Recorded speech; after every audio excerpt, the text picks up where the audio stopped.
things working today?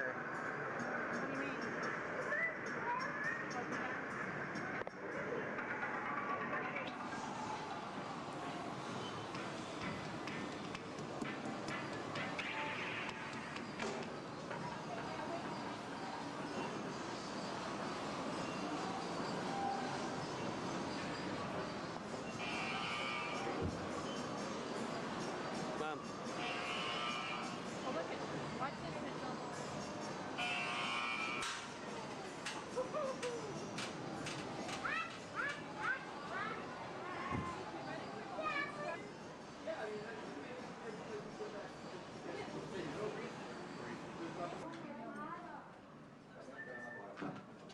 Yeah. Uh-huh. Oh, yeah, I see that. Oh, okay. Hold on. 1 second. Okay, got it. Yeah? Okay. Thank you.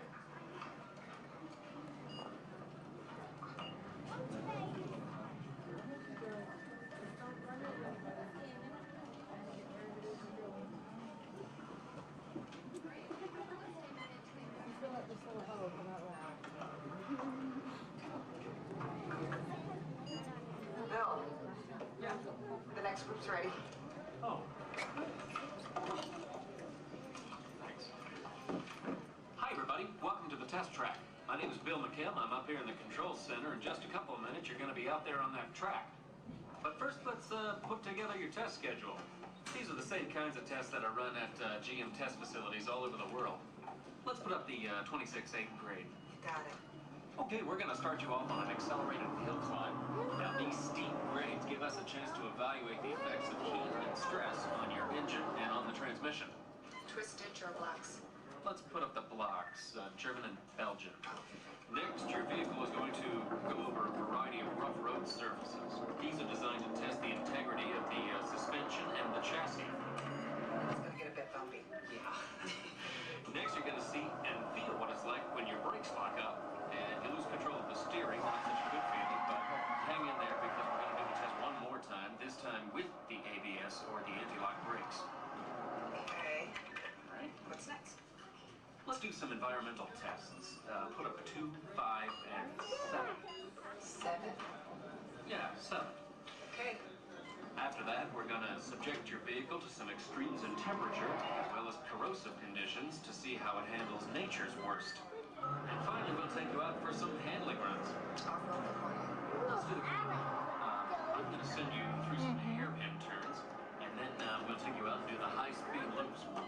And depending on how your vehicle and you hold up, we'll even throw a few surprise tests in there. Surprise test? Yeah. Pick one. Jack? Now, if this whole routine seems a bit extreme, you're absolutely right. That's what a test track is all about. The cars you drive at home are made up of over 15,000 different parts, and every one of them has to pass the test under very extreme conditions before we ever let it off that test track and out onto the road.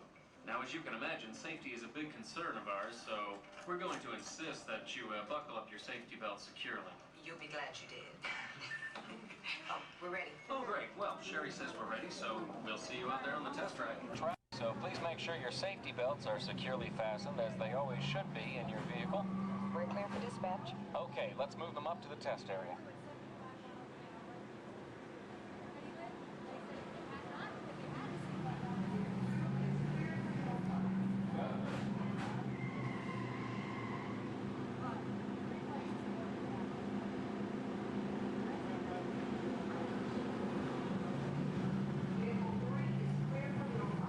Okay, here we go.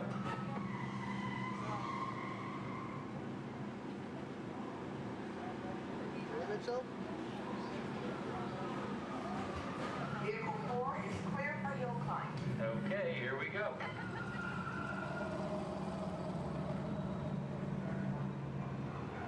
The torque and transmission load data are looking good. Great, let's proceed to the rough road tests. You got it. Your car.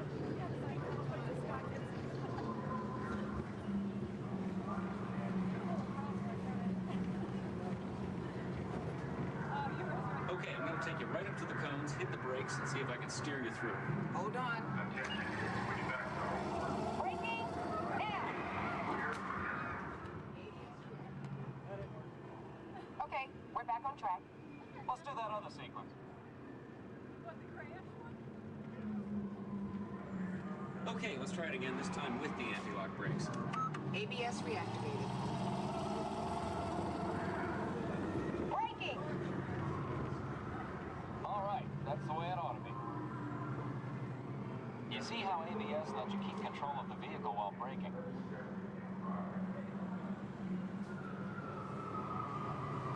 Let's demonstrate some extreme test conditions. Okay.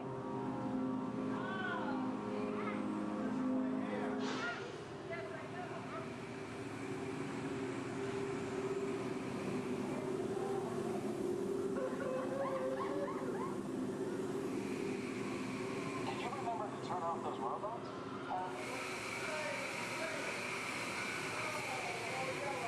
Clear for track course A. All right, let's pick up the pace. Increasing speed, 10%. So it's not a matter of that you went wrong, it's 20%.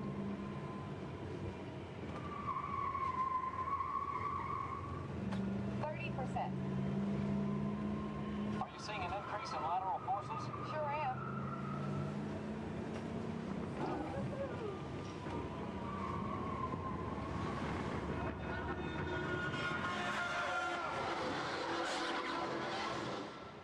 And that's what we call an evasive maneuver.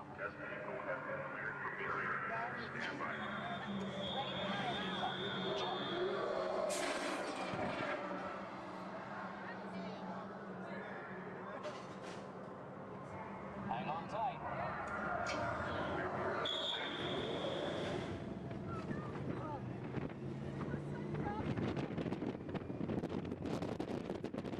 Increase speed for the loop.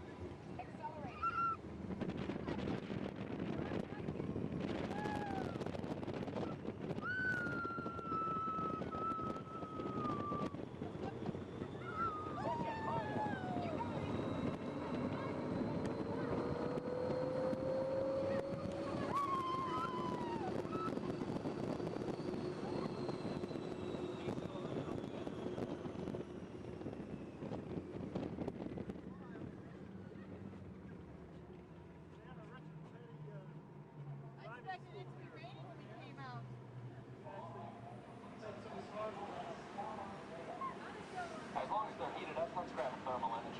Will do. Cameras on. Looks like all components are well within test parameters. Well, all right, that completes our test schedule. Let's download the data.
So move a little if you can't. Before we send you into the link chamber, let's watch this piece by Dr. Ogden, who runs the program. Welcome, everyone. I'm Dr. Jackie Ogden from the Pandora Conservation Initiative. You're about to experience a ceremony that's very special to the Na'vi, flying on the back of an Ikran, or as we call it, a banshee. To the Na'vi, connecting to an Ikran and flying on its back is an incredibly important rite of passage they call Ikni Maya. With permission from the Na'vi and in partnership with Alpha Centauri Expeditions, we can now bring this amazing experience to you.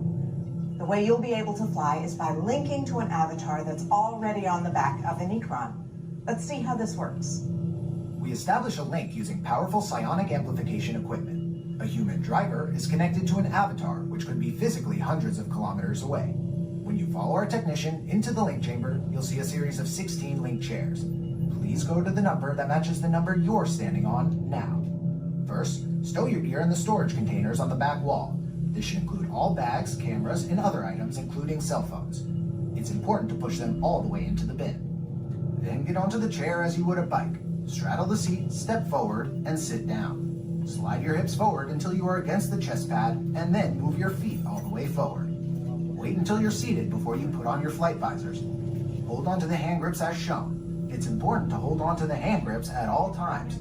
After you're seated, back and leg restraints will be firmly engaged. For your safety, throughout this entire experience, always remain seated and supervise your children. Once the link takes place, you'll be connected to your avatar and sitting on the back of an Ikron. It'll feel like you're really there. Moments later, you'll begin your flight. A Na'vi guide will lead you out. You'll experience the breathtaking beauty of Pandora, but you might also face some of its greatest challenges. Some of this flight might be intense, but trust your guide and be brave. As the Na'vi say during this important rite of passage, Sivak Ho, rise to the challenge. Good luck. All right, you ready? Let's get you into the link chamber. All right, everyone.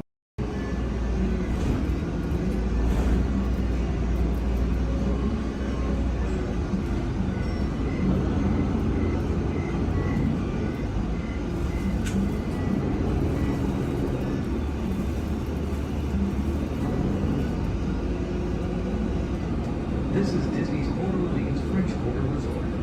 Please collect your belongings, watch your head and step as you disembark, and take small children by the hand. Thanks for riding with us, and welcome home.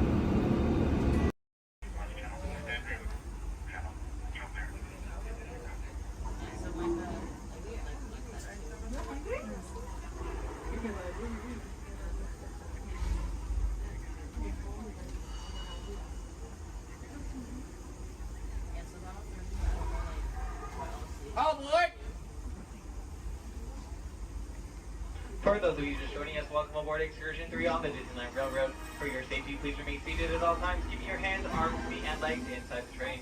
Please supervise all children, making sure they are seated away from the train openings, either fully on a lap or on a bench. Our next stop will be the Land of the Future Tomorrowland Station. Oh, they're doing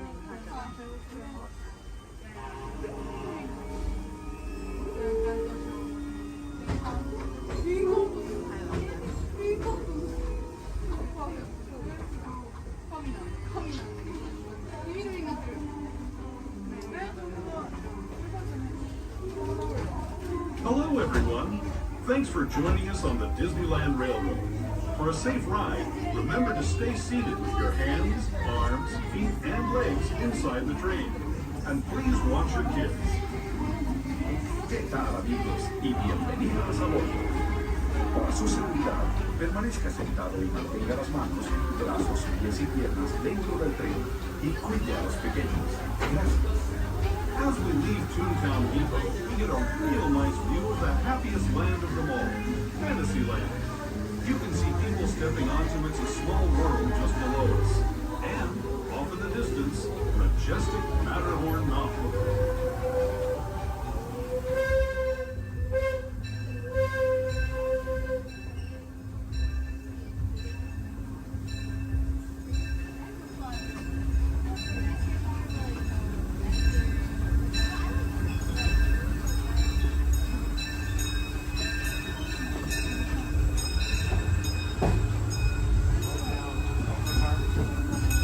Steaming forward into the future to a land inspired by visions of tomorrow, both practical and imagined. Here you'll find rocket ships and star speeders, submarines and astroblasters, and, if you look overhead, maybe a glimpse of a Mark 7 monorail. This is the latest version of the first daily operating monorail system in the entire Western Hemisphere, gliding above Disneyland since 1959. Below the monorail, and us, are the fun-filled roadways of the Autopia.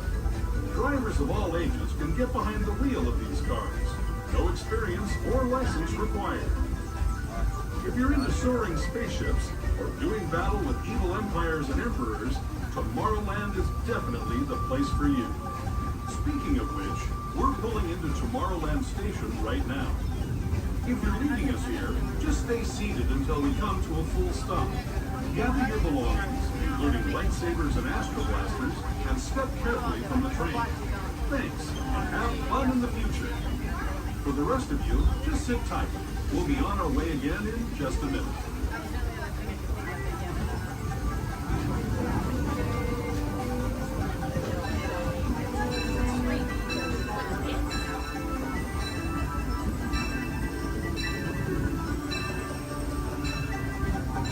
As we make our way into Tomorrowland Station, we do ask that you please remain fully seated until the train has come to a full and complete stop.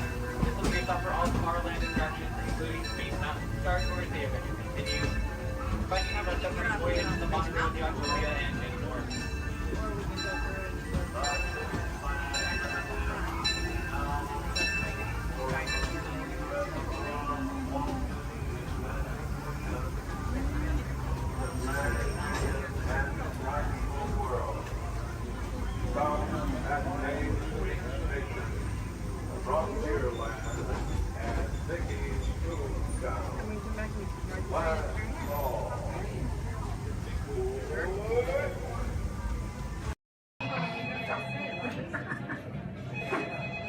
Hello, Imagination Institute, Dr. Channing's office. I'm sorry, Dr. Channing is hosting a tour of our sensory dive tomorrow.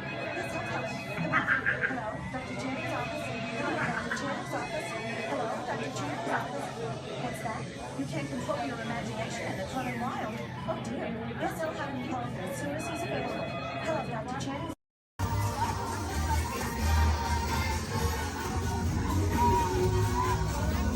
It's great to see you. Welcome to the celebration, everybody.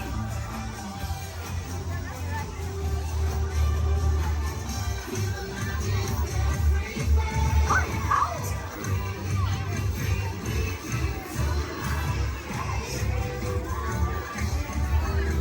It's great to see you.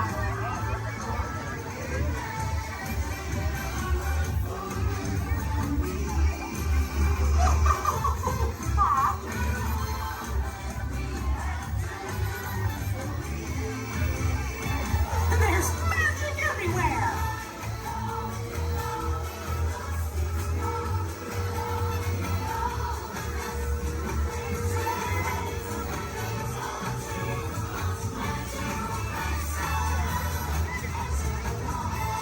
It's time to celebrate!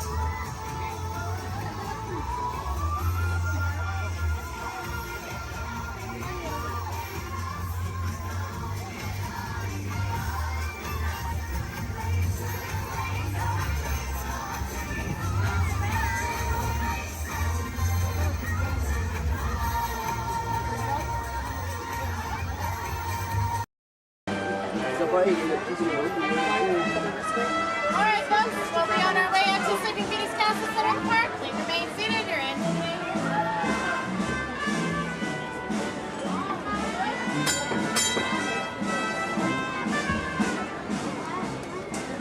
Here we go. Okay. Yeah, with 1 horsepower motor. Yeah. 1 horsepower.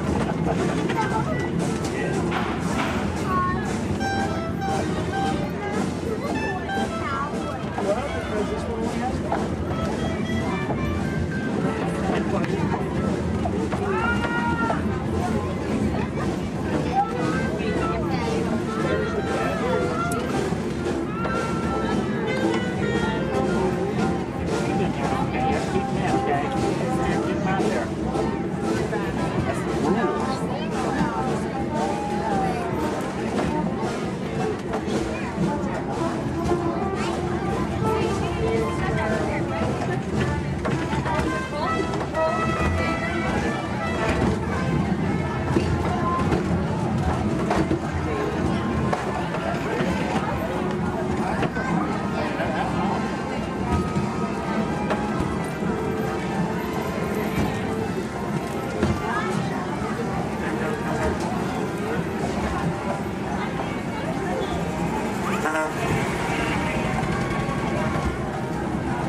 Would like to welcome you. While you're in town, be sure We interrupt this program for a special report. A child is on the loose in Monstropolis. A human child! If witnesses are to be believed, there has been a child security breach for the first time in monster history. We can neither confirm nor deny the presence of a human child here tonight. I tried to run from it, but it picked me up with its mind powers and shook me like a dog. It's true! I saw the whole thing! Happy birthday, Schmoozy Poo! Oh, goodly bear!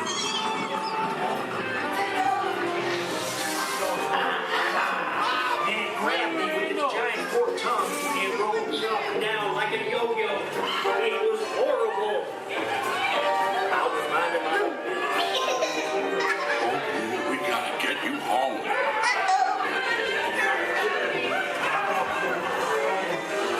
There's a kid! A human kid!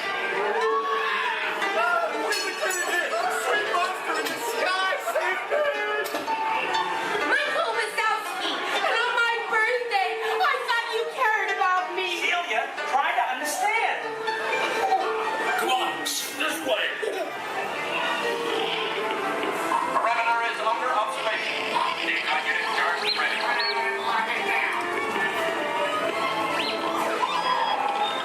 There's nothing down here. Be on the lookout for this child.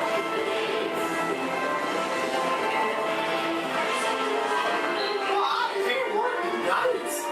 Yeah, nothing exciting ever happens. Hurry up, Sully, hurry up. I've got those doors set up on the scare floor. Are you done here, Pooh? Race you to the scare floor.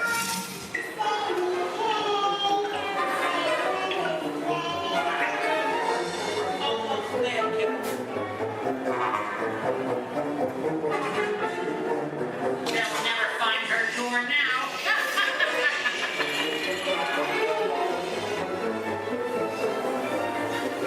Pooh, there's your door. We're almost there, kiddo. Not so fast, Sullivan! They'll never get her home now!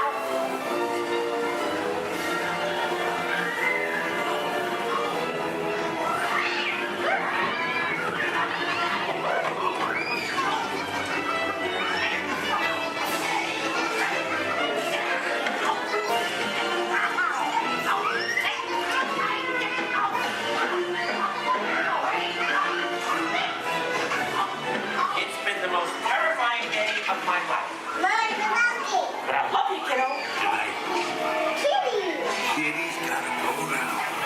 Sleep time.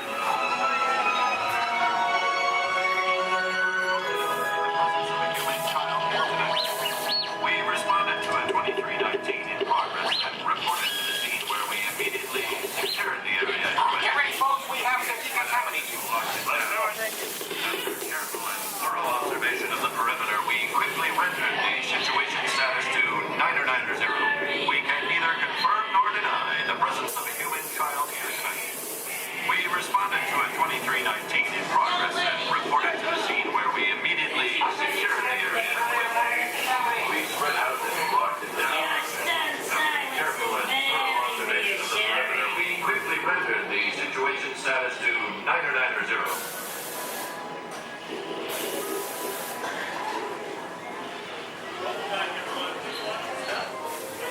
Come back and see me sometime.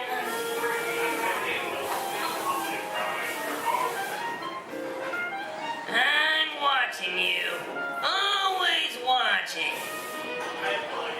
We can neither confirm nor deny the presence. Welcome back, everyone. Please watch your step.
Contact.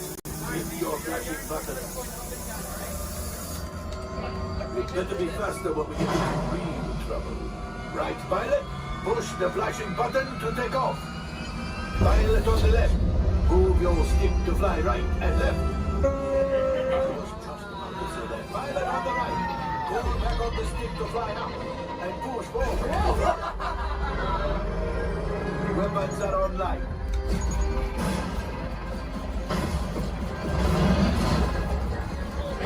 Left pilot, hit the boosters. Now let's go get that coaxium. Right pilot, make the jump to light speed.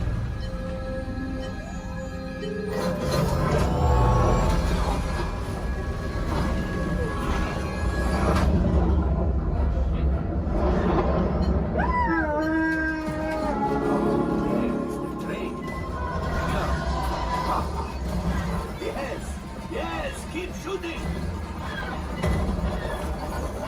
They've locked onto us. Take evasive action.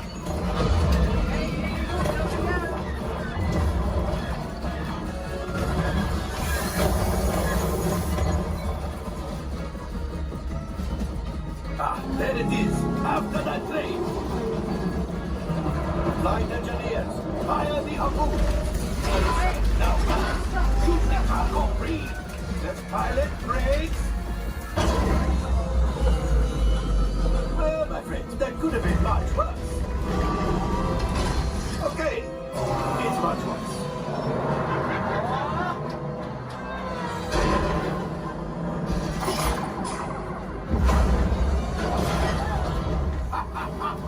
Yes, you got one. Excellent, my friends. Power of the ship. Well, I am Axiom. You see, just as I promised, my friend, now that the resistance has what they need, maybe they did something from unknown. Pilots, line up behind the train so we can harpoon that last car. Colors, shoot the train. Yes, keep mashing those controls. The cargo is breaking. We keep shooting. Good job, my friends. Yes. We got the coaxium. I will grab it. You keep after the train.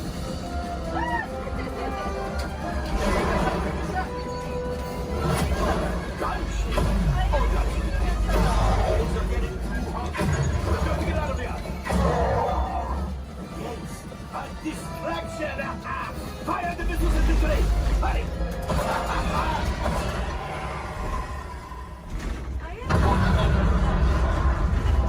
Coming down! Left pilot, hit the boosters! Boost! Look! We're gonna die! Let's get out of here!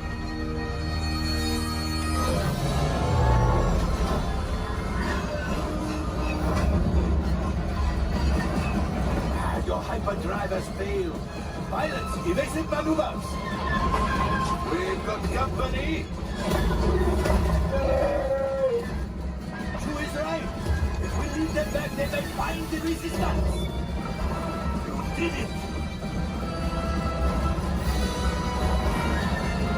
Watch out! Oh, that's going to be a lot.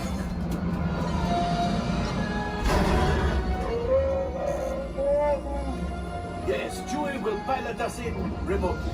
You retrieve 2 containers of coaxium. This will greatly help the resistance. You have heard the First Order and made Chewie proud.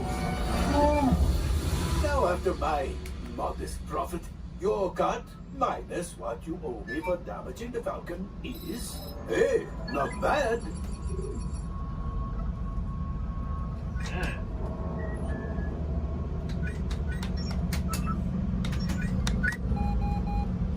R5, damage report. Engine failure, all right. Hyperdrive leak, that is not too good. Have a fire over here. Multiple hull ruptures, well, it could be worse. Life support failure, okay, that's something. Yeah, I'm just going to cut you off there. It might be fun. Listen, Stefan. Time for you to go. And don't worry, the payment is on the way.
supervise children.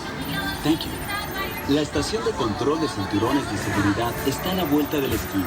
Por su seguridad, mantenga sus manos, brazos, pies Automated driving technology activated. Welcome to the sim track.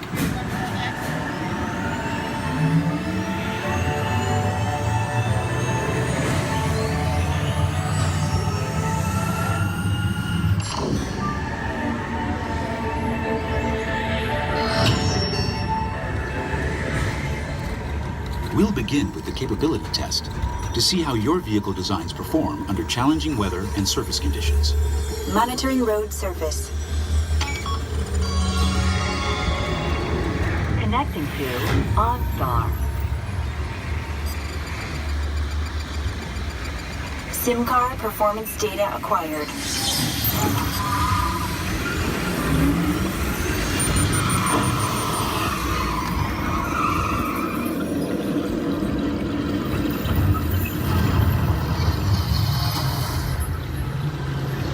Let's see how your designs hold up now. Commencing SIM car off-road and extreme weather sequence.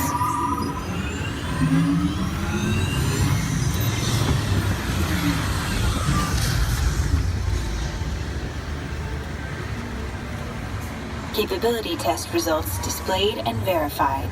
Now let's see how your vehicles compare when it comes to their efficiency. Scanning SIM car for optimal eco-efficiency.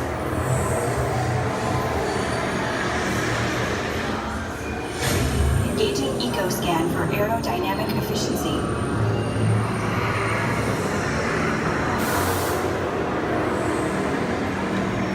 Drive systems analysis. Hyperspectral imaging in progress.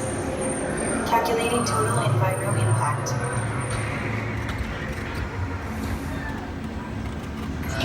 Commencing responsiveness test. Okay, the responsiveness data is now being synchronized. Automated driving technology verified and active.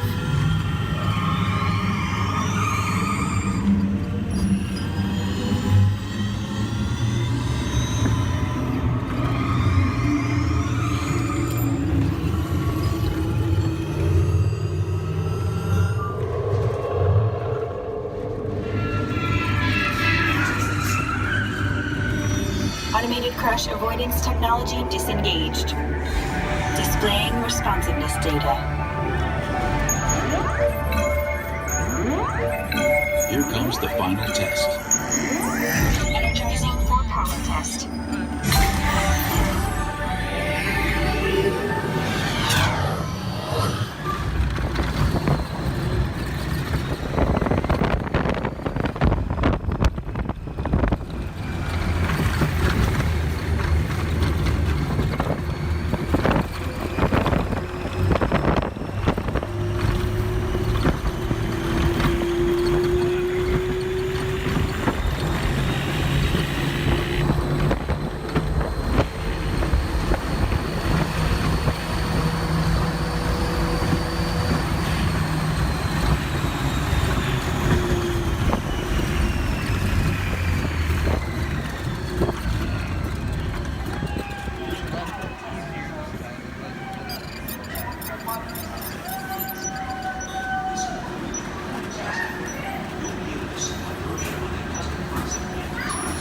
Displaying power test results.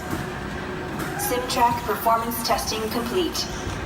This concludes your performance testing. You'll be able to see how your Chevrolet custom concept vehicle designs compared with the sim car after you disembark. Please watch your step as you exit and remember.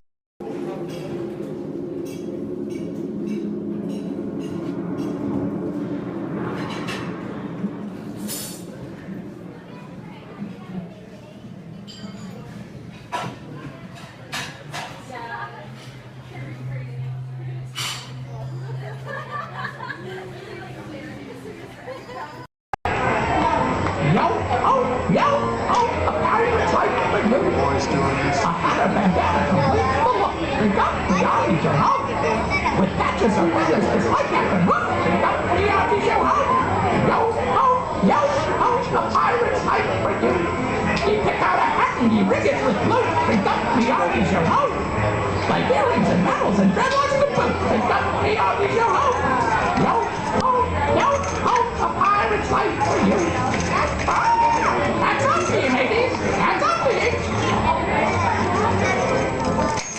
For those of you standing, please hold on to the handrails throughout our journey and stay clear of the doors.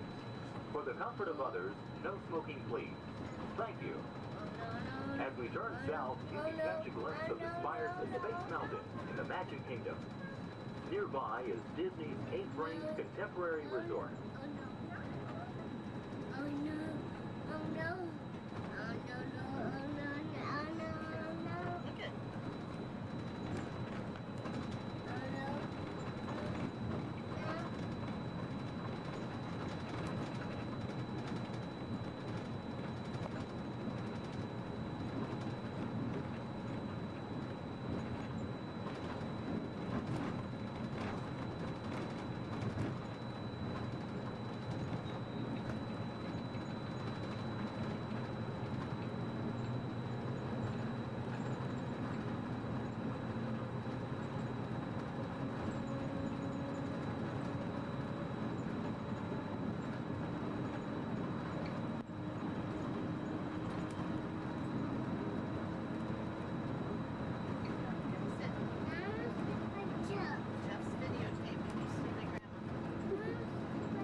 While your group is together, now is a great opportunity to pick a time and place to meet and to become separated in the park. If you should need any assistance, please go to Guest Relations, located in Interventions East. Guest Relations can also assist you in making dining arrangements, provide special tours of Epcot, or make other suggestions for planning your visit to Walt Disney World.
Traveling to Epcot, where nations celebrate human achievement and potential.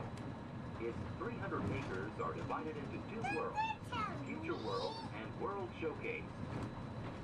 Future World offers fascinating explorations into realms of energy, transportation, and imagination.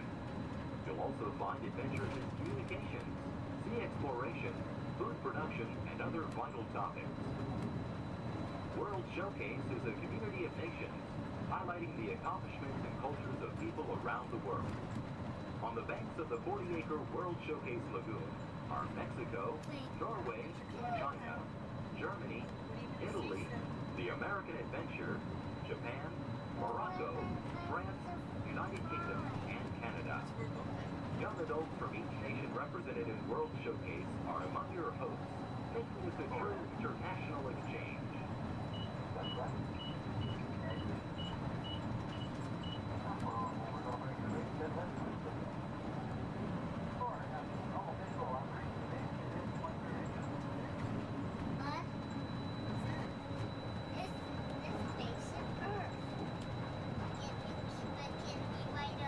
Beyond the trees ahead and to the right-hand side of our forward motion is Spaceship Earth.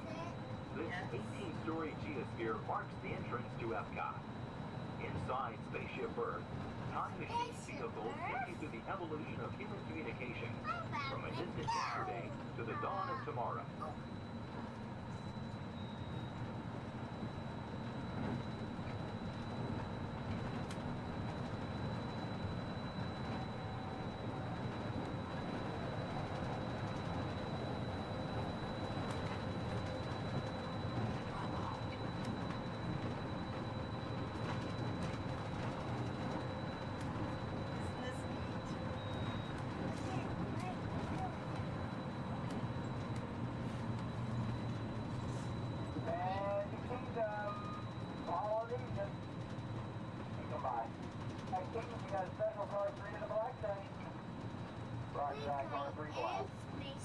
Coming up behind Spaceship Earth is Innovations. Inside this hands-on area, you can explore and interact with the ever-changing technologies and products for everyday living in the near future. To the opposite side is the Universe of Energy. Inside you'll find Ellen's Energy Adventure, hosted by Ellen DeGeneres and Bill Nye the Science Guy. Next is The Wonders of Life, where you'll discover Body Wars, which takes you on an amazing trip through the human body. No, we are not going In Test Track, you can experience the acceleration of test driving a vehicle on the fastest and longest ride ever created for Walt Disney World. Coming into view is World Showcase. Directly across from us on the far shore of the World Showcase Lagoon is our host pavilion, the American Adventure.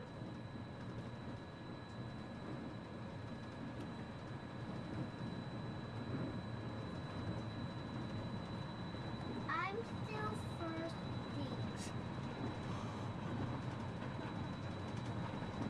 Well, I'm sure we can find something for you to drink.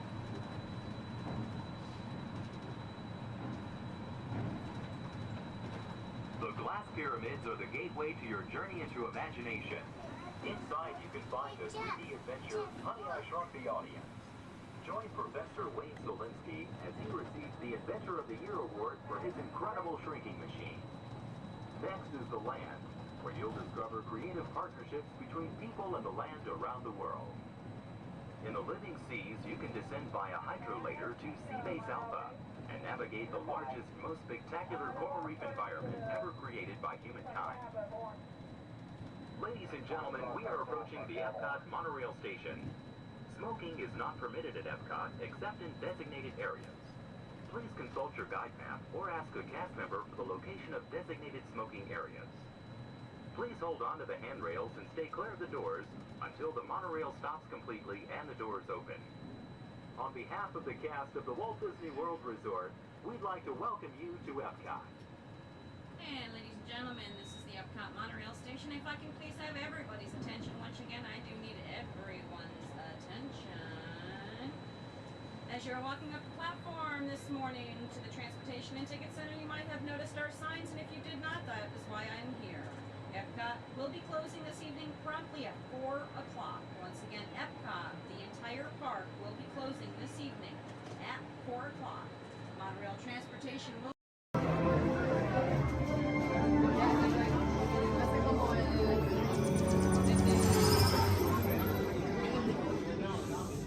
Greetings, Terrans.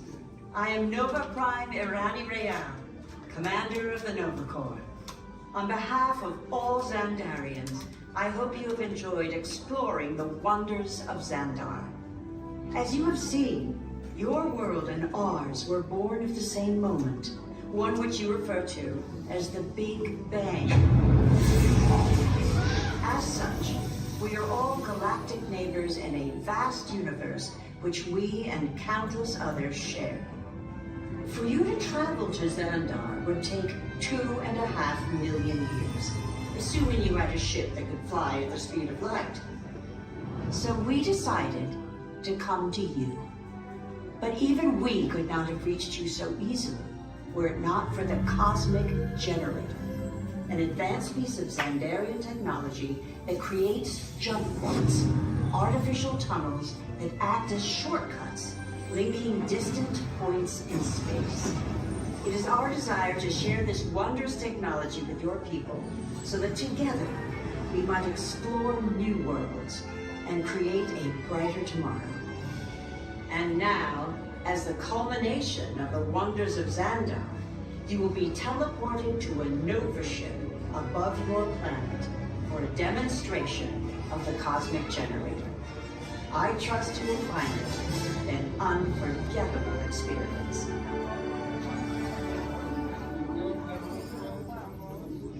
Welcome, people of Epcot, Epcoters, Epcotians, citizens of Epcot. Does anyone know what they call themselves? What? I'm on? Someone needs to tell me when I'm on. Welcome, Epcot-tarians. I am Centurion Tal Merrick, and we're just about ready to teleport you up to the ship for the demonstration. As you're about to enter a secure Nova area, I must ask you to put away your Terran communication devices at this time. Recording of any type is strictly prohibited. I am very serious about this. Now, please step forward into the chamber. You're gonna love this.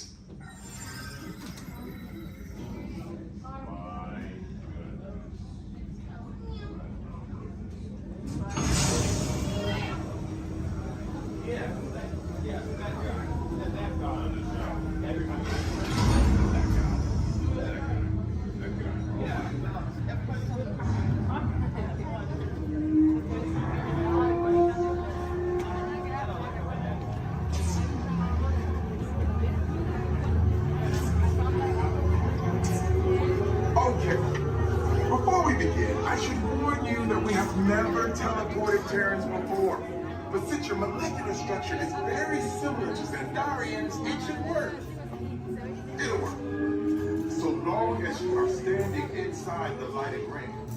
You do not want to know what happened last time someone did not stand where I told them to, okay? Please make sure you're all the way inside that lighted ring on the floor. We must teleport you till you're all the way inside that lighted ring.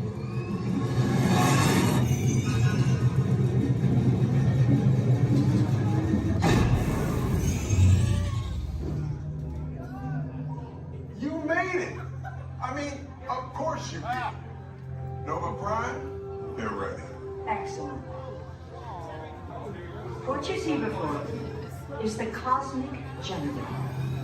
And in just a few moments, we'll be activating it so you can experience for yourself what's happening. I'm not sure. Our power's out. And the Cosmic Generator is gone. Superior Monitor, go to Code Red. Prepare the fleet. And call the Guardians. Now. There is no cause for alarm. Turn off that alarm.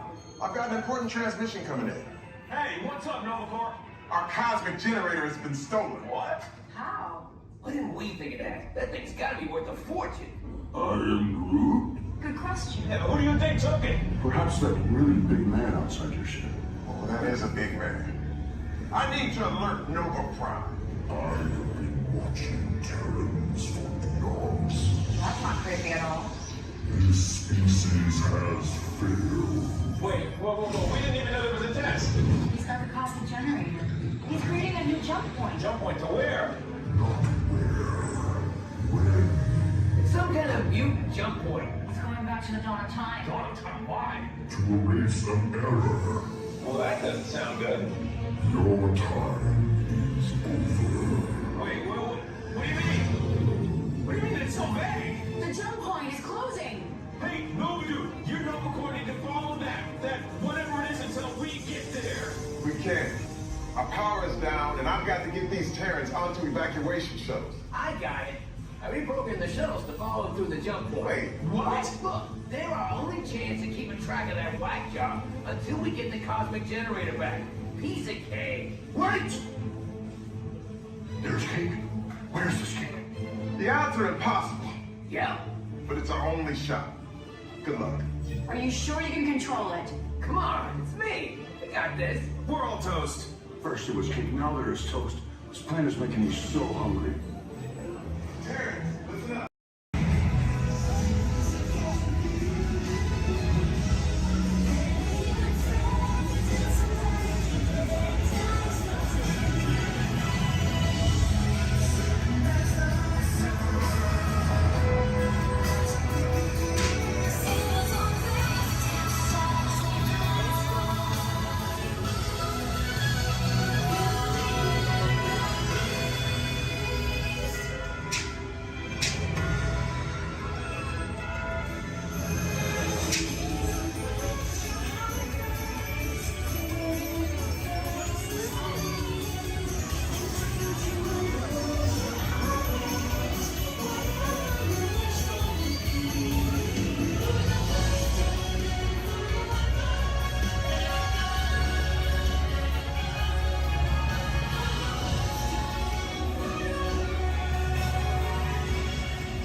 Nazi? I said spare medic. Are you gonna get one? I can't just walk down the middle of a movie. Go on, bitch, aside. Here they come, Bust!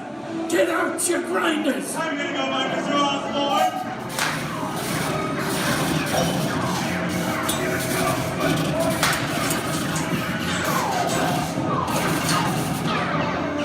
I'm hit! Hey, I'm hit! Moxie! They got it! Hey! Moxie! Moxie! Please hit the bag! Real bag!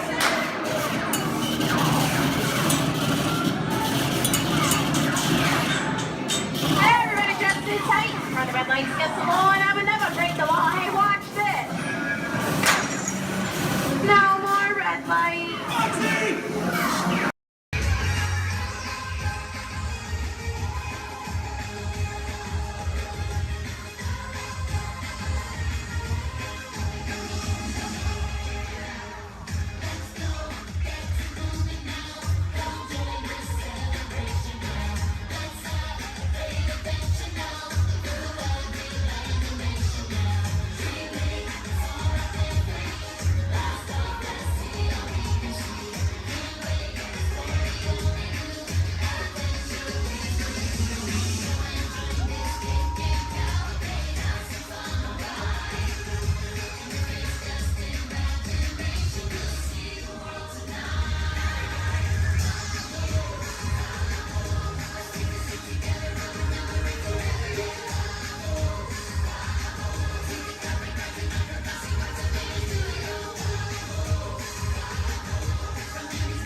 Uh-oh. Wow!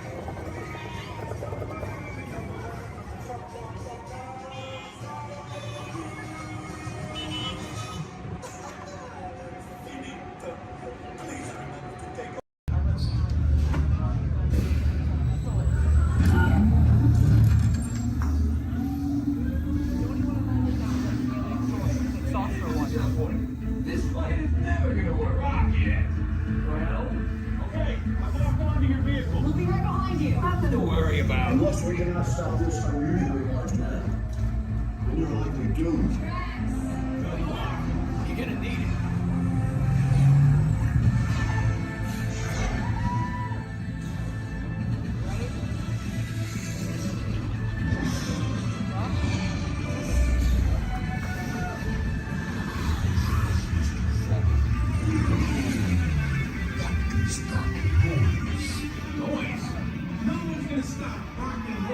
Existence.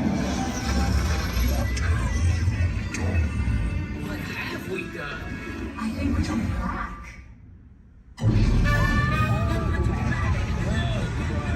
This bastard thinks it was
You really think they deserve to be called heroes? Do you see how they chase? It's just a figure of speech, Drax. You are lying to them. Now I understand. Welcome to the Guardians of the Galaxy.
soon. Creepy creeps are bred from their crypts to join the swinging wake. Aren't you dying to join them? Ghosts only appear when the candles are flickering, you know. Do you sense a disquieting metamorphosis?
Hi, and welcome to the universe of energy. How are you? Fine. No need to answer. You know, you're probably surprised to see me here, aren't you? But then there's probably a lot of places you'd be surprised to see me when you think about it. If you were driving in your car, for instance, okay? Close your eyes, you're in your car, no, close your eyes, in the car, but right now think about it. You're in your car, you're driving, and then all of a sudden from the back seat, I just pop up and go, hey! You just whack me in the head, wouldn't you? That wouldn't be nice. But then it wouldn't be nice for me to do that to you. How'd I get in your car anyway? Did you lock the car? Maybe it was your fault. Maybe I'm just teaching you a lesson. But the point is, to see me here as a spokesperson for the universe of energy. I mean, that's crazy, you know. I mean, I'm an expert on a lot of things. You know that, I know that. But not a lot of things, a few things. But energy, I mean, there was a time I could care less about it. And then suddenly everything changed. One day I was sitting in my apartment. I said I was sitting in my apartment when, there it is. I'd offer you some snacks, but I can't hear me. Hey, you! How about sharing some of those chips? No, you're on a diet. Me? How about you? Anywho, I'm watching TV and my favorite show's about to start. This is Jeopardy! Yes! Told you it was my favorite show. Who is it? And of course, no one locks their doors in New York. Hey, it's your neighbor, Bill Nye the Science Guy. Hey, Bill Nye the Science Guy, it's Ellen, just Ellen, I guess. What can I do you for? I'd like to borrow some aluminum foil, a clothespin, and a candle. Another hot day, huh? Actually, I'm working on a new experiment. Take whatever you need. I don't want to miss any of the game. What are you watching? Jeopardy. Yes. A professor of energy at Princeton University, Dr. Judy Peterson. Oh my gosh. What? It's my old college roommate, Judy Peterson. She was such a smarty pants, know-it-all. I had the best nickname for her, though. What was that? Stupid Judy. Ellen, that makes no sense. She has a PhD. I know, but it made me feel better. So now I guess she's some hotshot, energetic professor. She's a professor of energy. Whatever. Who cares about stupid Judy and her stupid energy? Ellen, energy's the most important thing in the universe. Oh yeah, sure. Take her side. I'm not taking her side. It's just that without energy, nothing would go. Nothing would happen. I mean, there'd be nothing. Well, then we'd really be in jeopardy now, wouldn't we? Yeah, well, what is, thanks for the supplies, and see you later. What is? Bye-bye. It's the Parliament of Israel. Right ahead. Go. Right again, Judy. Stupid Judy, stupid energy. Maybe the universe needs energy, but I don't. I'll take a nap for 100.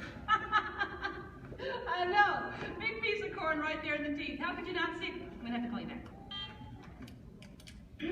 Now, as most of you know, when someone falls asleep watching TV, that person is going to have a what? Anyone? Sequence. Anyone? A crick in the neck? Bad hair day. A dream sequence. That's right, ma'am, a dream sequence. Right. Mine was more of a nightmare, actually. And actually, we should get some fog in here. Always nice to spice up a dream sequence with fog. No, not in here. Over there. The dream. Scary, huh? This is Jeopardy! Now here are today's contestants. Dr. Judy Peterson, Dr. Albert Einstein, and finally, just Ellen. And now, here is the host of Jeopardy, Alex Trebek. Thank you, Johnny Gilbert. Hello, contestants. Welcome to our program, and good luck to you in the game. Here are the categories for the first round of play. Solar energy, wind power, energy from water, fossil fuels, fusion, and finally, gas. Ellen, since this is your dream, we'll let you make the first selection. I will take fossil fuels for, let's go 100. Fine. The answer is, this was formed from microscopic plants and animals trapped in ocean floor sediments millions of years ago. Ellen. Yes, I know that one. That's, what is the stuff trapped? Microscopic fuels and plants and animals and Sorry, Ellen. We were looking for something more than just an embellishment of what I had already said. Anyone else? Judy. What is petroleum, Alex? What is bituminous? What is solar thermal conversion? What is hydroelectric? What is helium? And so, as we come to the end of the first round, ladies and gentlemen, Judy has the commanding lead. Ellen has her work cut out for her, and Dr. Einstein is nowhere, relatively speaking. Is this a nightmare or what? Oh, Ellen, your first correct response. Wait a minute. Dreams. This is my dream. I'm in control now. I can still win. I still have a chance to. Ellen! Who is it? It's me, Bill Nye the Science Guy. Hey, I'm glad you came to help me. Actually, I came to see Einstein. Wow, you're getting clobbered. Yeah, this Nightmare Jeopardy version's a lot harder than the home version. Can you help me? Sure, but first we have to go back. Backstage? No. Way back, like many billion years ago. Okay, but can we stop at a mini-mart or something to get some snacks? Because I have a tendency to get hungry after a couple billion years. No can do. Time's wasted. Come on. Wait, it's not even over. It gets really weird from here. Now some person I don't even know reminds me there's no eating, drinking, smoking, or flash photography allowed in my dream. There is no eating, drinking, smoking, or flash photography allowed in Ellen's dream. And she forgot something. And no videotaping, okay? And those of you who are just walking in right now, you're late. Where have you been? I love your hair. No, not you. No, I mean, it's all right, but that's cute, yeah. Anyway, so you're not completely lost. Here's a recap of what has been going on. I'm Ellen. Hi. I love Jeopardy. I used to not care about energy at all until I had a nightmare that I was on Jeopardy and all the categories were about energy. Oh, don't I know it's scary. So my neighbor, Bill Nye, stepped in to help me out. Bill Nye, the science guy. You know him? Anyway, so he comes in to help me out. That's what's going on. Got it? Good. If you don't, then that's your problem because you're late. And you think about that next time.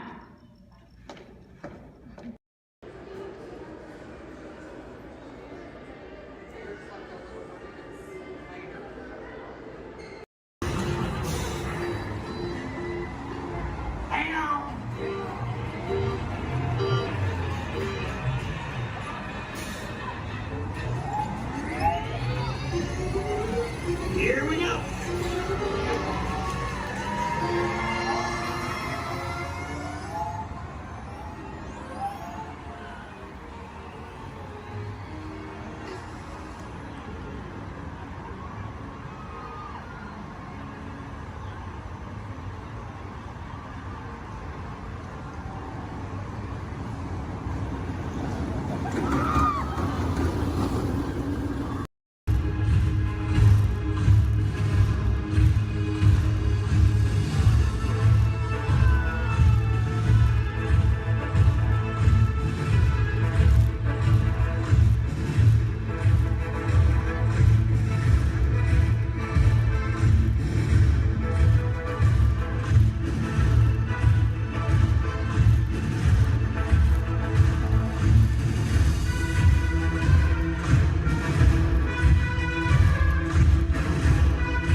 authority of General Hux.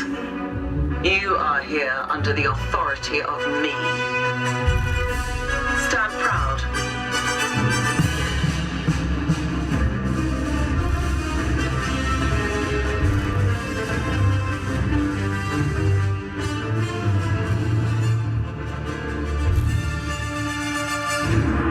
Troops in this division are held to the highest standard. Mine. Show me fearless.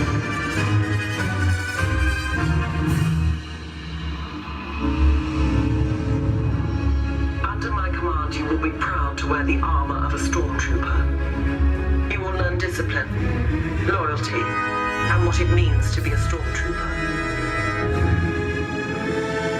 Battle starts.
center, Goofy in the left, Minnie in the right, and your happy driver in the bus, Carlos. We want to give you a very warm welcome to Walt Disney World. Welcome, everyone. If you are ready, give me a big yes.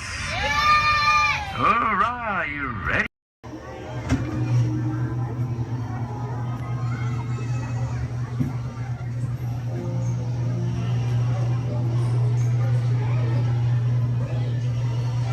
Adventures in Wonderland began when I followed the white rabbit down the rabbit path. All of a sudden, I fell. Down, down, down. Looking for the white rabbit? Wow! See for yourself. Oh, Mr. Rabbit! Wait! Please! He went this way. No, that way.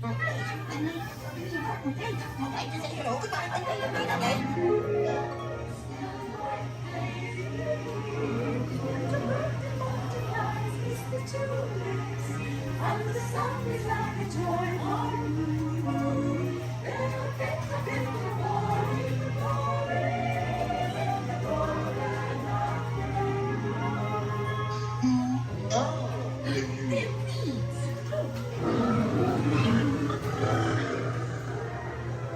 Now this is curious.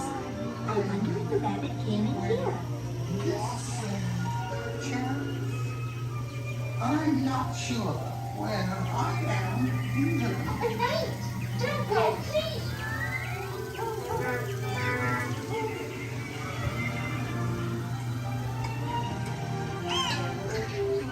Try this way. We're making the glasses red And making a cheery shade. because we know They'll cease to grow. in fact we'll soon be dead. Oh, and yet we go ahead, making the roses red. Royal Majesty, the Queen of Hearts, and the King. Shall we play croquet? Rule 42, the Queen always wins.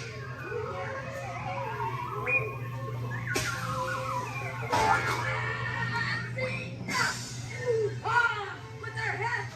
Off your head! Stop them! Goodness!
My name's Don, and welcome aboard.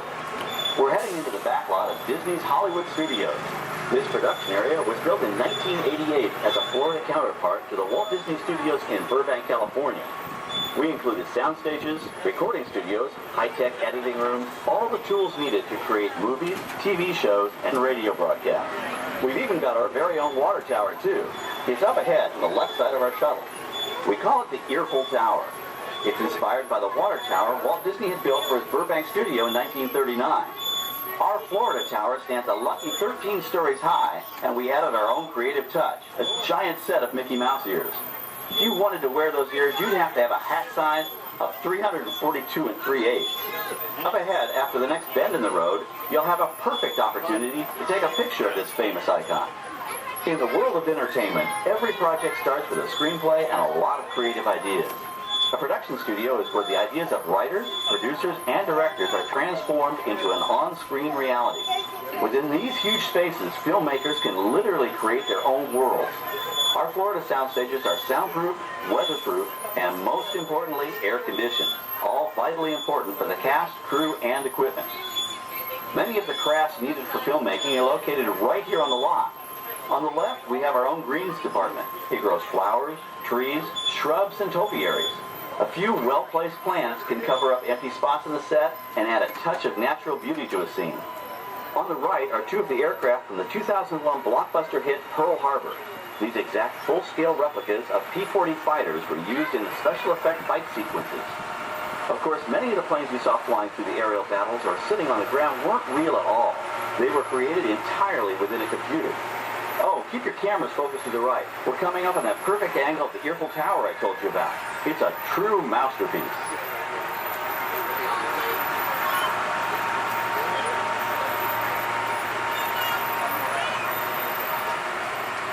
We're entering one of our most glamorous and colorful departments, creative costuming.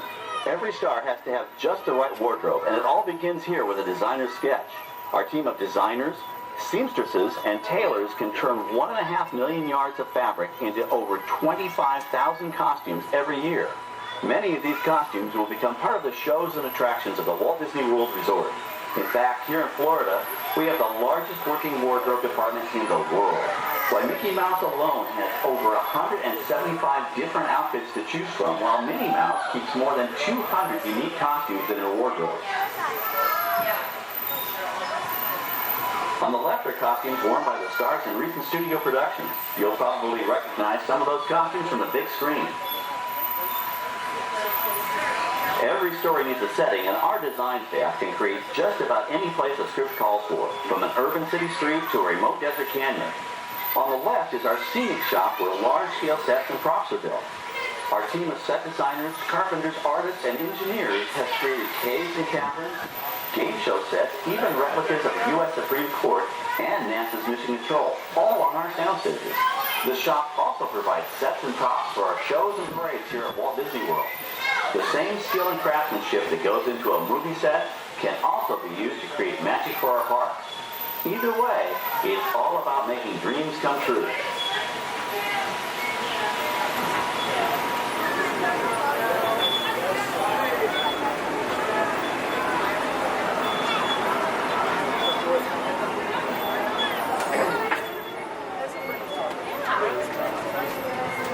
Now we're entering a zone we call the Boneyard. It's an outdoor storage area for oversized props and vehicles. Cars, trucks, boats, planes, we often save these props in case we need them for future productions. In this backlot collection, you may find real working vehicles, non-working mock-ups, and even large-scale miniatures used in special effects shots. Large-scale models create a more convincing illusion on camera. We even place small cutout passengers in the windows of the plane.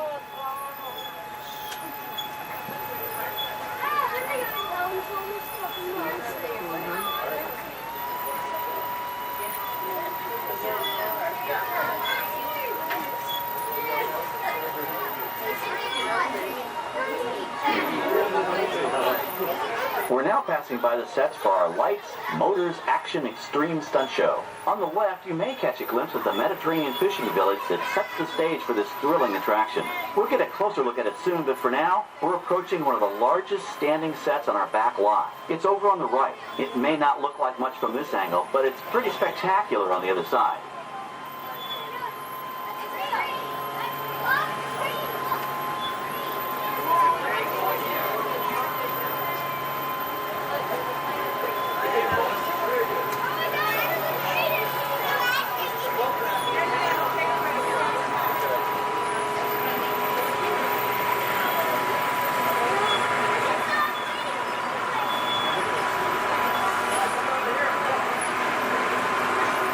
This is great, folks. The production crew has just given us clearance to enter the set. Hello, Fast Lawn Tour. I'm Amy, a production coordinator here at the studios. I can see your shuttle heading toward our canyon set. I've given your driver permission to come in.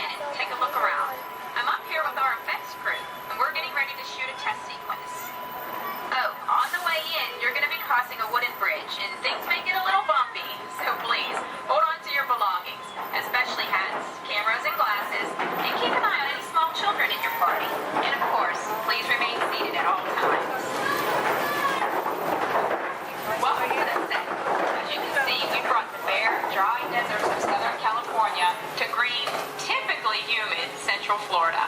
This set is based on real locations that our production designer took pictures of. Our set crew spent about 6 months building the canyon, but we've used it for a number of TV shows and specials over the years. For our upcoming production, the script called for a tanker truck. We found this one in our boatyard, but it was too big to drive into place. So we picked it up with a crane and set it down here. We're up on the overhead platforms, and I see our director has arrived. As soon as the rain effect is ready, we'll begin the sequence. This sun and shower is really just a special effect. We've rigged up a series of water nozzles just above your tram. The water sprays in a crisscross pattern to create a sense of depth. But this storm only covers the first few feet.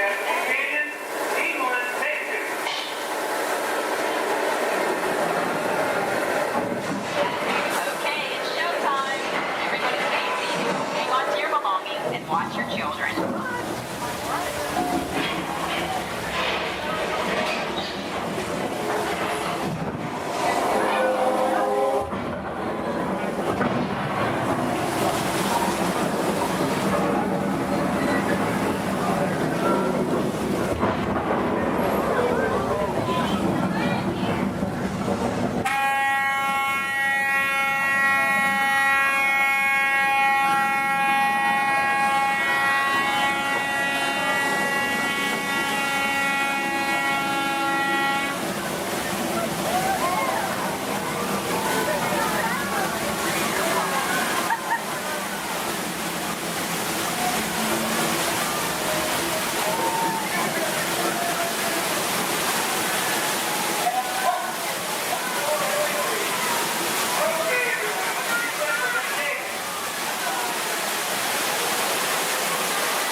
Okay, well, thanks, Amy, for giving us access to the set.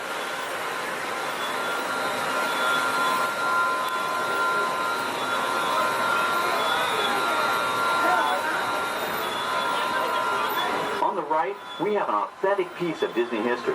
That Gulfstream 1 was known at airports across the country as November 234 Mickey Mouse, but we just call it the Mouse. In 1964, Walt Disney and his hand-picked team used this plane to scout locations for what he called the Florida Project.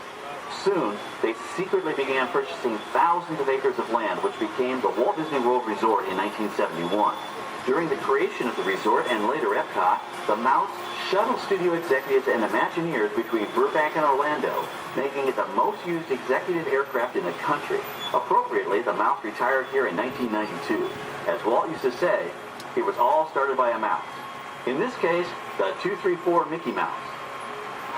On our right, we once again sweep past the magnificent Mediterranean village of our lights, motors, action extreme stunt show. This high-octane attraction is based on the hit show from the Walt Disney Studios Park in France.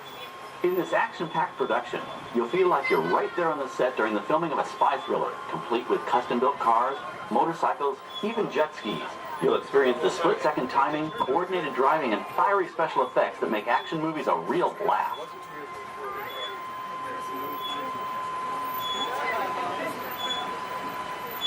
The staging area to our right is known as Acceleration Alley. Here, the custom-built stunt show vehicles rev their engines up to 70 miles an hour before making their high-speed entrances onto the stage for our Lights, Motors, Action Extreme Stunt Show. Of course, these are professional stunt drivers. We hope you'll enjoy their daring driving skills, but please, don't try them yourself.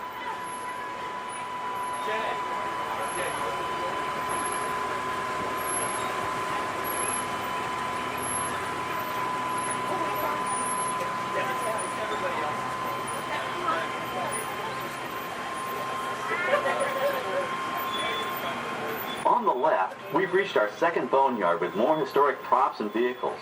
When we reuse older props in a new production, they're often refitted with custom parts and given a whole new color scheme. You might not even recognize them the next time you see them on screen. For instance, coming up is our friend Herbie the Love Bug.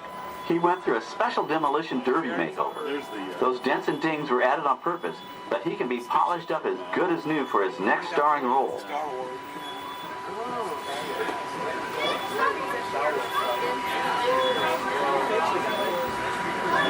On our right, we now have a very different view of the fishing village set. From this point of view, you can see that there is no inside to the buildings. They are just false fronts or facades. In the movie business, set builders only create what the camera has to see. It's an old movie trick dating all the way back to the silent era. To add to the sense of realism and avoid the cost of set building, many of today's television shows and movies film on location in cities and towns across the U.S.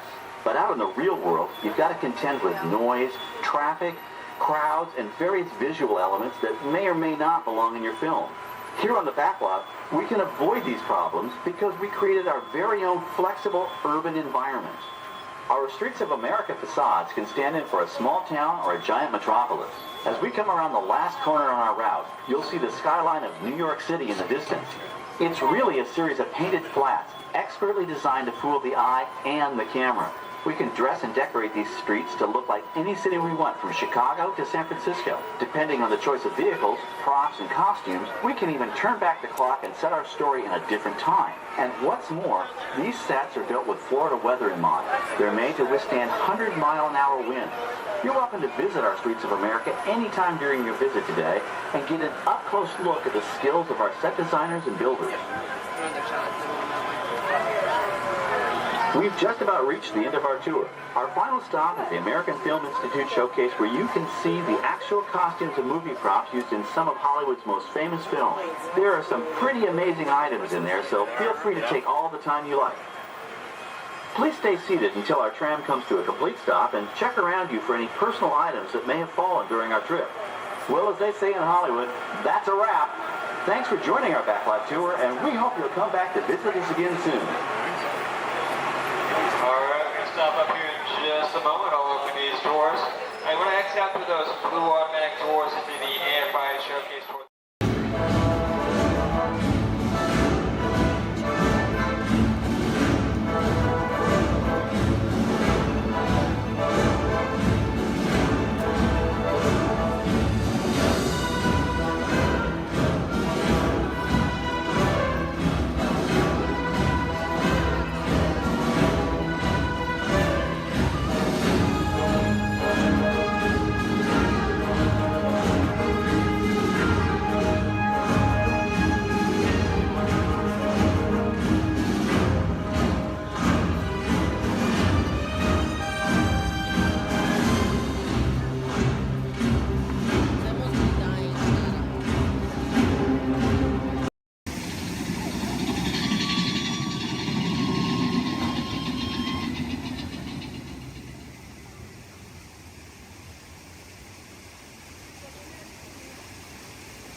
First thing I need to do here is a quick sound check. You can hear me up and down the shuttle waves. Give me a wave if you can hear me. All right. Thank you. It's important that you need to pass along a few safety reminders here. Please be sure hands, arms, and feet remain inside the vehicle at all times this morning. Most importantly, that you remain fully seated throughout the entirety of our tour. And for the courtesy of those around you, we do ask that please be no smoking at any point.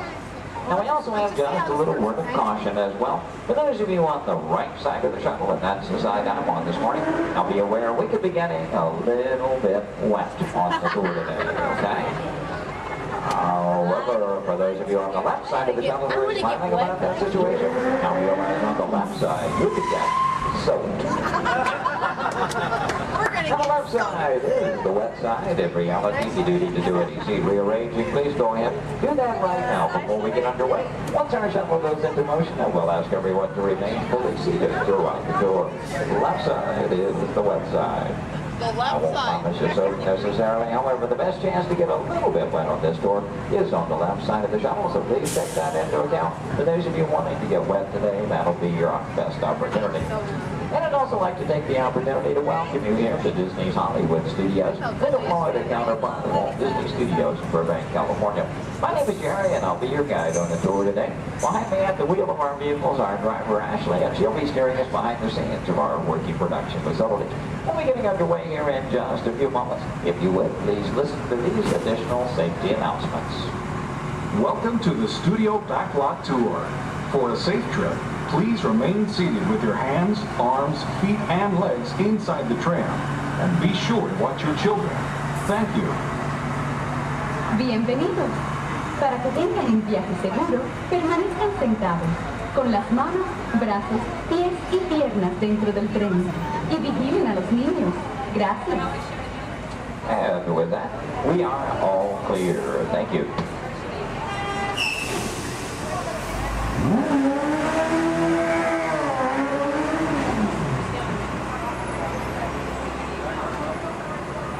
Once again, a very good morning, ladies and gentlemen. Welcome to the second portion of the Studio's Backlot Tour. Might also mention there are no photo restrictions of any type on the tour, so please feel free to shoot as much film and video as you like. Go ahead and get those cameras out and ready. Matter of fact, that first photo opportunity is coming high in the sky. Take a look up toward the front of the shuttle. As you round the corner toward the front to your left, you'll see the symbol and the landmark of our studios, our award-winning year-old tower.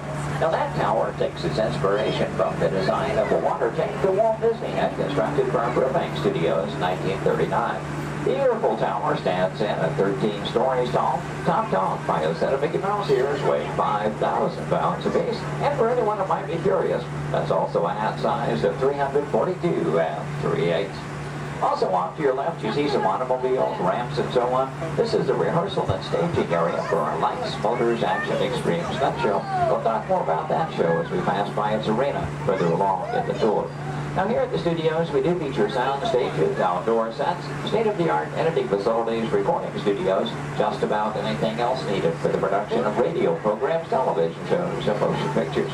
And over the years, we've had quite a lot of activity taking place. Now, for example, Anthony Hopkins and Cuba Gooding Jr. made use of our sound stages filming Instinct. And Tom Hanks was here, producing, directing, and starring in the 13 episodes of the HBO Emmy Award-winning miniseries From the Earth to the Moon. Our backlot has been used for exterior shots for such shows as The Golden Girls and Empty Nest, and for 5 years, from 1989 to 94, our sound stages were home to the new Mickey Mouse Club. Now that show, by the way, served as the launching pad of several of today's young stars, including Justin Timberlake, Christina Aguilera, Britney Spears, Ryan Gosling, and Felicity's Kerry Russell. They all got their start right here on our sound stages. Now, as you make your way around this turn, off to the right, you'll see 2 surviving P-40 aircraft from Touchstone Pictures Pearl Harbor, starring Ben Affleck and Josh Hartnett. Taken from the mold of a real P-40 Warhawk, these full-scale replicas are produced in fiberglass over a steel frame. You might be interested to know there were actually only 16 of those full-scale replicas produced for the filming of Pearl Harbor. You've seen that movie, you know there were a lot more P-40s than that on the screen. The remainder were all computer-generated. We're now entering one of our most glamorous departments. This is the world of creative costuming, and notice the window display is on the left. Now here in costuming, the process begins with artist designs. From there, our seamstresses and tailors take over. They may use as much as 1 1/2 million yards of fabric each year to produce more than 25,000 garments. In the display cases, you see original costumes from such films as National Treasure, Book of Secrets, Disney Channel's High School Musical 2, costumes from Step Up to the Streets, Dan in Real Life, and from Enchanted with Amy Adams and Patrick Dempsey. Also coming up ahead on the left, a special display of both costumes and props from Walt Disney Pictures, Pirates of the Caribbean at World's End. We have more than 250 artists involved in the design and manufacture of costumes for motion picture, television, and live entertainment needs. And I'm proud to say that here in Florida, we have the largest working wardrobe in the world. Now, when an art director needs to create a specific look for production, they may begin with a props department. Here, scenic designers buy and in some cases build everything they need to create the exotic worlds in which their stories take place.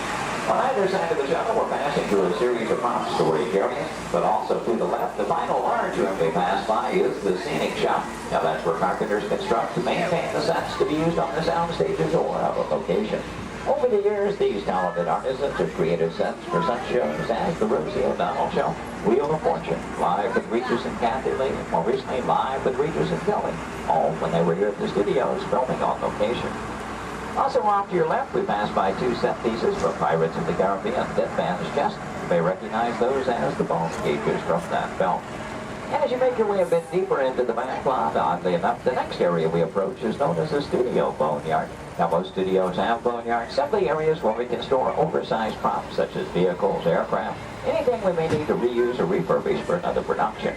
The large steamroller, for example, appeared in the film Who Framed Roger Rabbit, starring Bob Hoskins and Christopher Lloyd.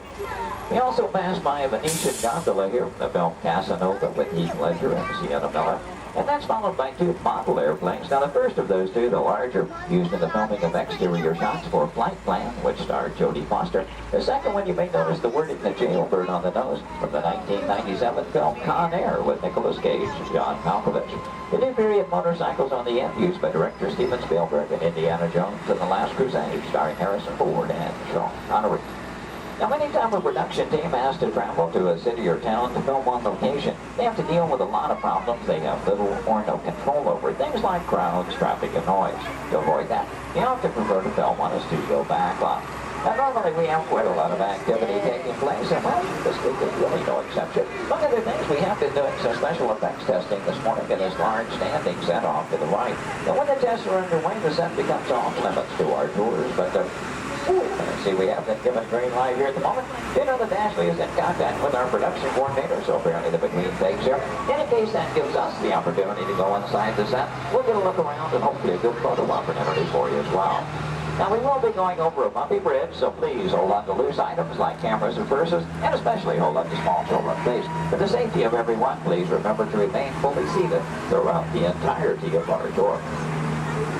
Now, this is a large standing set, and that's the type of set designed to be used over and over again. This one is modeled after an actual canyon in Southern California, the special effects set that we call the Masterpiece Canyon. The large tanker truck is another large prop like those out in the boatyard area. Not an easy task to get that truck into place. We actually had to hoist it up over the canyon wall and lower it with a crane. You know, one of the reasons that production teams like to film on a backlot is because of the things they can recreate, and that even includes the weather. As a matter of fact, one of the effects they were testing earlier today was a rain effect. And, I wonder, anybody still upstairs? You might run the canyon's rain effect for us? We would appreciate that. Now, why might we need such an effect? Well, let's say that our script calls for a real downpour, and it happens to be a nice, bright, sunshiny day. Time is money in the movie-making industry, and camera crews can't just wait around for Mother Nature. So they start to cameras to roll, and that's what we were involved.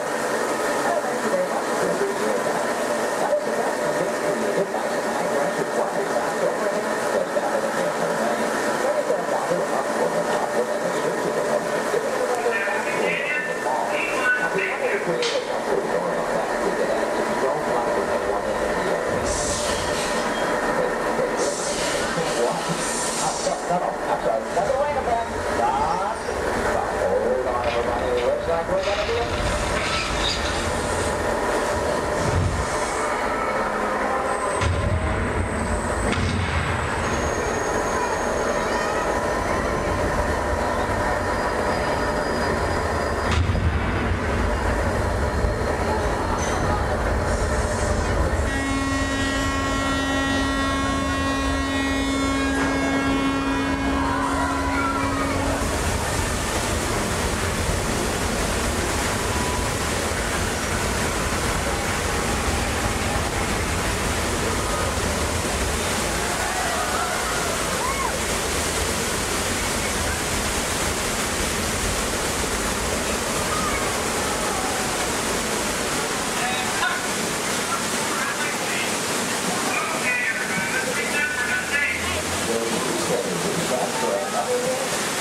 way back up, we go right back into place to the next step.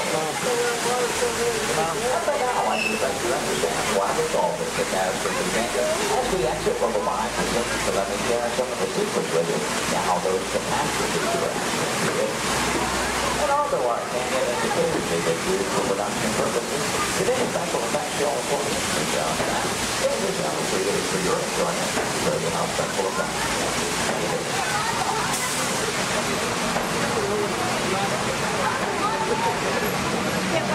From behind, you'll see the canyon is really a steel structure covered in wire mesh, and adjoined by a layer of textured cement and tar creates a natural rock formations up in the canyon. The small yellow pipes carry the gas to the fires up above. The large gray pipes the water to the flying blood. Now to start that flood in motion, you'll see 3 large holding tanks up at the top of the canyon.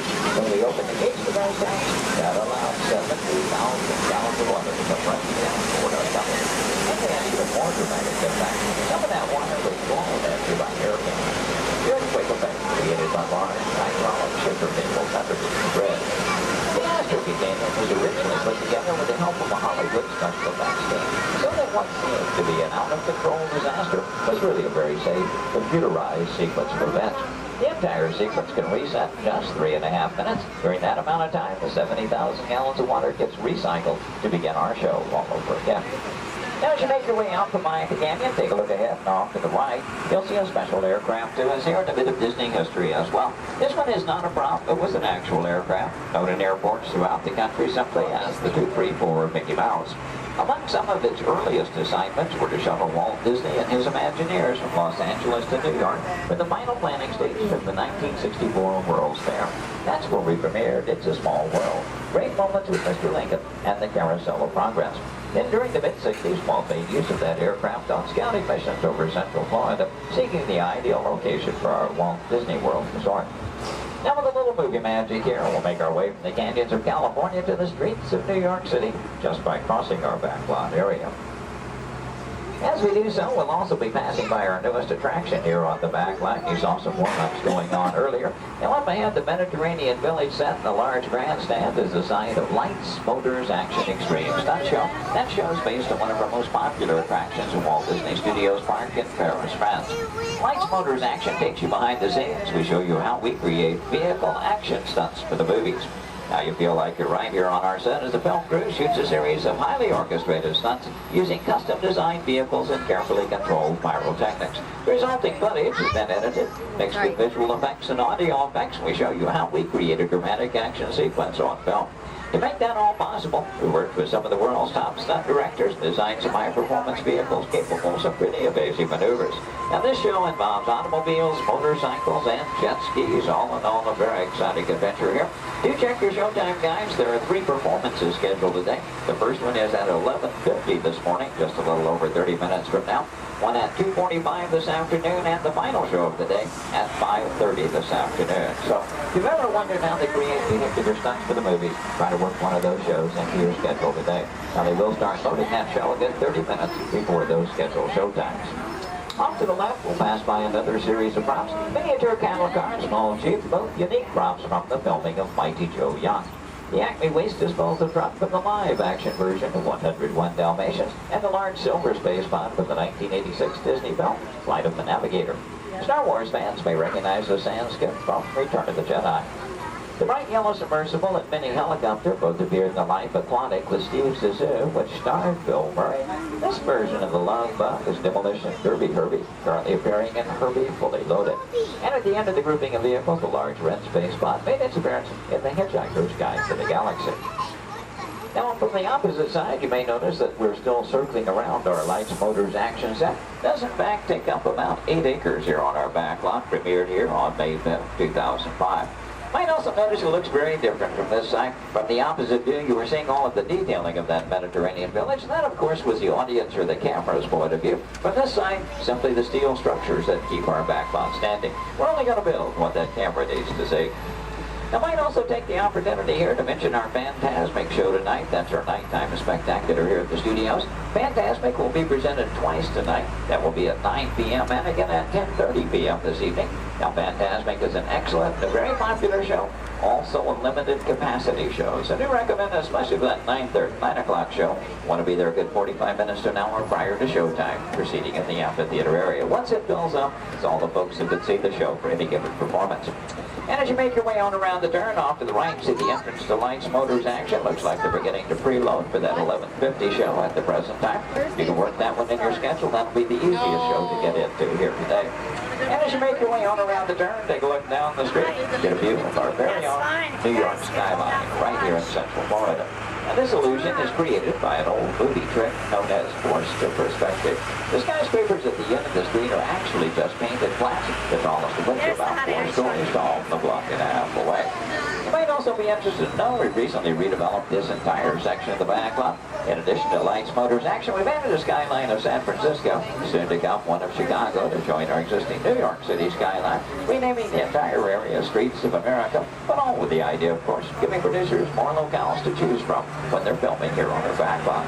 Now this also signals we are coming to the end of our tour today, so please take a moment, check around, be sure you have all your personal belongings gathered up. As you exit the shuttle today, you'll take a stroll through the American Film Institute showcase. There you'll see a themed exhibit titled Villains, Movie Characters You Love to Hate. Now if you're heading for that Lights, Motors, Action show, your one and only exit is still through the sliding blue doors, and straight off through the showcase, then around the loop, the Lights, Motors, Action.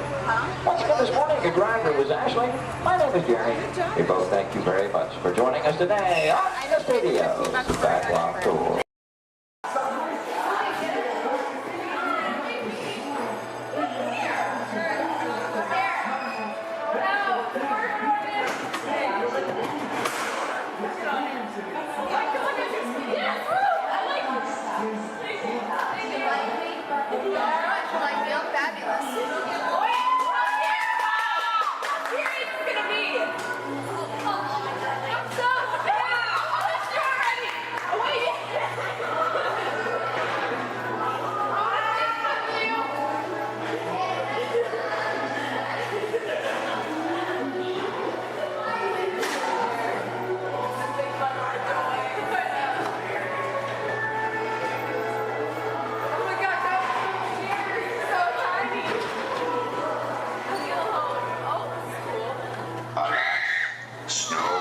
Is the fattest one of all.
Hello, and welcome to Storage. My name is Patrick, and I'll be your chief flight attendant today. We'll begin boarding in a few minutes, but first I'd like to acquaint you with some important safety information.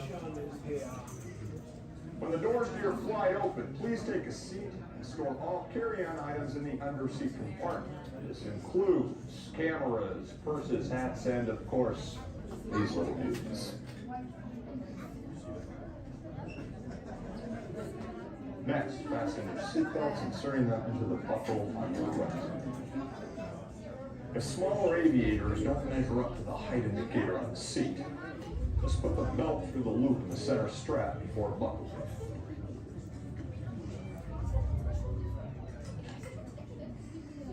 That's worth about. Soon you will be airborne. So if you or your little aviators have a fear of flying or of heights, you might want to wait for your party to arrive.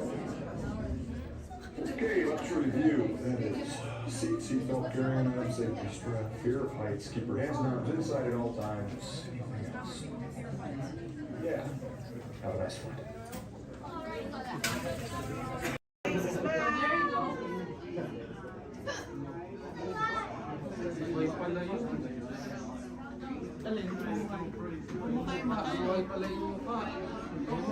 As promised, your time has come. Please enter and gather around the dying fire. When hinges creak in doors chambers, and strange and frightening sounds echo through the halls, whenever candlelights flicker, where the air is deadly still, that is the time when ghosts are present, practicing their terror with ghoulish delight.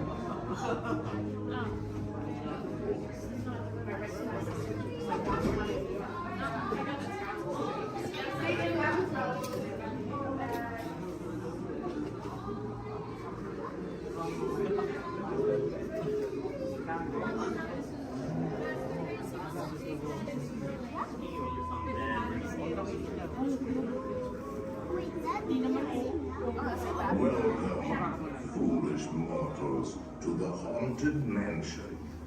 I am your host, your ghost host. Our tour begins here in this gallery. Here where you see paintings of some of our guests as they appeared in their corruptible, mortal state. Kindly step all the way in, please, and make room for everyone. There's no turning back now. At this time, I need everybody to drag their bodies away from the walls and gather in the dead center of the room. Your cadaverous pallor betrays an aura of foreboding, almost as though you sense a disquieting metamorphosis. Is this haunted room actually stretching? Or is it your imagination? And consider this dismaying observation. This chamber has no windows and no doors. Which offers you this chilling challenge to find a way out.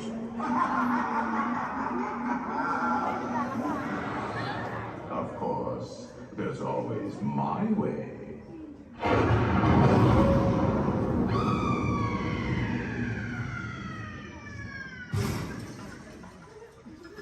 Oh, I didn't mean to frighten you prematurely. The real chills come later. Now, as they say, look alive, and we'll continue on it too. And let's all stay together. You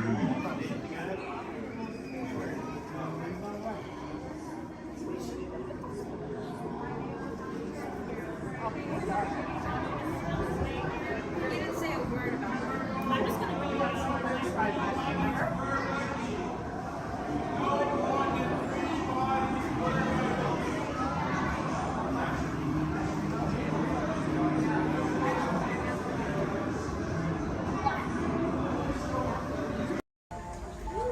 For those of you just joining us, welcome aboard Excursion 3 off the Disneyland Railroad. For your safety, please remain seated at all times, keeping your hands, arms, feet, and legs inside the train. Please supervise all children, making sure they are seated away from the train openings, either fully on a lap or on a bench. Our next stop will be Beacon to Town Depot, your gateway to all Fantasyland attractions. We'll meet at the front. We're taking the train to the front. Perfect. Bye-bye. To those just joining us, welcome aboard the Disneyland Railroad. To ensure a safe ride, stay seated with your hands, arms, feet, and legs inside the train. And please watch your kids. Para su seguridad, permanezca sentado y mantenga las manos, brazos, pies y piernas dentro del tren y cuide a los pequeños. We're now entering Splash Mountain, rumored to be the location of one and only Rabbit Place.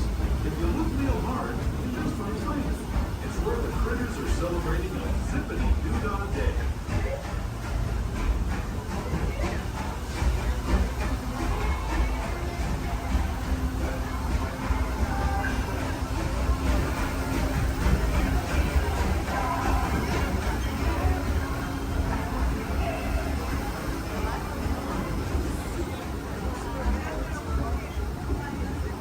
Speaking of critters, this place we're passing over is home to a whole bunch of them.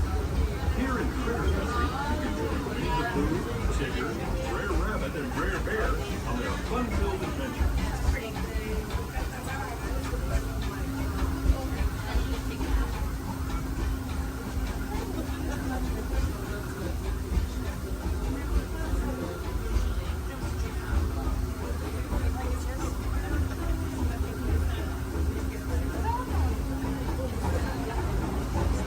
As we steam past Hungry Bear Restaurant, last outpost in these parts, we're now joining up with the Rivers of America and entering the frontier as it looked more than a century and a half ago. This is my favorite part of the journey. Around every bend, there's natural beauty as far as the eye can see.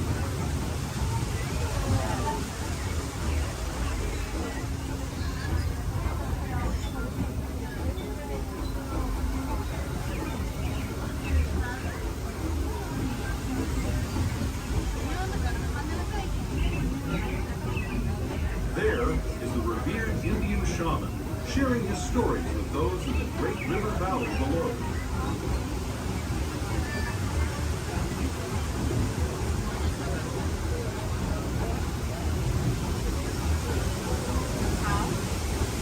People like me have been riding these rails since the 1800s, traveling through nature's wonderland in a matter of days, rather than the months it used to take by mule or stagecoach. Steam power not only fueled these iron horses, but the dreams of a whole new generation as it moved west into this great frontier. Of course, some of those dreams, and the stories that went with them, were pretty darn wild and downright unbelievable, like on Big Thunder Mountain, where I hear that mysterious spirits have grabbed hold of those mining trains and turned them into the wildest ride in the wilderness.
where you'll find many of your favorite Disney animated characters and As we make our way to Mickey's Super Depot, we do ask that you please remain fully seated until the train has come to a full and complete stop. This will be your stop for all Fantasyland attractions, including Mission Small World, Alice in Wonderland, Peter Pan's Flight, and our other favorite little train, Jason Jr.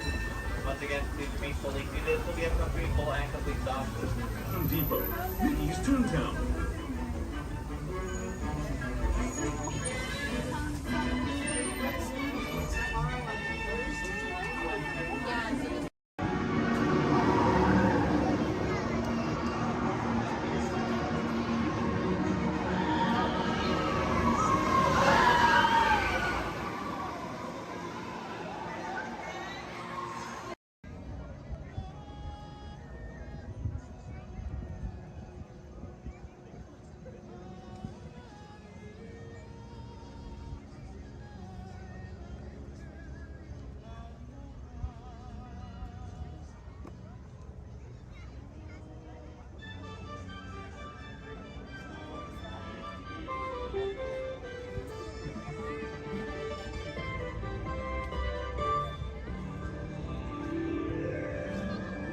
Guests of Disney's Polynesian Village Resort, aloha! Since 1971, the electrical water pageant has lit up the shores of Bay Lake, entertaining generations of dreamers from the young to the young at heart. As we celebrate 50 years of magic here at Walt Disney World Resort, we invite you to join us in this time-honored tradition. Enjoy the lights, the music, the magic of Disney's electrical water pageant.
answered the call of this magical place, Mahalo.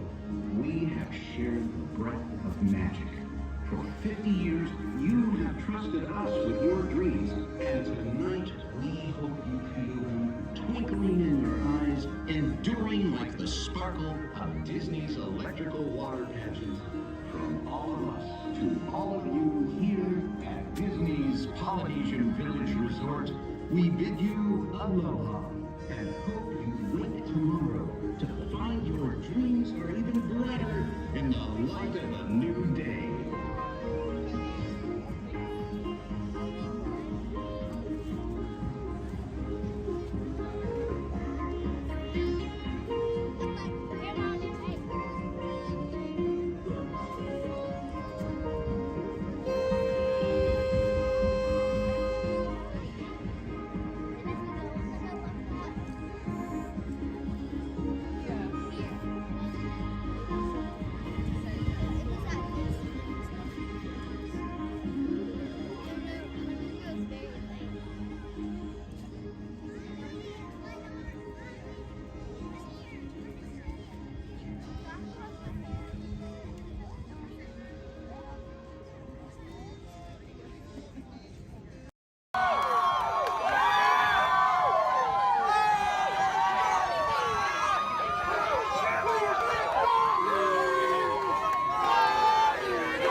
Your journey, keeping your hands, arms, feet, and legs inside the car.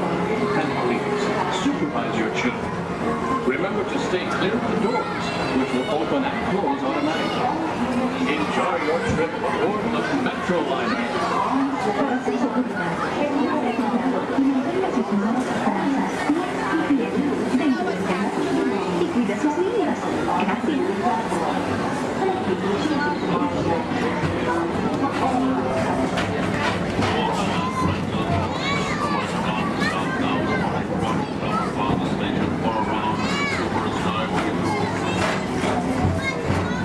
Welcome aboard, CTA travelers. We hope you enjoy Tomorrowland Transit Authority's Super Skyway.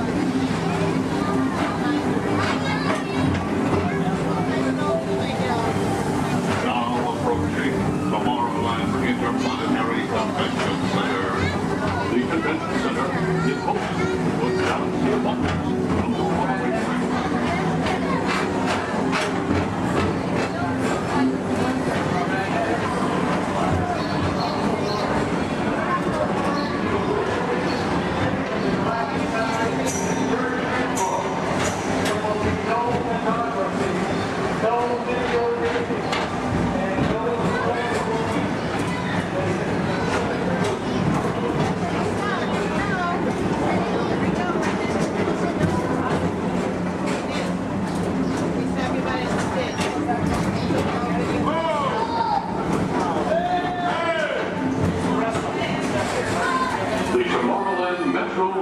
Historical Society presents Walt Disney's 20th century vision for the future. This model city dared to dream the perfect community in which to work, live, and play.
by the Tomorrowland Transit Authority. Attention, all visitors from Galaxy M31. Please keep forward-facing tentacles clear of oncoming Metroliner vehicles. Thank you.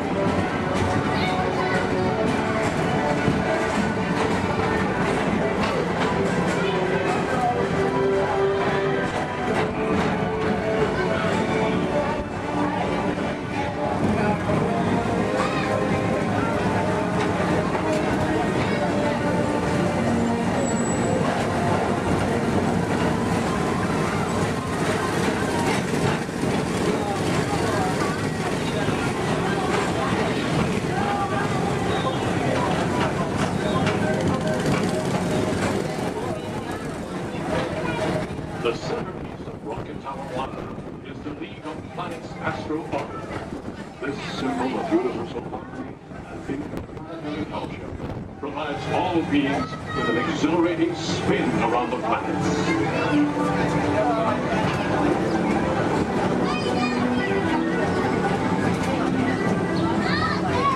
Remember, Blue Line passengers, for all your future travel needs, the TTA services all of Tomorrowland's outlying areas, including the personal rocket ship docking lot, and of course, perfect parking, the latest upgrade. Aging Mr. Morrow, Mr. Tom Morrow. Your party staff has arrived. Please give them a ring. Now approaching Walt Disney's Carousel of Progress.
At the heart of Tomorrowland. Come now, rejoin us and believe in the promise of tomorrow.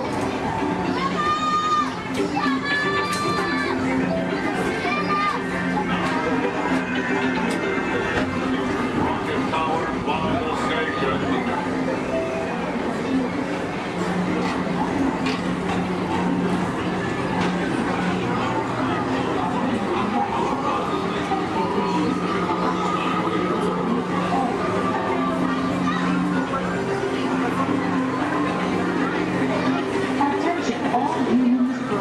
Intergalactic beings. Please keep your arms, legs, and other appendages away from the doors. The doors open automatically. When they do, please collect your belongings and step carefully onto the moving platform. Thank you for choosing Tomorrowland Transit Authority for all your travel needs. Where is it? I know I left it around here somewhere. Mom! Have you seen my cowboy belt buckle? I can't find it! Never mind! Yeehaw! It's rodeo time! Well done, cowboy!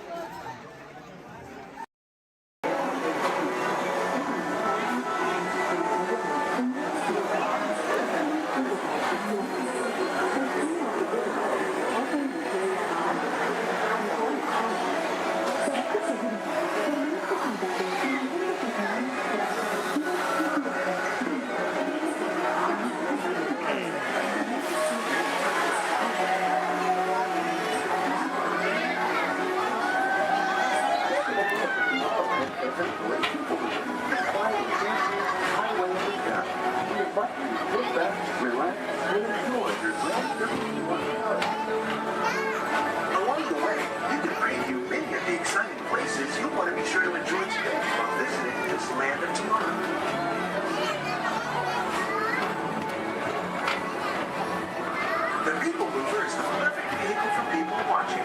So keep your eyes peeled. You never know who you might see.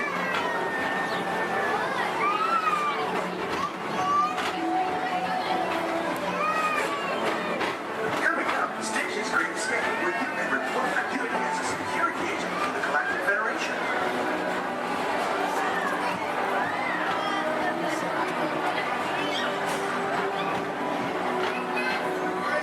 The mission is to keep Experiment 626, the biggest mischief maker in the galaxy, under control.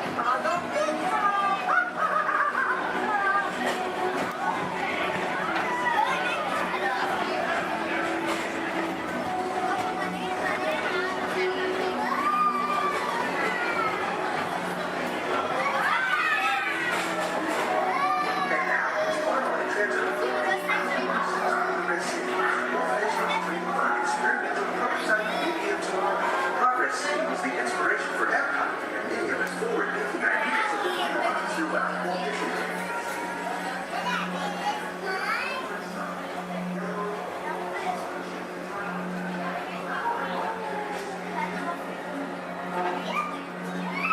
If your future includes shopping, then you'll want to visit Mickey Stuff Traders, where you'll find the greatest goods from around the galaxy.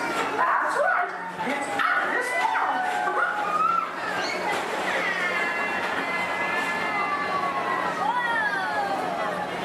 At the Disneyland Speedway, put the pedal to the metal and speed towards the checkered flag in your very own race car.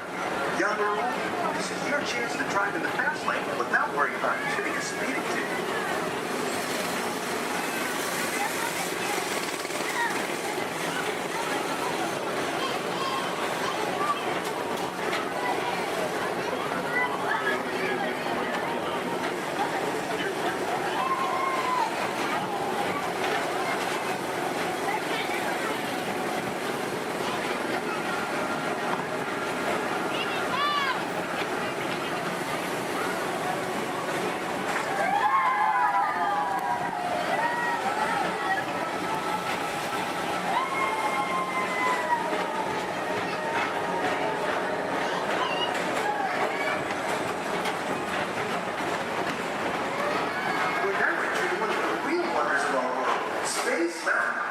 Blast off on a high-speed outer space adventure and create the cosmos.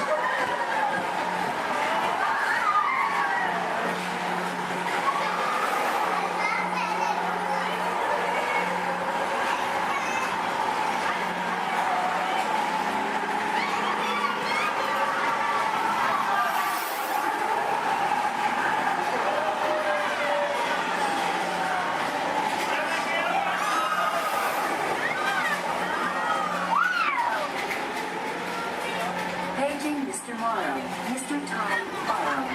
Please contact Mr. Johnson in the control tower to confirm flight to the moon.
you take a spin around the planet and ascend to otherworldly heights.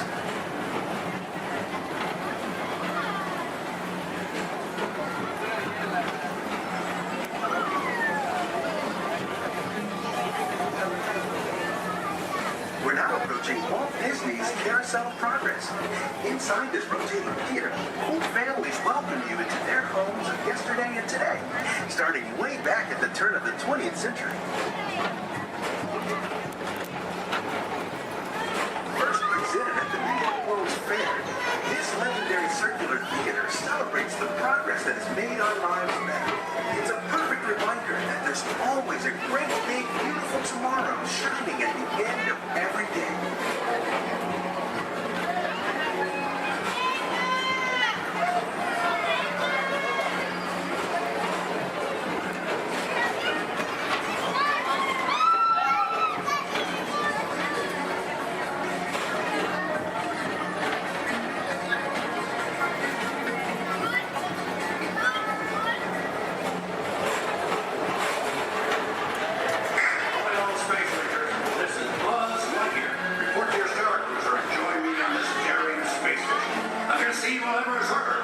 As an honorary space ranger, you'll use your own personal laser cannon to save the entire galaxy.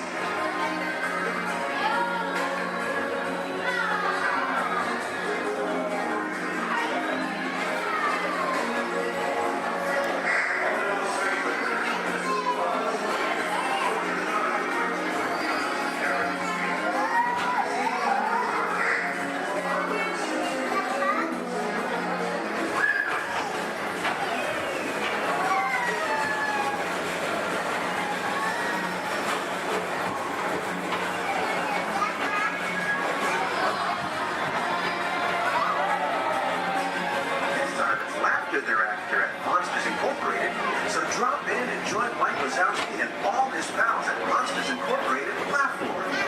Share the fun.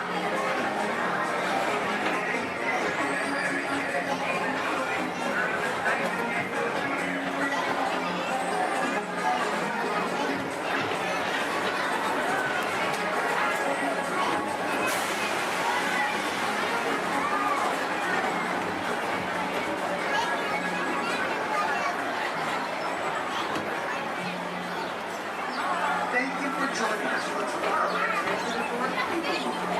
It's been a pleasure to have you aboard. Enjoy the rest of your day and have a great, big, beautiful tomorrow.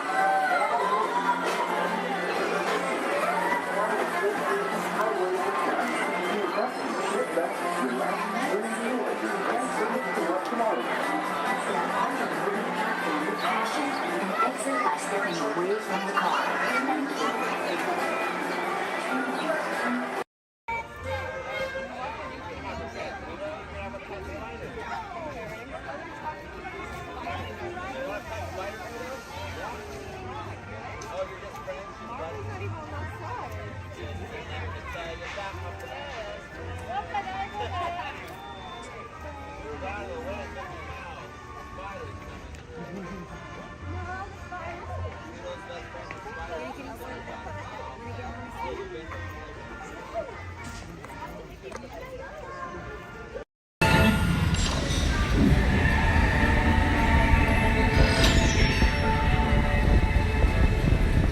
We'll begin with the capability test to see how your vehicle designs perform under challenging weather and surface conditions.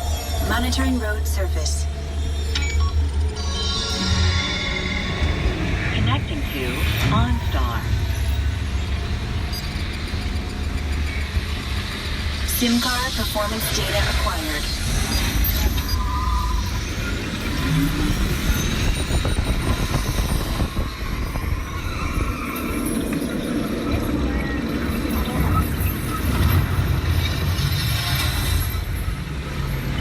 Let's see how your designs hold up now.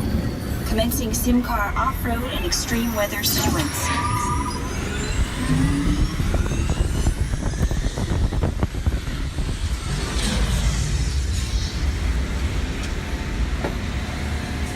Capability test results displayed and verified. Now let's see how your vehicles compare when it comes to their efficiency. Scanning SIM card for optimal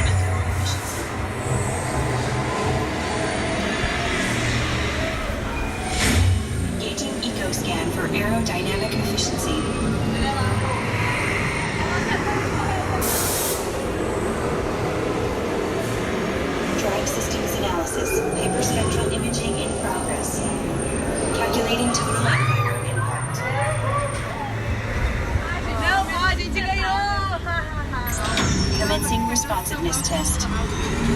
Okay, the responsiveness data is now being synchronized. Automated driving technology verified and active.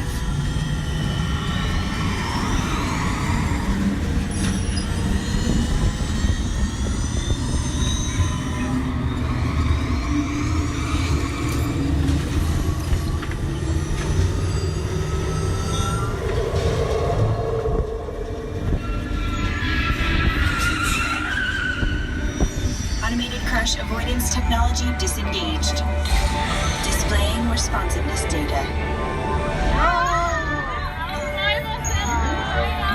Here comes the final test. Energizing for power test.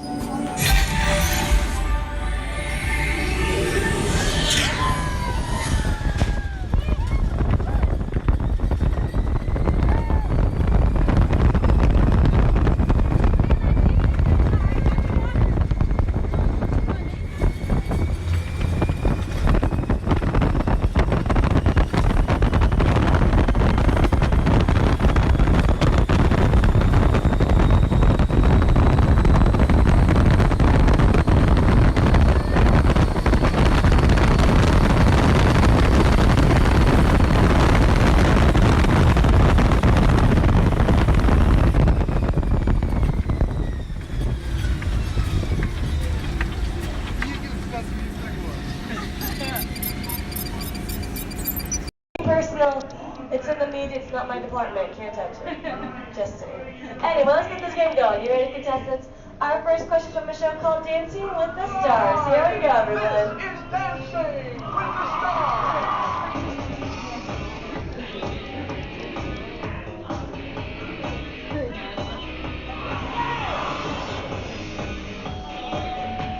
The NFL legend who danced his way to victory in Season 3 of Dancing with the Stars is A. Jerry Rice, B. Emmett Smith, or C. Apollo Antonova. All right, everyone, second to the contestants. Contestants, what do you think the answer could possibly be? Contestant number one. You sure there couldn't be a better answer? Like maybe, like change it B? Maybe like to change it to something different? Like maybe you see something, B, Emmett Smith. Okay, how about you, Team 2? What do we think? You sure you don't want to change it to what contestant one said? Like, because I think there could be a better answer. Like maybe if we change it, B. Okay, you sure? Last chance. You're sure? All right, contestant 3, what do you think then?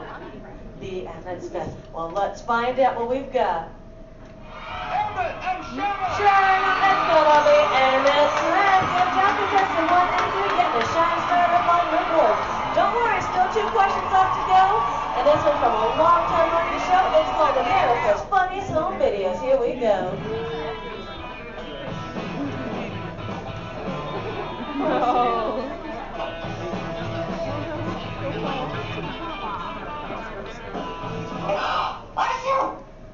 ABC's America's Funniest Home Videos often features dogs doing extraordinary things. In this last video, the dog is going to A. Imitate the woman's sneeze, B. Lick the woman's nose, or C. Fetch the woman a tissue. Alright, contestants, you might see a subtle hint up there to help you out with this answer. So who wants to answer first? Hit that button. Here we go. Team number 2. B. B? Lick the woman's nose? You don't see something up there that might that might change your answer? C. Fetch a woman a tissue. Okay, here we go. Contestant 3, what do you think? C. And contestant number 1? C as well. Let's find out, everyone. We've got a sneeze. And we got a tissue. Good job giving all of you a shining star. Anyway, folks, commercial break time. Here we go. If any of you missed your favorite ABC shows or just want to start watching new one, log on to the website. It's abc.com. Up there you can see their motto is Start Here, and that's because they're a multi-platform network, which means you can watch their shows not only on your big screen, but your computers and now even your handheld devices. Anyway, everybody, take the focus off me. I'm back up here on the screen because we're moving on to our final question. Are you ready, contestants? It's from Extreme Makeover Home Edition.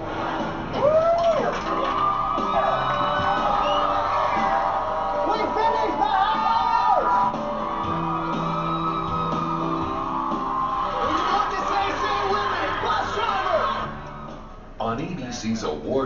Extreme Makeover Home Edition, Ty Pennington is famous for saying these words before every new home is revealed.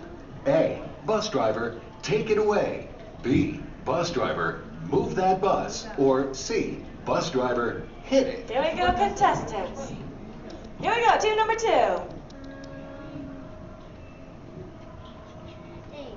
A, take it away.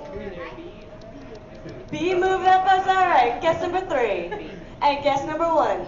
B as well. August, do you know the answer? Say it with us then, bus driver. Move that bus. Yeah. Anyone else this show? You're cramming that you love Andy? I do. It's okay. Anyway, August, if you're going right this way, we've got ourselves a tie with guess number 1 and 3, which means they watch way too much television. But how about a round of applause for all our contestants for coming on us? And folks, I hope you had fun here with me, but we have reached our destination. The Elias' Dream Home is there behind us. Everyone, jump onto their front yard and party.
We'll be right behind you. Nothing to worry about. Unless we cannot stop this unusually large man.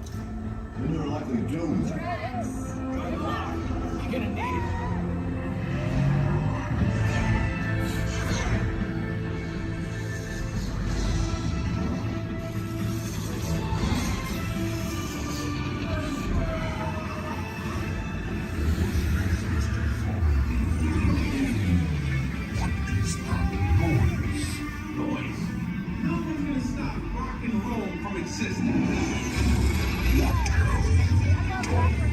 What have we done?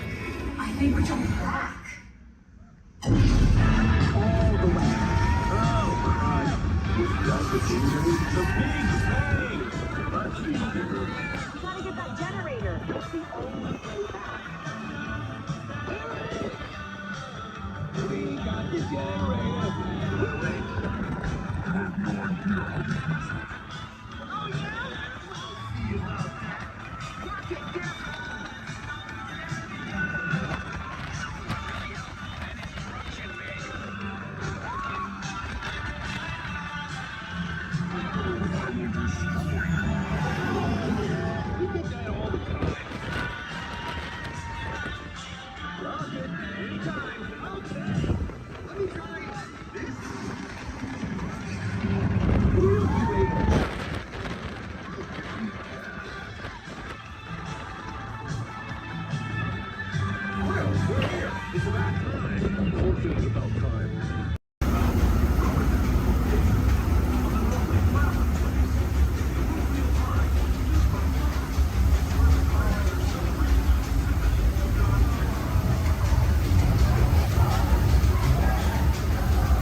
I'd ask everyone to please remain seated throughout the show, and please keep your hands, arms, feet, and legs inside the vehicle at all times. Oh, don't forget to supervise your children, and for the safety of our cast, we ask that you please refrain from the use of flash photography and external video lighting.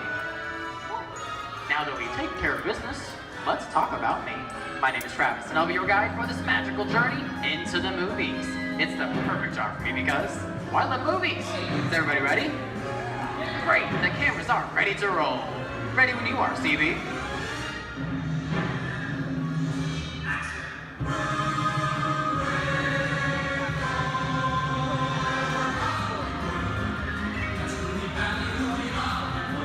And we are rolling.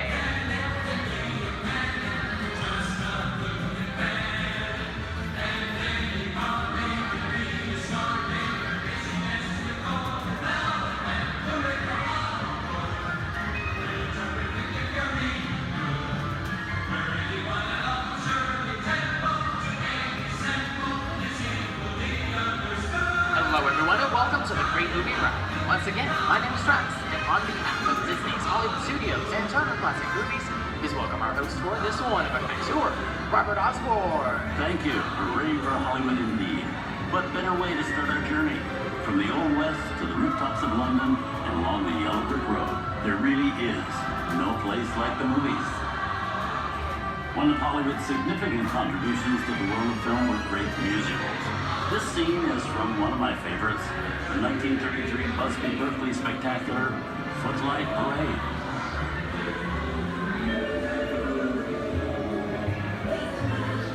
Here's one of the most famous of all dance sequences. It's from the 1952 musical classic, Singing in the Rain. Here's Jim Kelly singing in the rain. Literally.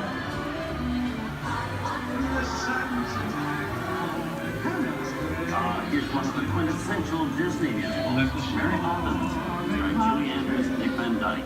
This classic earned 13 Academy Award nominations. I love this song. Sing along.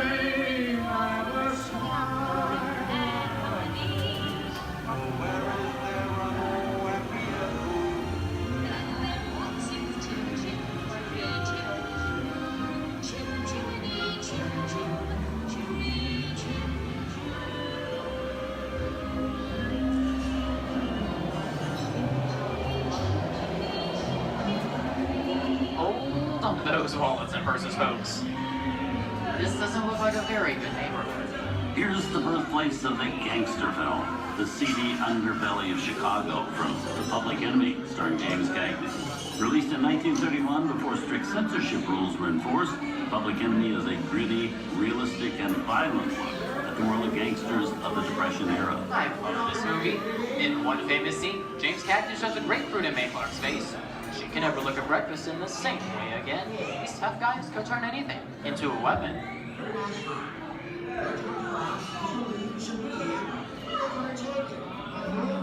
You want to kick in with the dog. If you don't, somebody's going to drop by here and take your teeth out one at a time. And me? I get you. Now eat it. Tough guy,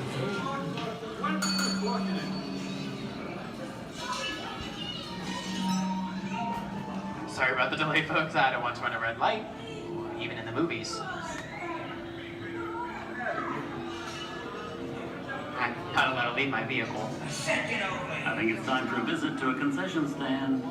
Bye. So I was born waiting. Okay, Muggsy, whatever you say. Hey, how'd you know my name anyways?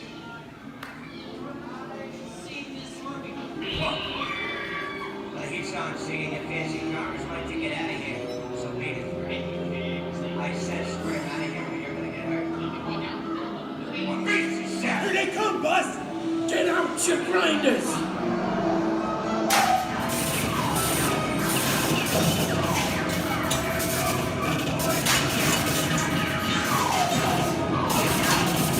I'm hit! I'm hit! Muggsy! They got sprint! Muggsy! Muggsy! Where's his head? His head!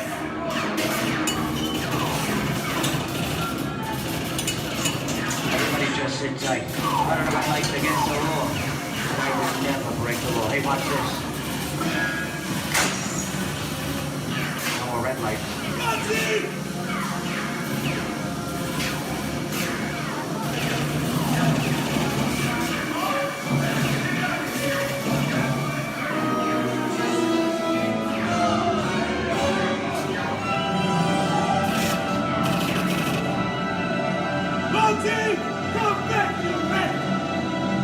Sorry, boys, I'm making my getaway. Give my regards to the warden, suckers. What are you looking at? Everybody just mind your P's and Q's, and, maybe you won't get hurt. Oh. This must be the west side of town, huh?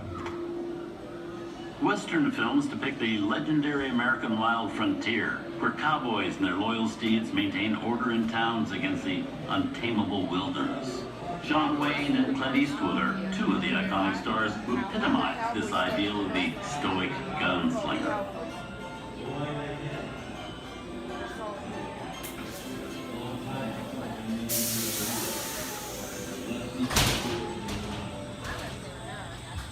Sleepy little bag, ain't it?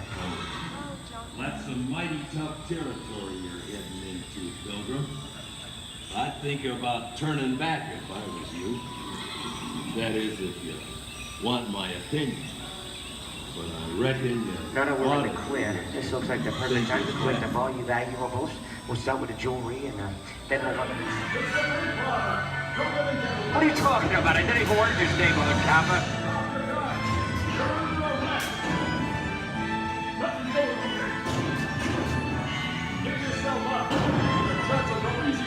This is nuts.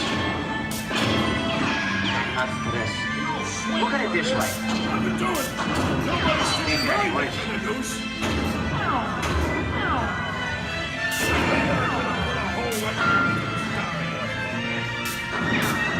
Okay. Twice.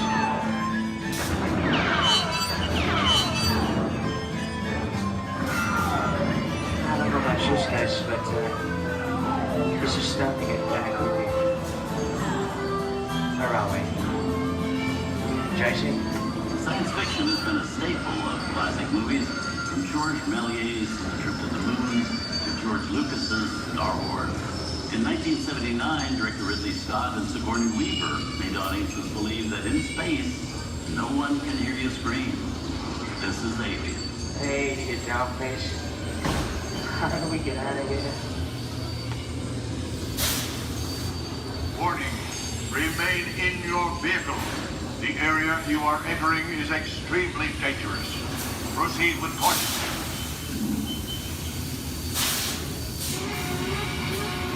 Danger.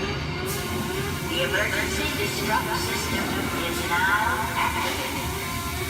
The ship will detonate in T-minus 10 seconds. The option to override automatic detonation expires in T-minus 5. What is that thing?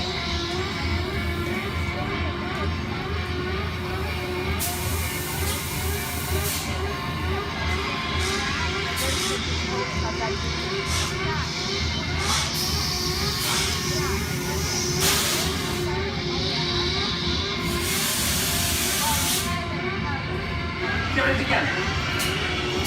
I'm getting out of here. That's enough creepy crawly things for one day, right?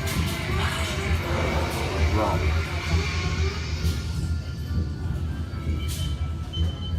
Steven Spielberg and George Lucas cemented their status as the blockbuster boys with their first partnership. Here from that legendary collaboration is Harrison Ford as archaeologist Indiana Jones in Raiders of the Lost Ark. Snakes. Why did it have to be snakes? Some of the biggest horror stars of Hollywood appear in the ancient story of a cursed Egyptian temple, a priceless jewel that beckons to all, but be warned, the temptation always leads to destruction. Get a load of that show, guys. Time for me to get back to work. Good thing I don't believe in ghost stories. Don't nobody move while I go get the goods. I don't think they'd notice a few extra bodies around here. If you know what I mean.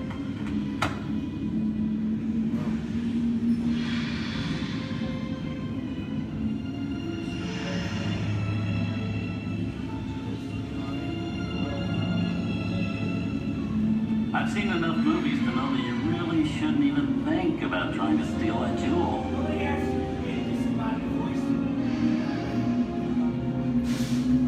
Halt, unbeliever. Disturb the treasure of the gods, and you shall all pay with your lives.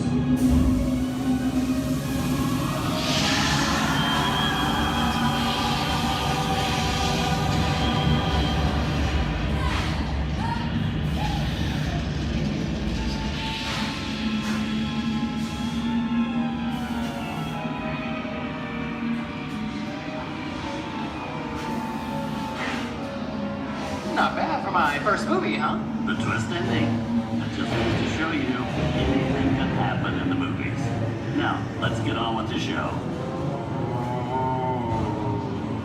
I see, things that go bump in the night have always been a staple of movies. One of the first horror films was a silent short featuring a dancing skeleton, written by the Lumiere brothers in 1897. Both audiences and filmmakers were really interested in POV for the horror was used to describe a film until the 1930s. Wow, it's really a jungle out there. Where are we? This is the jungle home of one of the most famous movie characters of them all, Tarzan. The movie's most popular Tarzan is undoubtedly Johnny Weissmuller, who's run through 12 films as the King of the Jungle. Over there is Marino Sullivan as Jay, and Tarzan, sidekick Cheetah, who was portrayed by over a dozen chimpanzee actors over the years.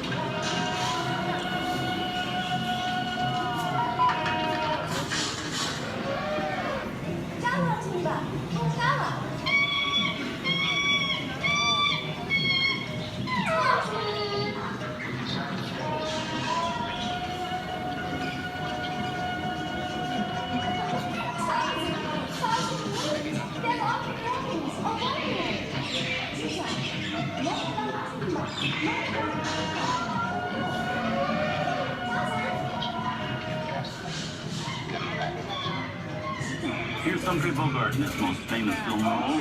In 1942, Bogey finally got to spread his wings and romance the beautiful Ingrid Bergman in Casablanca. Look, I know that it be noble. It doesn't take much to see that the power of 3 little people don't amount to a hill of beans in this crazy world. Someday you'll understand that.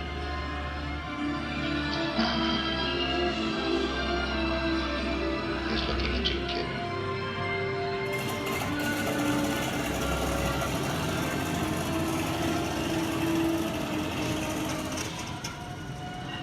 Inside of us, we both know you belong to Victor. It was work, the thing that keeps you going. That thing moves around, you're not with it. And now, one of the most famous movie stars in one of his greatest roles, Mickey Mouse, is the Sorcerer's Apprentice in Fantasia. When the film came out in 1940, Walt Disney promised to add new musical sequences in the future.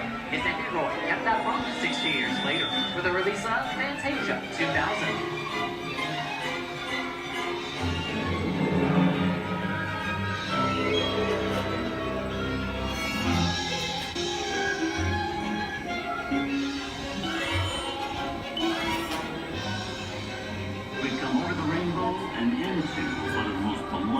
And most watched films in movie history, The Wizard of Oz. Toto, I have a feeling we're not in Kansas anymore.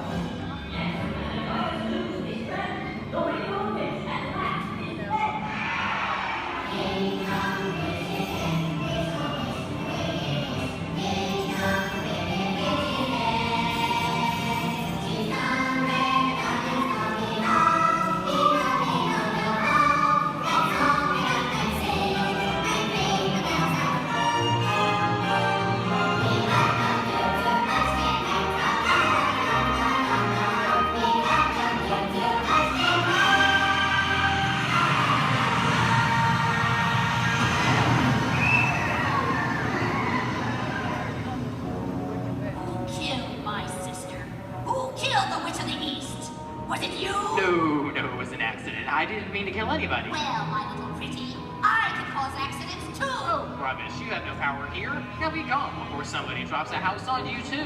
Very well. I'll bide my time. But just try to stay out of my way. Just try. I'll get you, my pretty, and your little dog, too. I wonder how we get out of here. What do you folks think? Which way do we go? Follow the yellow brick road. Follow the yellow brick road. Follow the yellow brick road? Oh, why didn't I think of that? Sing along, folks. You know the words.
From all of us here at Disney's Hollywood Studios and Turner Classic Movies, we hope you've enjoyed our tour through some of my favorite films. But remember, there are many more adventures waiting for you every day on TCM.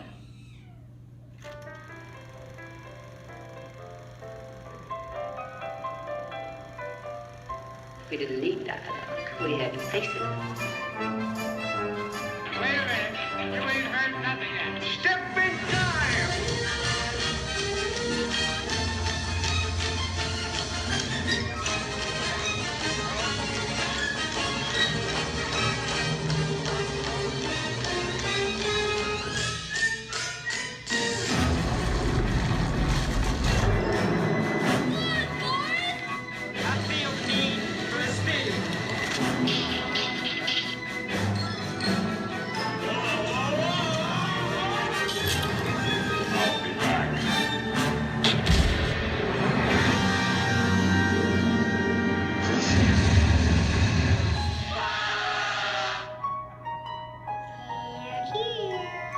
You best start believing in ghost stories, Miss Turner. Is it safe? No, you're not! I have a feeling we're not in Kansas anymore. I'm a man. Well, nobody's perfect.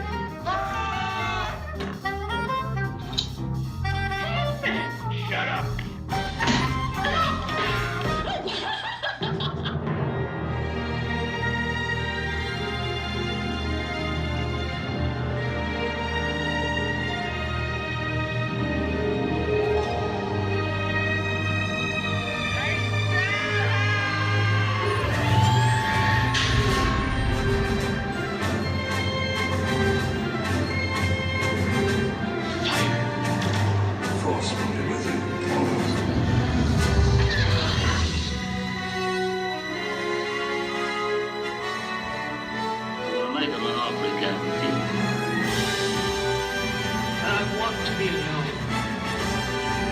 We didn't land on Plymouth Rock. Plymouth Rock landed on us. Good morning, Vietnam! He's looking at you, kid.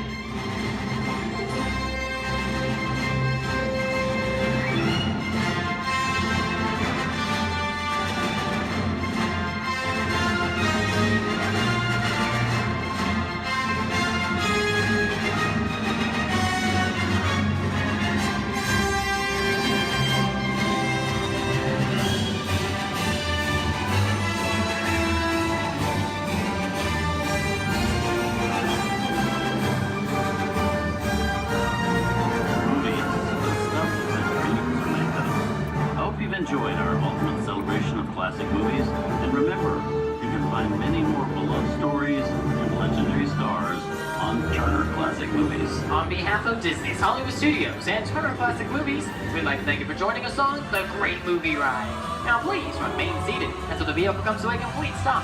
Please take small children by the hand and gather your personal belongings. And once these doors have opened, rise dramatically to your feet and make a grand exit towards the rear of the vehicle. Oh, and one more thing. When I yell action, don't forget the thunder is applause for yours truly. Okay, quick, everybody. And action! Thank you. Have a wonderful afternoon at Disney's Hollywood Studios.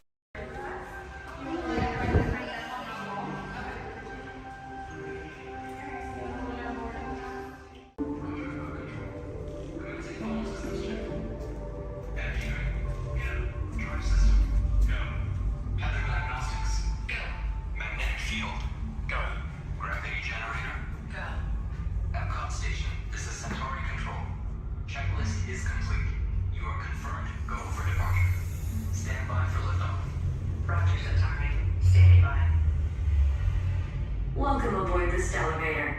In just a few moments, you'll be on your way up to Space 220 aboard the Centauri space station. Enjoy the ride. SV1, you are clear for departure. Initiating in 3, 2, 1, liftoff. You're riding aboard the Mark V Stellarator, the latest in space elevator design and technology. Today, you'll have a spectacular view of Florida and the Eastern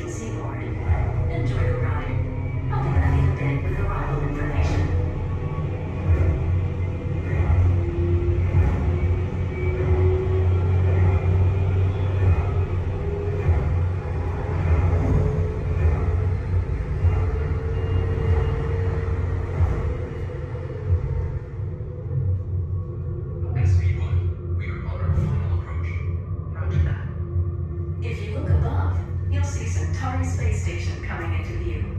Once we dock, gather your belongings and exit through the open airlock. A Space 220 agent will be waiting for you.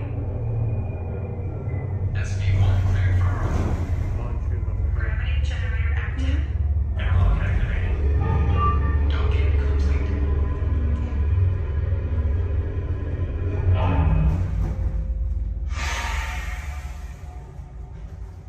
Welcome aboard. Is this where we go down? Yeah. Wait one moment. You guys gonna head right down this way. Somebody should meet you there. If there's nobody, oh, there is somebody. Okay. Head on down. Thank you. All right, guys. Is it okay? Good. We're safe.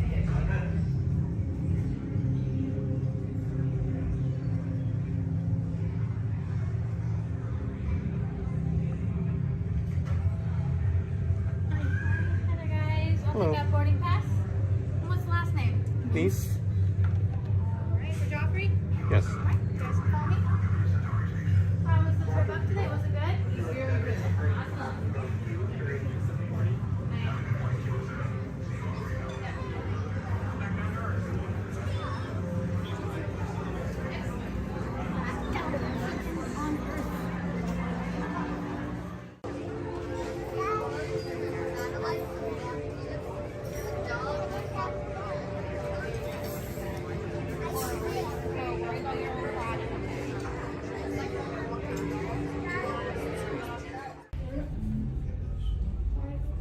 SV2, you are cleared for departure. Initiating descent in 3, 2, 1. Your journey back to Epcot will be a smooth and quick one today, so enjoy the ride.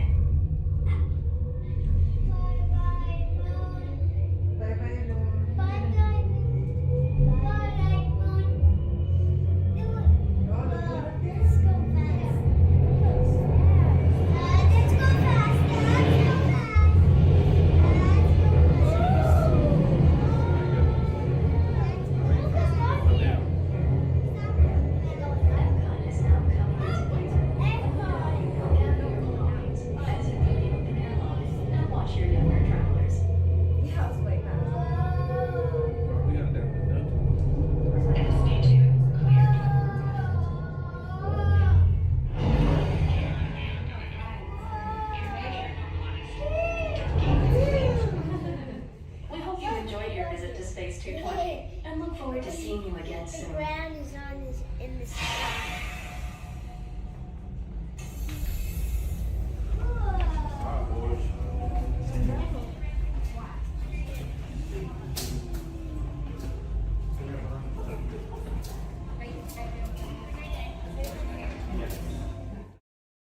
We recently learned that your Terran visionary, Walt Disney, had a similar goal in mind with his early concepts for the experimental prototype Community of Tomorrow.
absolutely out of my mind.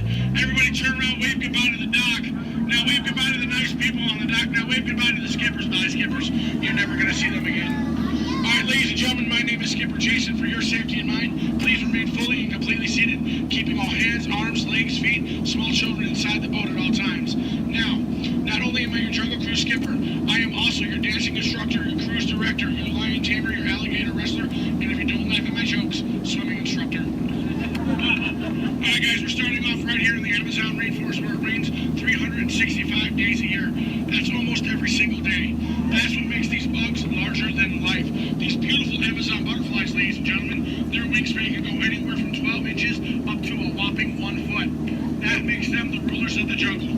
True monarchs, true monarchs. And over here, ladies and gentlemen, we have Inspiration Falls. Now, I am told the longer we stare at Inspiration Falls, the more and more we are inspired to go deeper and deeper into the jungle.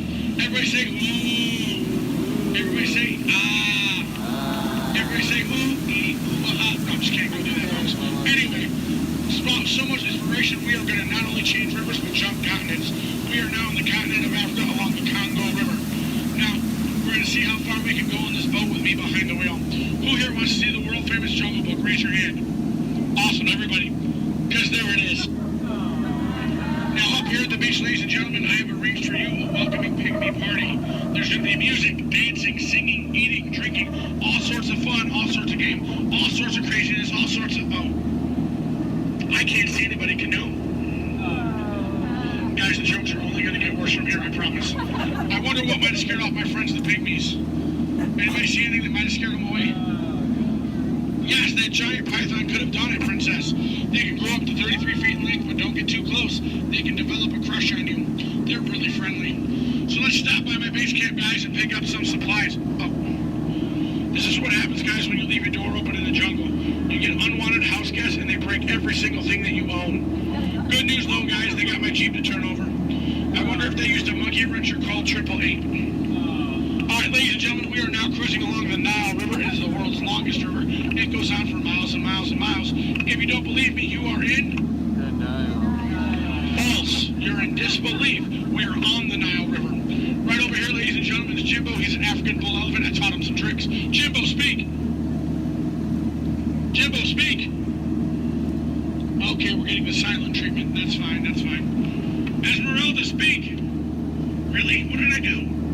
Come on, guys. Get with the program. There they go. All right, right over here, guys, we got the sandstone rock formation. A lot of people take it for granted, but I think it still rocks. It's one of our bolder attractions here in the jungle. Now, ladies and gentlemen, we got the wildebeest, we got the giraffes, gazelles, impalas, zebras, and lions. Hey, guys, those zebras in the back, they are the oldest zebras on property. You know how I know that? They are still in black and white. Don't worry about that zebra with the lions, everybody. He's just dead. Dead tired. Dead tired. All right, ladies and gentlemen, over here, we're going to say hi to one of my oldest friends in the jungle. Her name is Ina. So as we go by, I want everyone to wave and say hi to Ina for me. Here we go, everybody. Say it. Hi, Ina! By the way, Ina is the zebra in the back. It looks like those guys on that tree are in some trouble. Oh, boy. All right, ladies and gentlemen, we are now cruising along in crocodile country. Crocodile country, there's a lot more dangers than just crocodiles. There's monsoons, there's rapids, and there are these giant things called waterfalls. So if you guys see a waterfall, point it out for me so we can avoid it. We don't want to go over it just yet. We want to go through it later. What's that? Where? Where? Oh, that is Schweitzer Falls, ladies and gentlemen, named after the late, great Dr. Albert Falls. As we go by, I want everyone to lean. Lean. Lean. Don't worry about looking stupid. I'm doing it for you. Lean. Lean. Lean. And we will make it. All right. Ooh, that was close. Man. By now, a lot of people will ask me, Skipper Jason, how is it you became a world-famous Jungle Cruise skipper? And I tell them, quite frankly, isn't it plain to see I took a crash course? Toughest thing about flying, ladies and gentlemen, is the ground. It's totally the ground. So we're going to keep cruising right along, people, until this pool full of hippos. It had to be hippos. All right, guys, cover your ears. This is going to get loud. They gave me something to scare away the hippos. Cover those ears. Shoo, hippos, shoo! Make way! Be gone! Be gone, hippo, be gone! I showed those hippos who's boss. Alright guys, we're now cruising out of this hippo pool and right into headhunter territory. It is not the greatest of places to be headed. If you don't believe me, you can ask my last crew. Those boneheads did not believe me. Wait, you guys hear those drums? Are those warriors dancing? Yes, they are. That can only mean one of two things. They're either going to attack the boat or they've lost the key to the men's room. Do me a favor, guys. Keep your eyes peeled on this side of the boat for an ambush. If you see an ambush, point it out and let me know. I'm going to look over here. Where? Princess, that's not an ambush. That's an ambush. You can tell by its leaves. All right, ladies and gentlemen. This is what everybody got up early to come to Disney for. Are you ready? Are you ready? Here we go. The eighth wonder of the world. The backside of water. Kids, do not try this at home. You'll hit your head on the faucet and that hurts. Don't ask me how I know. Alright guys, we're now in the Mekong River here in Southeast Asia. There's this really cool temple I want to show you guys. It's awesome. It's amazing. The entrance is just up over here. Oh. It looks like there's been an earthquake since the last time I've been through. What do you guys say? Do we go in? Yeah. There could be danger. There could be adventure. There could be treasure. Or worst of all, it could be another Disney gift shop. Alright guys, stay seated, keep your eyes open. I'm gonna stay seated and keep mine closed. Oh wait, it's just a root canal.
Trader Sam, ladies and gentlemen, is our head salesman of the jungle.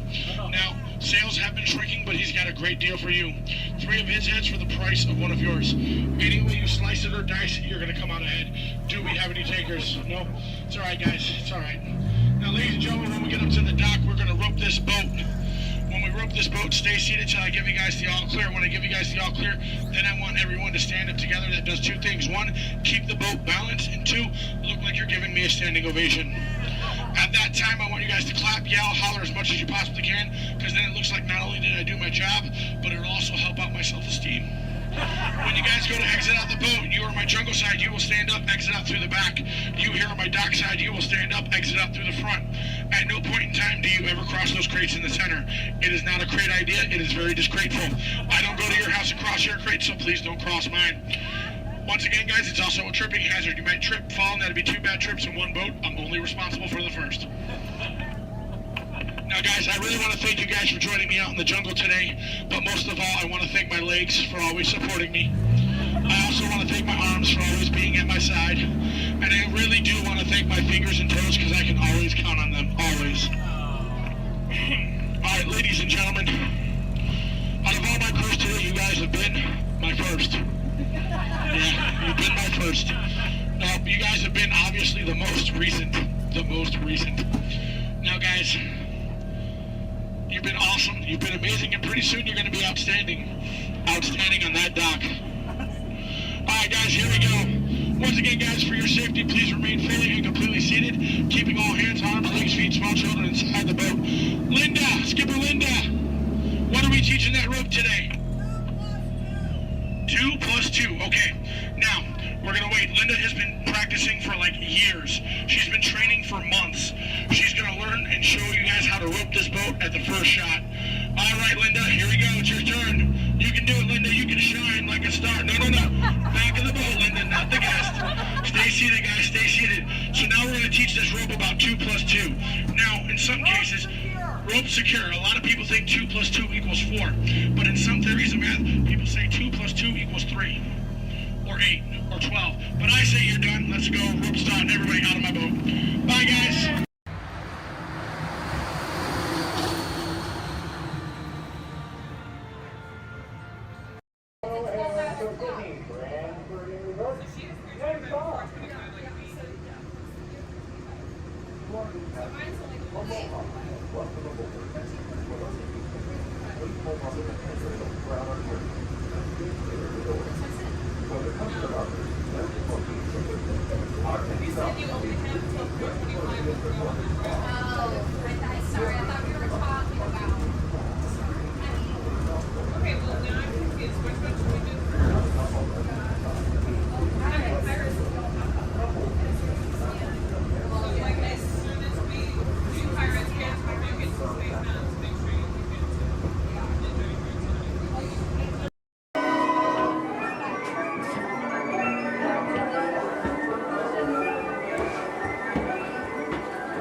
Welcome aboard the Walt Disney World monorail to Epcot.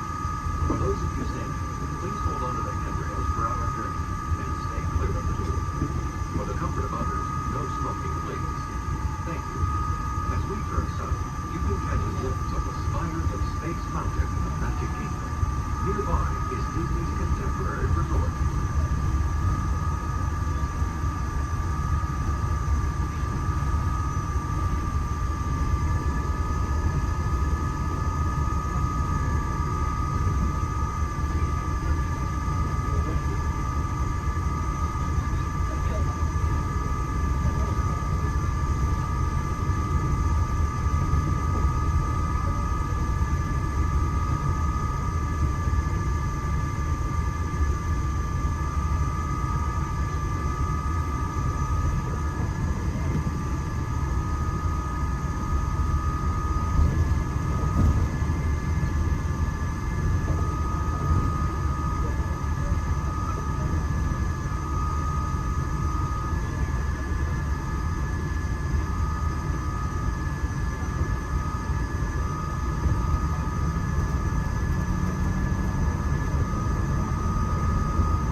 rocketing back to the big battle with the Guardians of the Galaxy, or exploring the hungry cities built on the power of blood. These words are surely inspiring. If you're looking for an exhilarating sensory thrill, step into Mission Space, where you and your flight crew will sign up for one of 2 out-of-this-world missions. And just next door is the new Space 220 restaurant, where you can trip light and enjoy stellar dining in space. At Test Drive, you can experience the exhilaration of test driving a vehicle all on this fastest ride ever created for Walt Disney. Across the river and World Showcase, you'll find representatives from the Coast, making this a truly international stage. Some exciting new adventures from around the world are coming to France, Finland, China, and the United Kingdom. Join us tonight at the Lagoon to celebrate together during the nighttime spectacular. There's even more for you to explore, and you come around the world with a packed inside those glass pyramids, unleash your spark and journey into imagination with figures and experience your favorite short films like never before at the Disney Pixar Short Film Festival. Next is the Land, where you can celebrate Earth's rich diversity. The Land is also home to Soaring, a free flying adventure across the wonders around the world. Here at the sea, you'll be able to meet some of your favorite undersea pals from Disney Pixar's Finding Nemo. We're approaching the Epcot monorail station. For our smoking guests, there are designated smoking areas just outside the park. Please hold on to the handrail and stay clear of the doors until the monorail stops completely and the doors open. On behalf of the cast of the Walt Disney World Resort, welcome to Epcot.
Just kidding, you'll never see them again.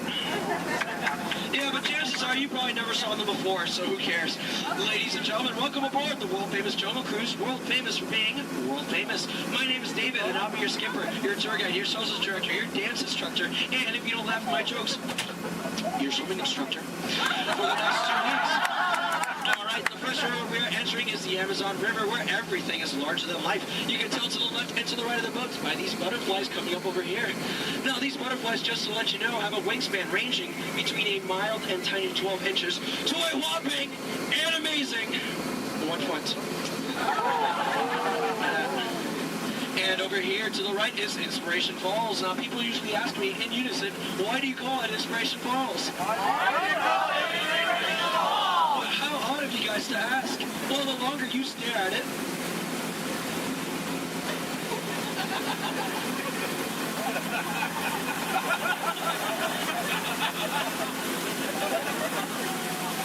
the more it inspires you to travel deeper and deeper into the jungle. Everyone say, ooh.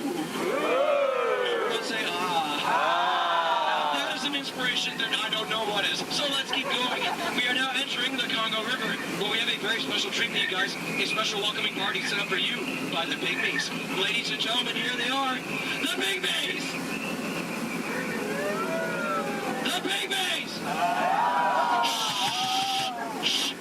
This is not good. Usually they don't run off. Something really, really big must have scared them off. Yeah, that's not good.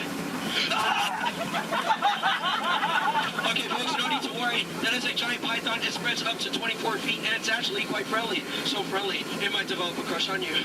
Now let's see if we scare off that bad boy by getting something over here from my cat. Oh, no.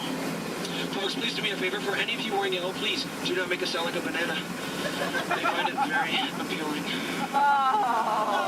Don't laugh, that's not cool. Yeah, the bitch and everything. Okay. All right, folks, we are now entering the Nile River, where it goes on for Niles and Niles and Niles and Niles and Niles and Niles and Niles. And if you don't believe me, well, you're in the Nile. Disbelief, but nice try, though. All right, coming up over here is an African elephant. Now, this elephant is special because I taught it a really cool trick. Watch. All right, Bertha, speak in Spanish. I'm just kidding. I haven't taught him that yet. Over here to the right, you'll see a sandstone formation. Now, I like to point this out because most people take it for granted. Oh, come on, that joke rocks. All right, we're now entering the African veldt, where you'll find all sorts of animals such as wildebeests, impalas, zebras, giraffes, and lions. These lions over here are demonstrating the first law of the jungle, survival of the fittest. They're demonstrating it by protecting that sleeping zebra. Yeah, that zebra looks dead. Tired. All right. And folks, it's a very special treat. The second law of the jungle, survival of the fastest, just up ahead. You know, I told these guys over here on the pole, you know, African rhinos, they're just as fast as horses, but they didn't believe me, and it looks like now they're about to get the point. In the end, oh dear. That is my heart in the morning. All right, we're now entering crocodile country, where danger lurks every corner. So please do me a favor. If you have any family members that you want to get rid of, now's the time to do it. All right, over here to the right, on the left-hand side, you'll see Old Smiley. Now, Old Smiley is 75 years old, and he loves to take free handouts. Now, crocodiles are some of the dangers we have here in the jungle. We also have monsoons, whirlpools, hurricanes, rapids, and waterfall, that's right. Okay, let's see if we can make this right side turn over here, folks. All right, just in case anyone wants to lead to the right. Lead to the right, lead. I'm so sorry. Lead to the right. Lead. We're not gonna make it. Okay. All right, folks, thank you very much. Just to let you know, that was Schweitzer Falls, named after the world-renowned professor, Dr. Albert Falls. Now, people usually ask me, you know, David, how did you land your job here at the Jungle Cruise? Well, it's plain to see. I took a crash course, but now I'm just winging it. Yeah. Don't laugh. This is the story of my life. Yeah. Oh, no. Okay, folks, looks like we're stumbling upon a pool of hippos. Okay. Everyone, please do me a favor. Don't do anything stupid. I'm going to try to scare them off here. Oh, God, go away! Shut up!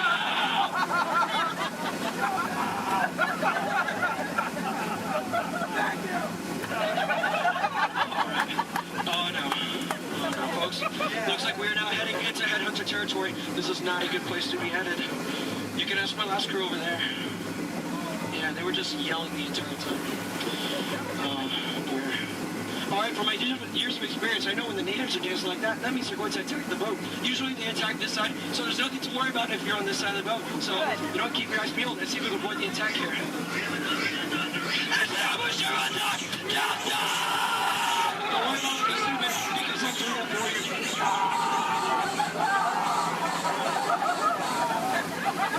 Is the coast clear? All right, good. Ladies and gentlemen, here's something you don't see every day.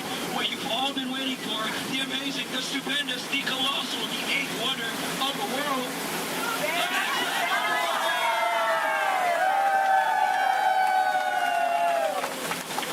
I love you guys. I'm just thank you. All right, we are now entering the Mekong River, deep in the heart of Cambodia, where the Khmer Empire used to rule for over 7 centuries, and they used to build temples just like this one. Although I clearly remember the entrance being right here. Okay, I don't like the look of this at all. All right, this path could lead to danger. It could lead to treasure. It could lead to doom. Should we go in? Yeah! Really? Oh, no? Well, I agree with you, but it looks like we don't have a choice, so Keep your eyes open, because I'm going to keep mine closed.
Looks like we made it. Is there anybody missing?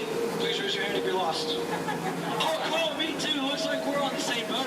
Get it? Because we're... Never mind. Okay, folks. Looks like we stumbled upon a sacred Indian elfin bathing pool. It's right to take pictures because it looks like they have their trunks on. Yeah. You know, people usually wonder, is that water coming out of their nose? Well, it's not. It's not. Hey, guys, look. On a beautiful night, we have a full moon. All right. Wait, what's he doing? What's he doing? No, bad boy, no! He's gonna try to squirt the boat, so everyone on this side of the boat, get ready to duck. Duck. Ah! Dude, that was close. Hey, boat friend, everyone on this side of the boat, duck. I'm just kidding, that's an elephant. All right, ladies and gentlemen, listen up. We're now entering the educational part of the tour, where I love to point out my favorite plant life. Ready? Listen up. Ready?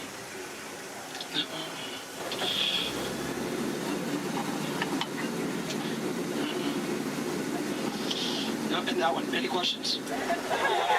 No? Which one's over here? The green one. All right, now over here is Trader Sam. Now, Trader Sam's a close friend of mine, and he has just been promoted to head salesman. Now, lately, his sales have been shrinking, so he has a very special deal for you guys. 2 of his heads for one of yours. Any takers? No? Well, either way you slice it or dice it, you always come out ahead of the deal. All right, folks, now returning to the sad part of our journey, the return to civilization. So, I know, trust me, I feel your pain. All right, you want to go one more? I'm sorry. All right, now please listen up. This is very important. When exiting the boat, please exit the way you entered. Please do not cross these center crates over here. Trust me, it is a tripping hazard. You will trip, you will fall, and that would be 2 bad trips in one boat, and I'm only responsible for the first. And please remain seated at all times. Okay, everyone? Thank you so much for joining me. Now get out. I'm so sorry. Thank you so much. Standing ovation. Oh my goodness. Standing ovation, clap. Oh my goodness, you guys made my night. Like really, you guys did. All right.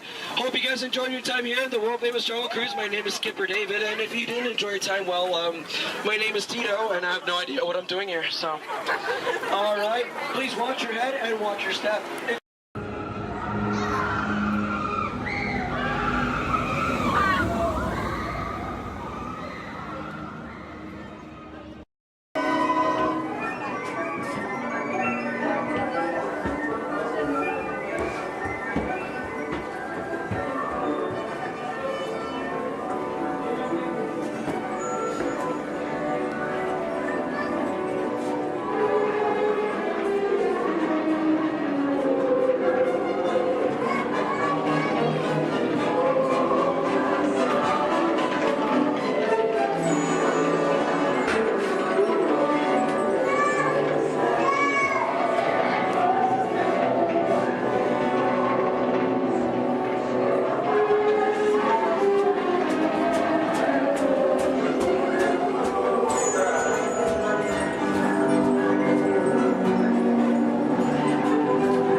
manos y brazos, pies y yenas dentro del baño y cuida a los pequeñitos.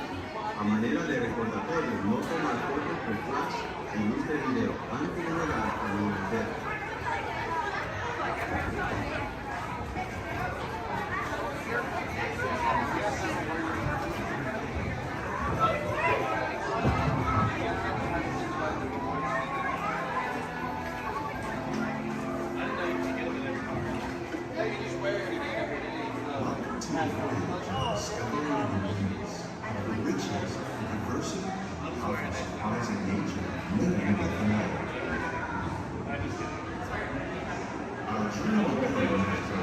Sudden changes are sweeping over the land.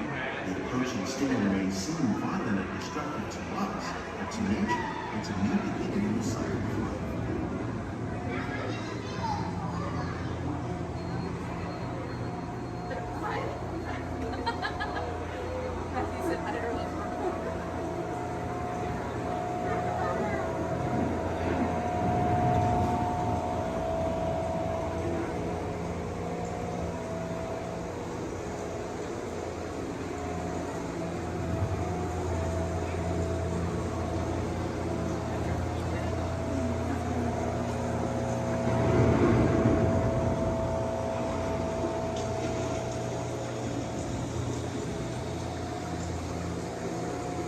Beneath the surface of the lake, roots trap water from the flowing mud, extracting precious nutrients and minerals. These elements, when combined with sunlight, create the diverse living systems of our planet.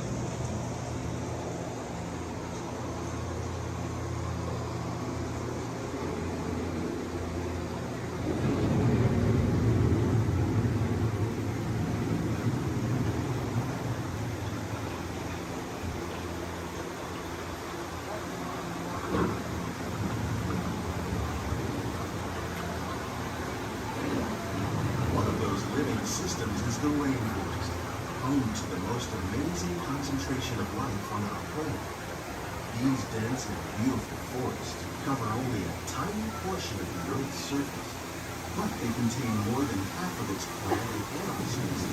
Rainforests are also extremely rich in productive living systems, providing us with oxygen, food, medicines, and other elements essential to our lives.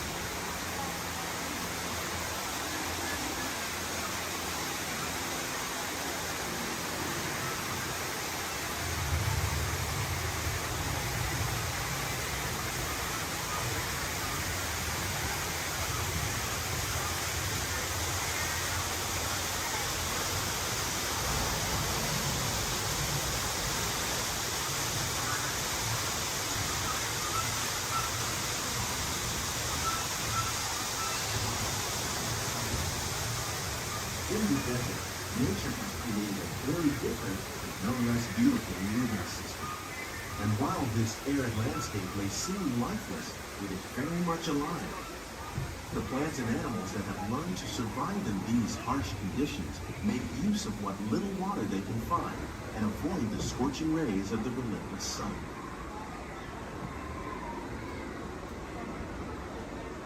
The American prairie once appeared as desolate as the desert. But over time, rainwater and nutrients have gradually penetrated the hard surface of this land.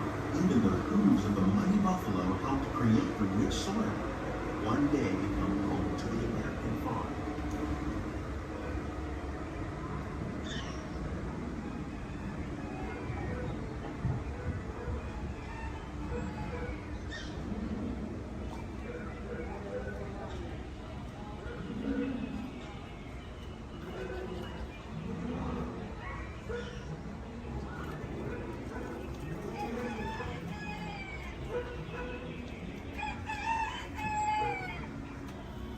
Of all the forces at work on the land, humans have had one of the most profound effects. The need to produce food for a growing world led to the enormous use and sometimes overuse of the land. In our search for more efficient ways to grow food, we often fail to realize the impact of our methods.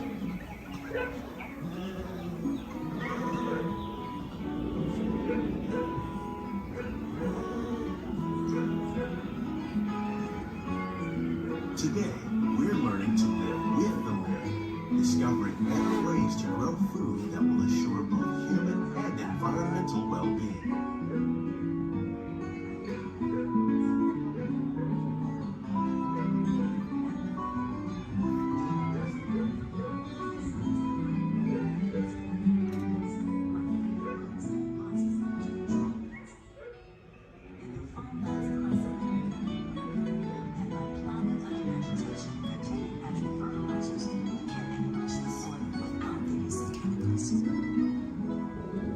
In arid regions, we're learning to produce food on desert seacoasts by developing and planting crops that thrive on salt water.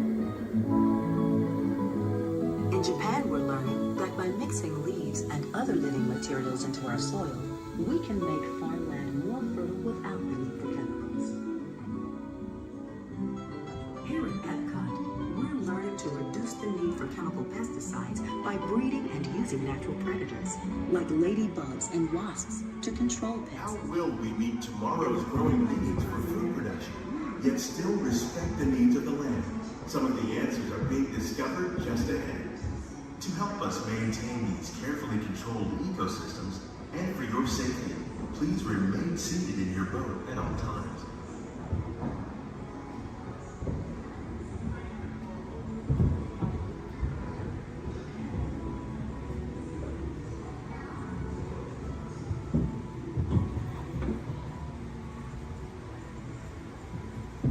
Welcome to our living laboratory, where scientists from Epcot and the U.S. Department of Agriculture are exploring innovative ways to produce bountiful harvests now and into the future.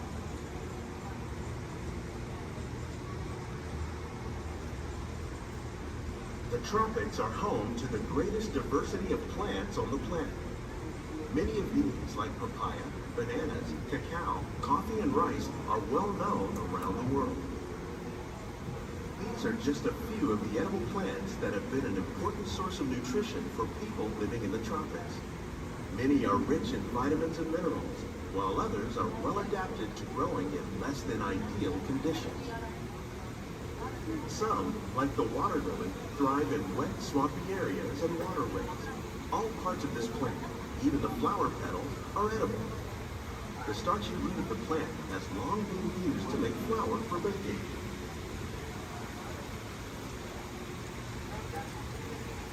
One day, many of these lesser-known tropical plants may be as important as the bananas growing on both sides of the boat.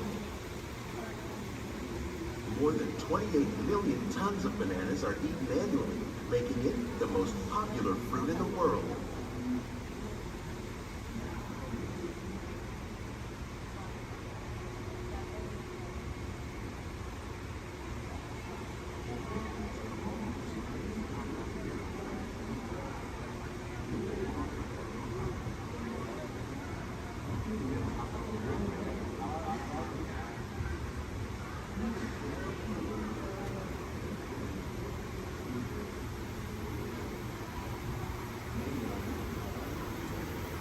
When we mention farming, we probably don't think of fish. But fish farming, or aquaculture, accounts for nearly half of all the seafood consumed globally.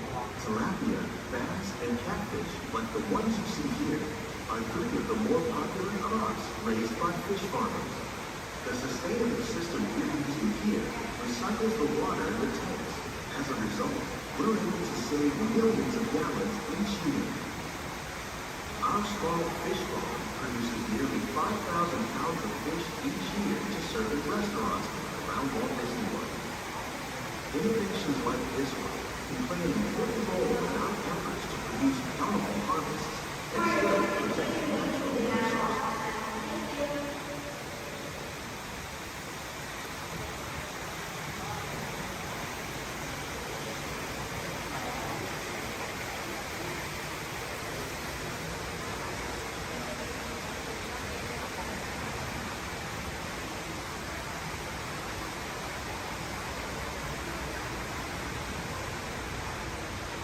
While there are more than 50,000 edible plant species in the world, most of us are only familiar with the handful that make up our everyday diet.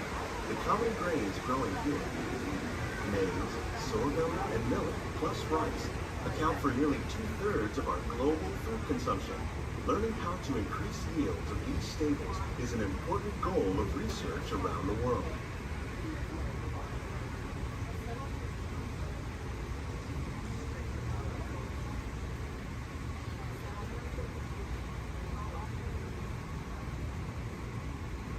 These plants are definitely on their way up. Innovative growing techniques like these increase yields while more efficiently using resources like water, fertilizer, and pesticides. Another innovation at work here is our integrated pest management program. By populating our greenhouses with beneficial insects that prey on harmful pests like aphids and flies, we are significantly reducing our reliance on conventional pesticides. We're growing these crops using our nutrient film system. This technique precisely controls and recycles water and nutrients. With it, we can produce over 27,000 heads of lettuce a year in this one small area.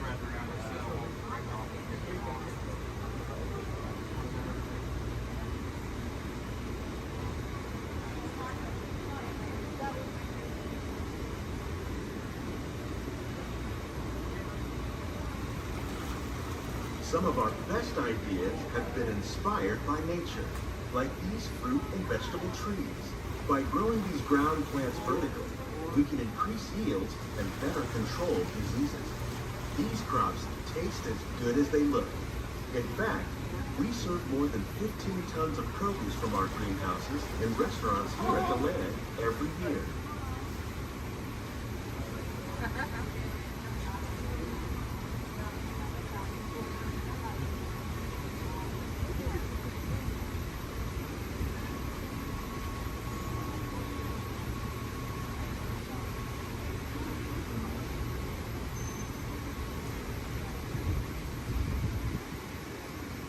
The future of agriculture may include innovative ideas like this vertical growing system.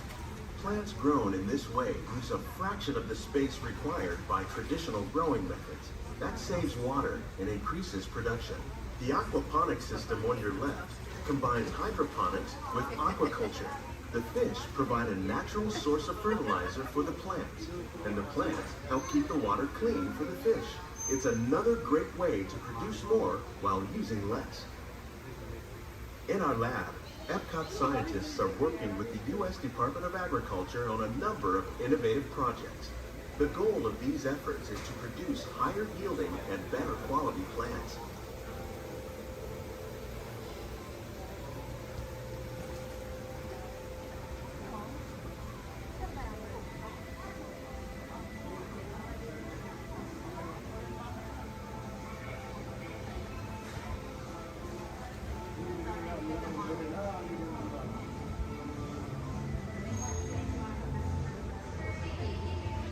These greenhouses represent just a fraction of the work being done worldwide to produce bountiful harvests for our growing population.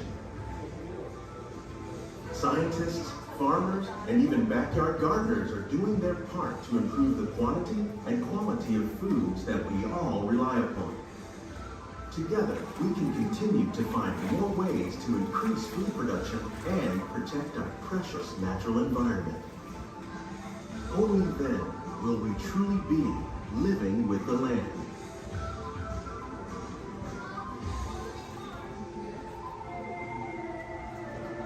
On behalf of Walt Disney World, we hope you've enjoyed this unique journey through our living laboratories.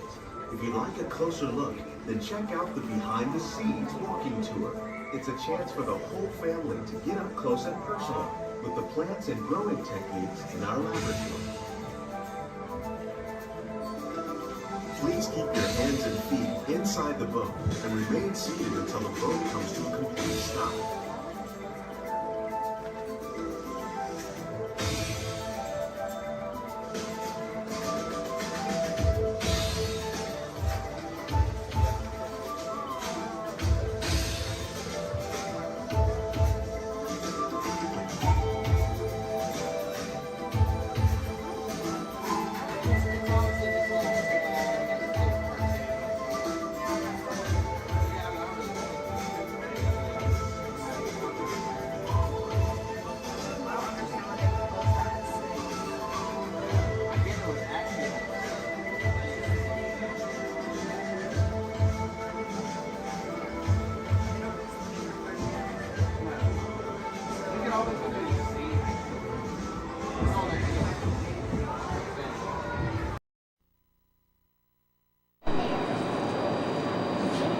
Please stand clear of the doors. Por favor, manténganse alejados de las puertas.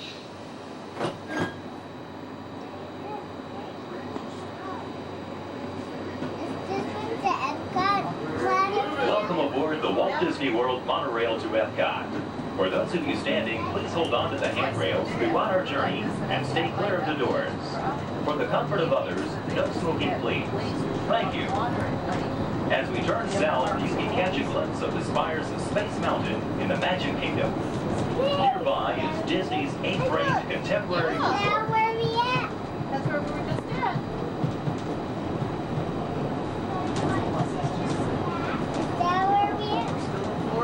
Yeah, we weren't at the Magic Kingdom today, though. What? We didn't go to the Magic Kingdom today, did we? Yeah, we did. Yeah, we did. When? We were at Animal Kingdom. Right now, we're kind of taking a little break.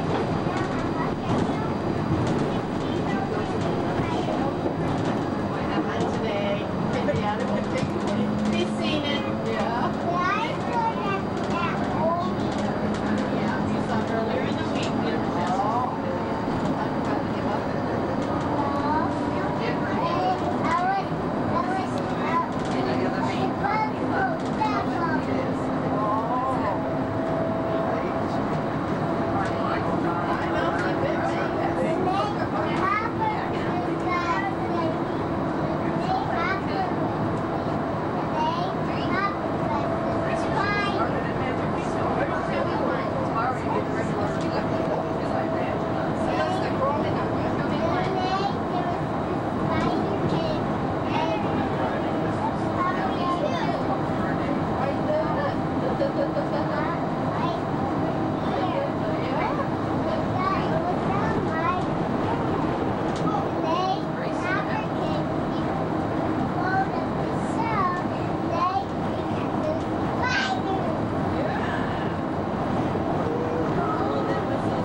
suggestions for planning your visit to Walt Disney World.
Traveling to Epcot, where nations celebrate human achievement and potential.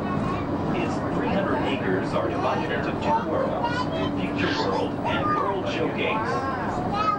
Future World offers fascinating explorations into realms of energy, transportation, and imagination. You'll also find adventures in communications, sea exploration, food production, and other vital topics. World Showcase is a community of nations highlighting the accomplishments and cultures of people around the world. On the banks of the 40-acre World Showcase Lagoon are Mexico, Norway, China, Germany, Italy, the American Adventure, Japan, Morocco, France, United Kingdom, and Canada. Young adults from each nation represented in World Showcase are among your hosts, making this a true international exchange.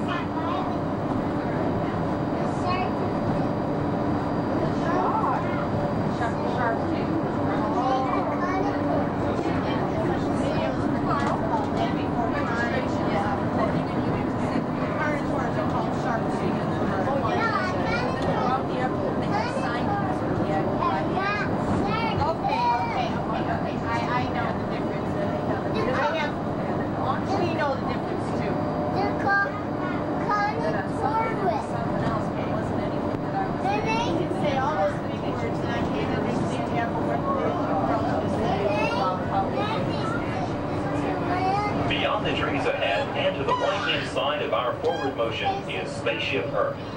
This 18-story geosphere marks the entrance to Epcot. Inside Spaceship Earth, time machine vehicles take you through the evolution of human communications, from a distant yesterday to the dawn of tomorrow.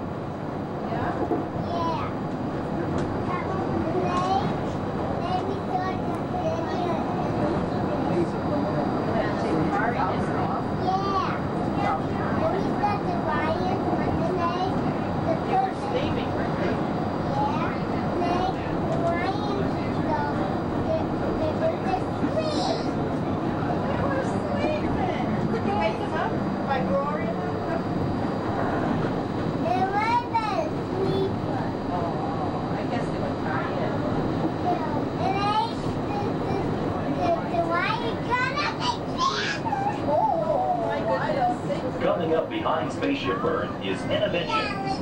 Inside this hands-on area, you can explore and interact with the ever-changing technologies and products for everyday living in the near future. To the opposite side is the universe of energy. Inside, you'll find Ellen's Energy Adventure, hosted by Ellen DeGeneres and Bill Nye the Science Guy. Next is The Wonders of Life, where you'll discover Body Wars, which takes you on an amazing trip through the human body. In Test Track, you can experience the exhilaration of test driving a vehicle on the fastest and longest ride ever created for Walt Disney World. Coming into view is World Showcase. Directly across from us on the far shore of the World Showcase Lagoon is our host pavilion, the American Adventure.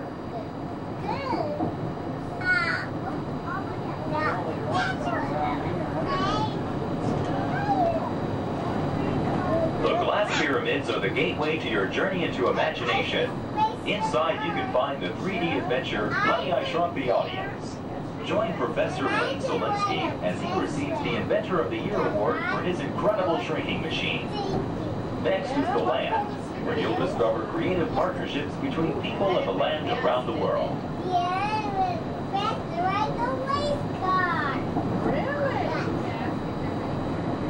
In the living seas, you can descend via hydrolator to Seabase Alpha and navigate the largest, most spectacular coral reef environment ever created by humankind. Ladies and gentlemen, we are approaching the Epcot monorail station. Smoking is not permitted at Epcot except in designated areas. Please consult your guide map or ask a cast member for the location of designated smoking areas. Please hold on to the handrails and stay clear of the doors until the monorail stops completely and the doors open. On behalf of the cast of the Walt Disney World Resort, we'd like to welcome you to Epcot. There's some of the signs there. I think. Yeah. We'll just watch and see somebody. I got one to go. Here, sit down. Sit down, please.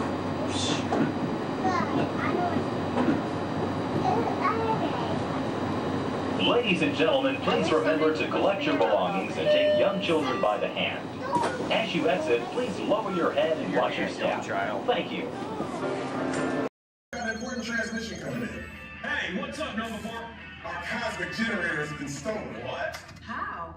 Why didn't we think of that? That thing's gotta be worth a fortune. I am Groot? Good question. Yeah, who do you think took it? Perhaps that really big man outside your ship. That is a big man. I need to alert Minimal Prime. That's not creepy at all. This species has failed. Wait, whoa. We didn't even know there was a test. He's got the cosmic generator, and he's creating a new jump point. Jump point to where? It's some kind of mutant jump point. It's going back to the dawn of time. Dawn of time, why? To erase an error. Well, that doesn't sound good. Your time is over. Wait, what do you mean? What do you mean it's so vague? The jump point is closing. Hey, Nova Dude, your Nova Corps need to follow that whatever it is until we get there. We can't. Our power is down, and I've got to get these Terrans onto evacuation shuttles. I got it.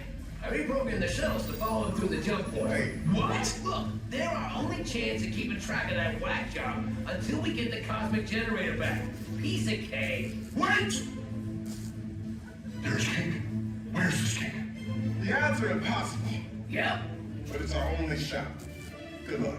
Are you sure you can control it? Come on, it's me. I got this. We're all toast. First there was cake, now there is toast. This plan is making me so hungry. Terrence, listen up.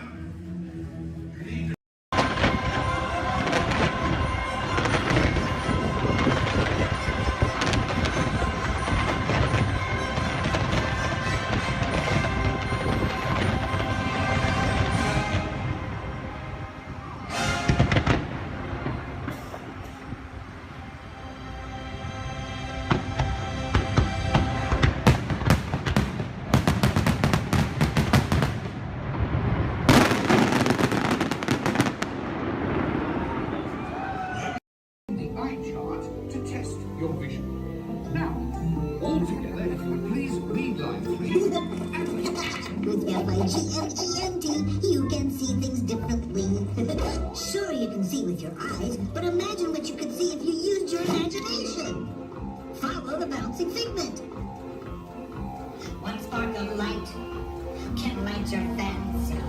Your mind sees more than what your eyes see. Your sense of sight can make your fancy fly. There's more to sight than meets the eye. In 1923, a young man from the American Midwest, along with his older brother Roy, started a cartoon studio in the back rooms of a small real estate office in Hollywood, California. This was the small beginning of a family entertainment company that would create unforgettable stories, characters that become beloved friends, wondrous experiences, and music that has become the soundtrack of our lives. That young man was Walt Disney, a master storyteller whose imagination knew no bounds and who delighted in making the impossible possible. Disney 100, the exhibition, is a journey through 100 years of Disney magic, presented in themed galleries based on Walt Disney's creative concepts and philosophies. These include storytelling, creating believable characters, the spirit of adventure and discovery, the magic of sound and music, the world around us, real and imagined, curiosity, imagination, and technological innovation, the worldwide wonder of the Disney parks, and an everlasting sense of optimism about the future. Walt Disney famously said that it was all started by a mouse, but it really was all started by Walt himself. His philosophies became the foundation of the Walt Disney Company. They still inspire Disney's artists, filmmakers, Imagineers, and the storytellers of today. Oh boy! Oh, steady! Whoa! Hi, Mouseketeers! Well, here we go again, so hang on. Anything goes. You ready? And let the show begin! Here's my pal Walt to tell you how the magic is made. There's a lot of satisfaction in developing ideas into reality when we consider a new project we really studied. Not just the surface idea, but everything about it. And when we go into that new project, we believe in it all the way. We have confidence in our ability to do it right, and we work hard to do the best possible job. There's really no secret about our approach. We keep moving forward, opening up new doors, doing new things, because we're curious. And curiosity keeps leading us down new paths. We're always exploring and experimenting. Everybody ready? Then on with the show!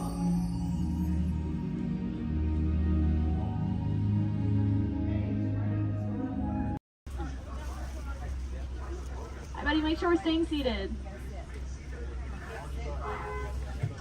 Sante Sana word, and that does me. Thank you. There's another word we like to say out here in Harambe, which is Tuwende, and Tuwende means let's go. Jumbo, everyone. My name is Julia, and I will be your safari guide today. few quick safety reminders before we head on in. Just make sure to keep your hands, arms, feet, and legs inside the truck, and make sure everyone is staying seated for the entire safari ride.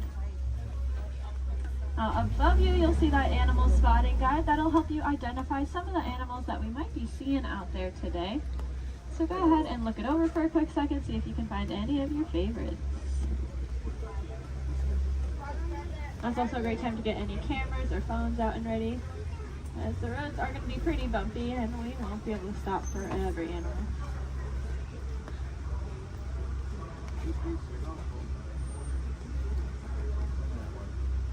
We are going to be starting our journey here in the Little Aturi Rainforest. Animals that live out here are going to be more shy and reclusive, so keep your eyes open for any stripes or camouflage.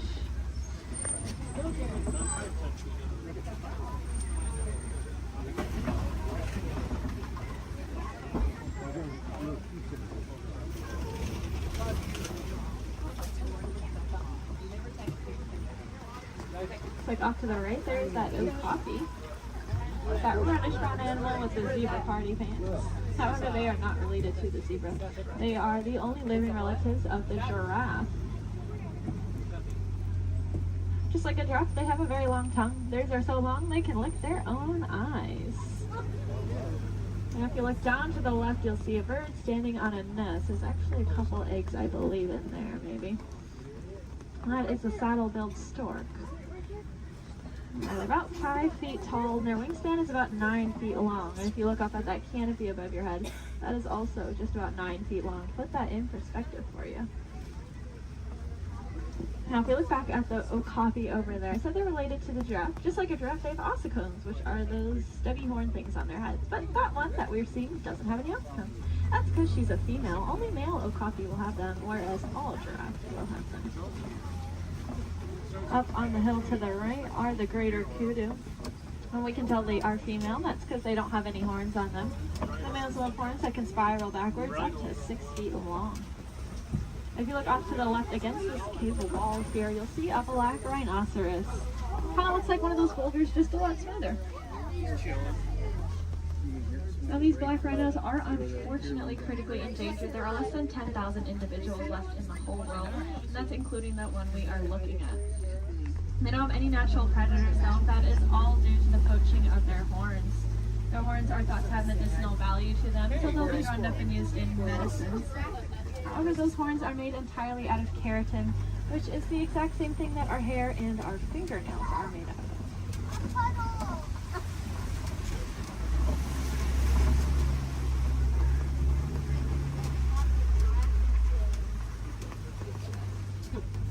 I said the animals that live out here are all going to use camouflage. We saw how they use their colors or patterns to blend into the trees around us. That's why it's really important that we use our paper products responsibly, since our paper comes from the trees that these animals' lives depend on. Looks like we are getting to the edge of the forest here. We're going to make our way down towards the Swampy River. The animals that live here naturally spend most of their time underwater, which will keep them cool and camouflage, so keep your eyes open on the surface for any bubbles or ripples that you might see. Looks like off to the right there are some pink-backed pelicans. We get that name for that slight pink coloring on their back. That'll be there all year round. It'll get brighter during mating season though. I like to say it's because they're putting on their blush. And if you look off to the left, you'll see a belote of the Nile hippopotamus. Make sure we're staying seated, friends. Make sure we're all staying seated. These hippos can hold their breath anywhere from 5 to 8 minutes at a time, which is going to allow them to sleep underwater. They'll float up to the surface every couple minutes, take a big breath of air, and then sink back down, all fall completely asleep. They are herbivores, meaning they only eat plants. They'll come out towards nighttime and graze on about 80 pounds worth of grasses. And they'll go back in the water.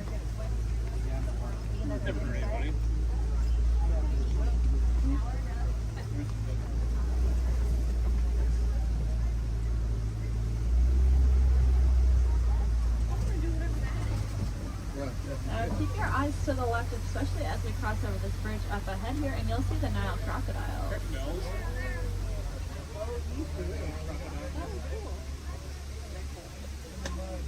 Three of them.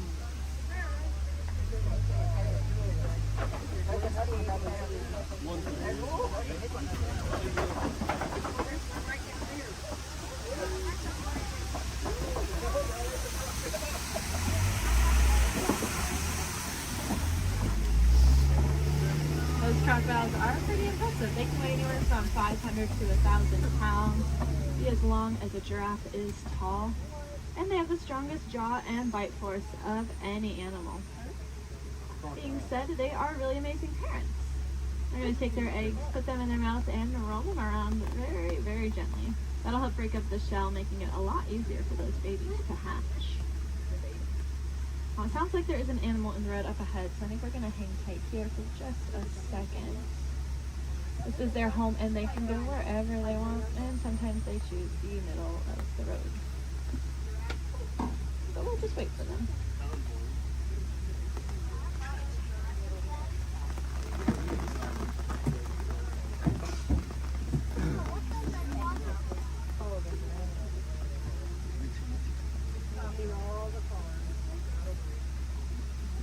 Does anyone know how to tell the difference between an alligator and a crocodile? Yeah, a lot of people say the shape of their snout, which is true. That personally confuses me though, because it's the opposite of what you think it would be. So what I do is I look at their teeth. When their mouths are closed, if you see teeth sticking up and out, then it's a crocodile. And if you don't see any teeth when their mouth is closed, it's an alligator.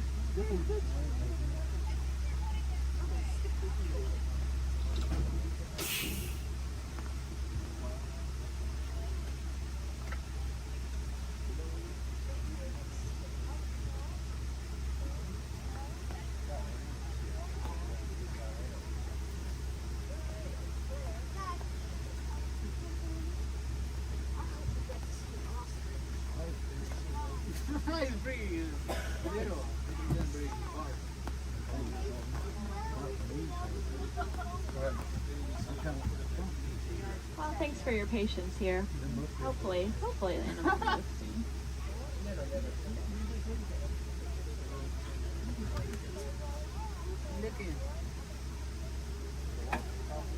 Crocodiles are also something that are called a living fossil, which just means that they were alive way back when all the dinosaurs and all them were alive. But they never went extinct, and they didn't evolve into a different species. They kind of just stayed. There's a lot of other animals like that, like horseshoe crabs, cockroaches. They're all living fossils. But so are those crocodiles and alligators.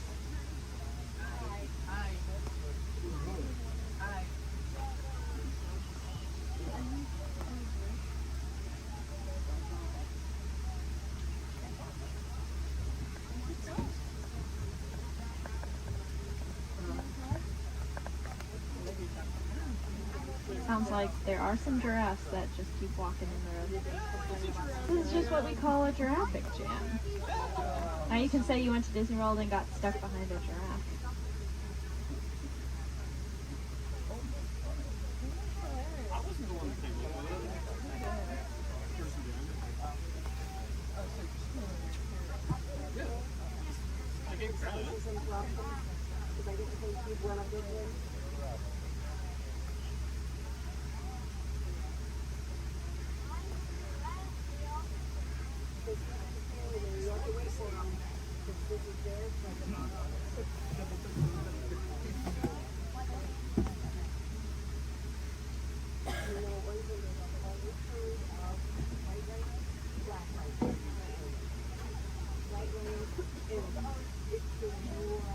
Sounds like the giraffe has moved, but now there's a different animal on the road. The animals really like the rain, so they are very active. Okay, it sounds like maybe we'll be back on the move soon. I think all the animals are out of the road, at least at this very second. But I don't want to jinx it. But that's good news for us, because that means once we get down into the savannah, there's going to be a lot of cool animals really close to see. Alright. See how far we can get.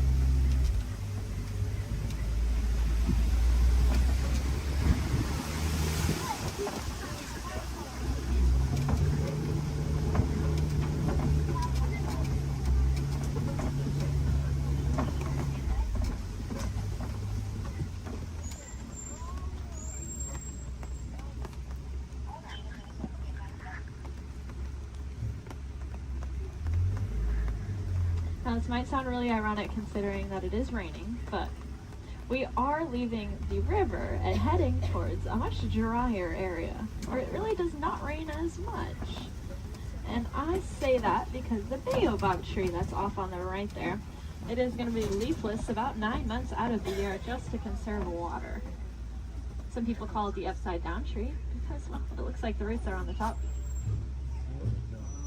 It's also known as the tree of life.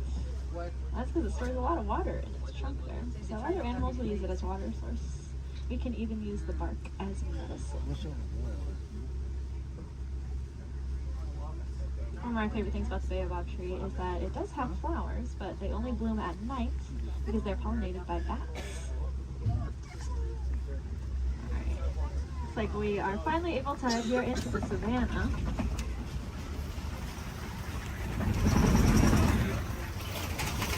Now you may notice the trees are starting to thin out quite a bit, and that's because it doesn't rain as much out here, like I said.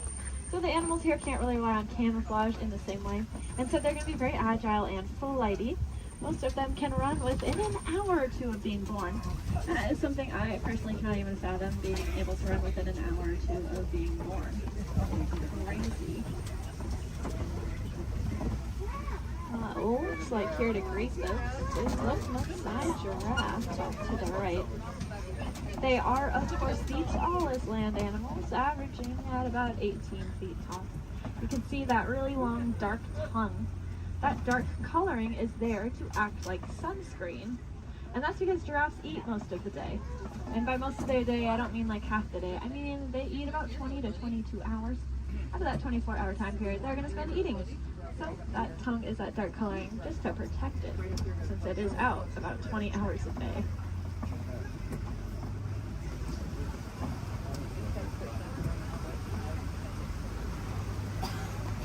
Off to the left here in this den, you'll see some African painted dogs.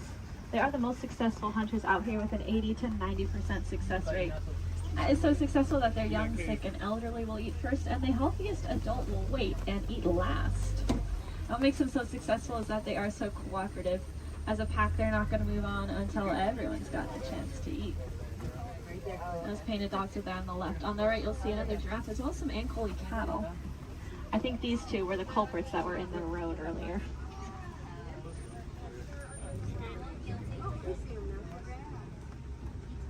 Those cattle have those really large horns on them that look pretty heavy, but they are hollow with a honeycomb-like structure on the inside.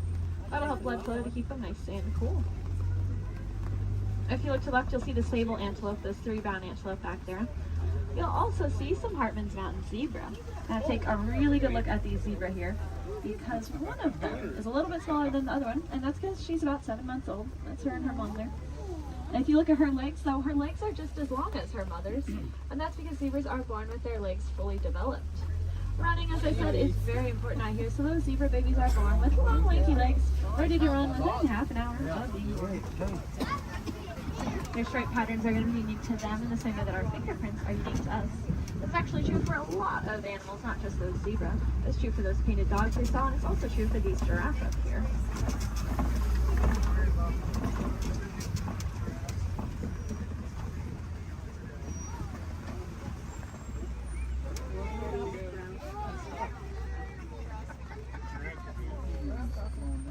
See, I told you they just go wherever they want. Oh, look, the zebras are in the road now. Over here they're in the road too. Yeah. Over there. Zebras are in the road over there. Now, since giraffes spend most of their day eating, they also spend most of their day standing up. They don't really like to sit down. It's very vulnerable for them. They even prefer to give birth standing up. So that's about a 6-foot drop for those baby giraffes. I like to say the first thing a giraffe experiences in life is gravity. Of course, when you're born already about 6 feet tall, I guess it really doesn't matter that much. It also is going to kickstart their heart, that drop, so maybe it's a good thing.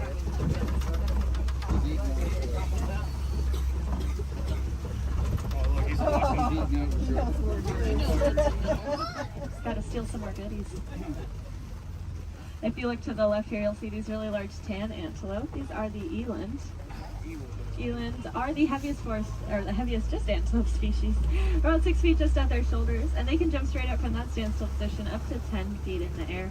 My favorite thing about those eland, though, is that they make flower crowns to attract each other, and I think it's adorable. The males will gather up a bunch of branches and twigs and leaves and even flowers and decorate his horns with them and then walk around proudly to attract all of the females. I would highly recommend looking up a picture of that if you have never seen it before. It is, like I said, adorable.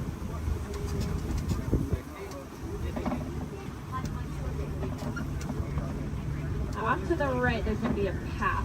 We're not going down that path, but if you look down it, you'll see some little tiny antelope called the springbok. They get that name because they can jump about 6 feet up and 13 feet across.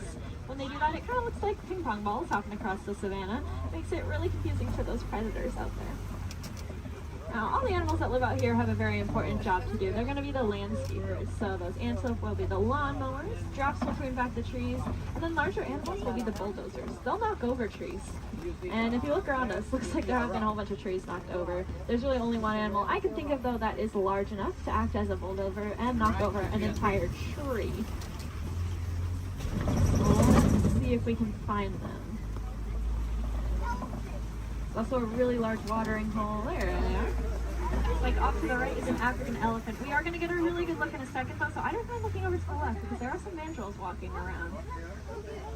Mandrills are the largest old-world monkeys, and they have that distinctive blue coloring on them. Might remind you a little bit of Rafiki. Let's see, I promised a good view of this elephant here. And I know the road up ahead has been closed, so I think we're going to get a really, really good view. Yeah.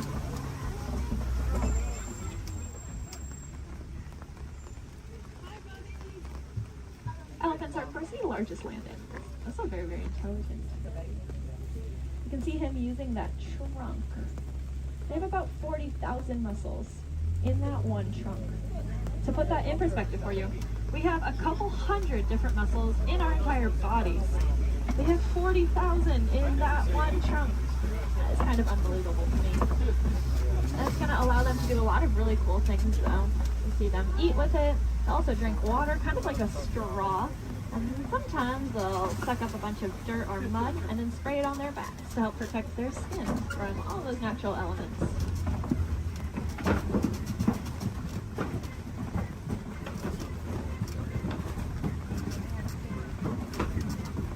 Lucky for us, I think we are headed deeper into elephant country here. And I say that because elephants love to eat red clay. If you look around us, it looks like we are surrounded here by this red clay. It's very nutritious, so they'll eat it as an extra form of nutrition, just like how we might take a vitamin or a supplement every day. And there are some tusk marks over to the right and some footprints down to the left. So the herd must be nearby. I think I see them off to the left there. Elephants are matriarchal, and that means the oldest or wisest female is going to be the dominant one in charge. Males are going to leave the herd at about 15 years old, and if they don't do it willingly, they will be forced out by those females. They're going to go hang out in bachelor herds, which can consist of up to 140 individuals that come and go as they please.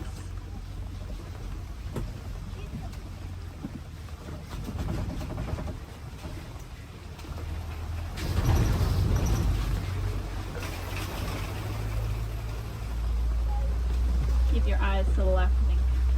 Some pretty good sights here.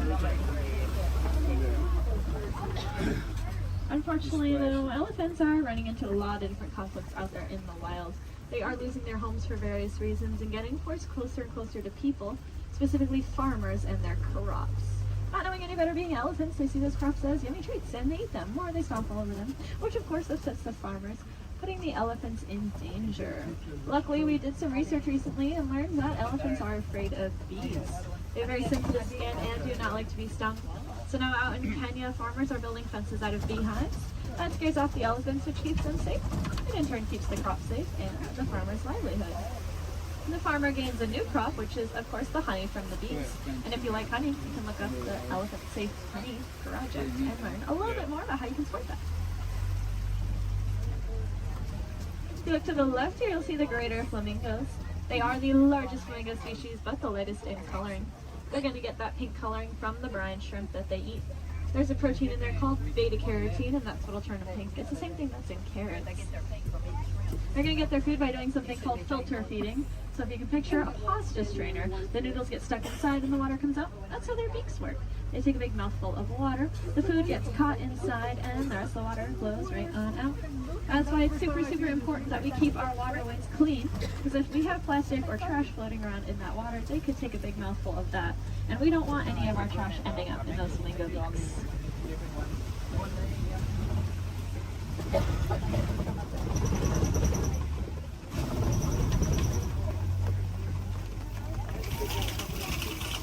Looks like this side of the savanna is getting a little bit more tree coverage here, which leads me to believe there might be some cats nearby. Please help them out while they are hunting. So keep your eyes open. I know I've seen cats roaming around on the hills up ahead before. Look down that path though on the right. You see a white rhinoceros.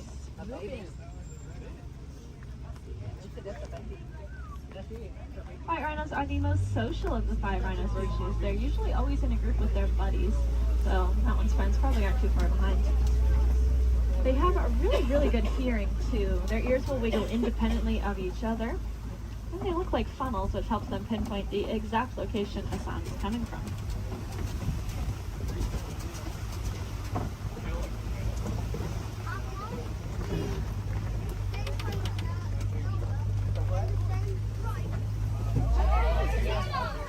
Like off to the left there, behind that orange rock. See cheetah. Cheetahs are the fastest land animals. They can go from 0 to 60 miles per hour in 30 seconds or less. They're going to use their tails to help them steer, very similar to a boat's rudder. And they're the only cats that are going to hunt during the day instead of at night. That's just because they don't have very good eyesight at night, so if you can picture what we see at night, that's about the same as what a cheetah can see at night. To help them out though, they have that black stripe under their eye that acts like built-in sunglasses, helping protect their eyes from the sun. Looks like up ahead are some Kopi rocks. And on top of those Kopi rocks, looks like a female lion up there.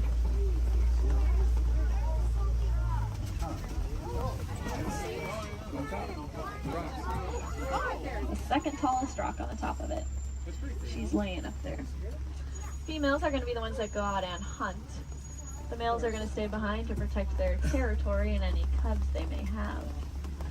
Males have a mane on them, which is about 20 pounds of hair, just protecting his neck in case of any of those conflicts.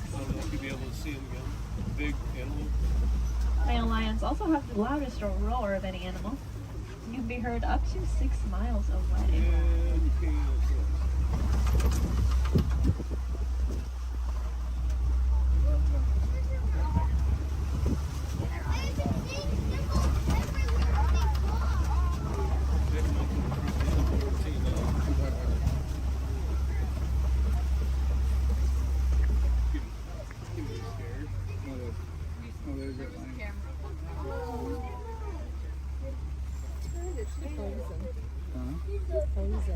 She is looking at us. That is so cool. Check that punch really on down.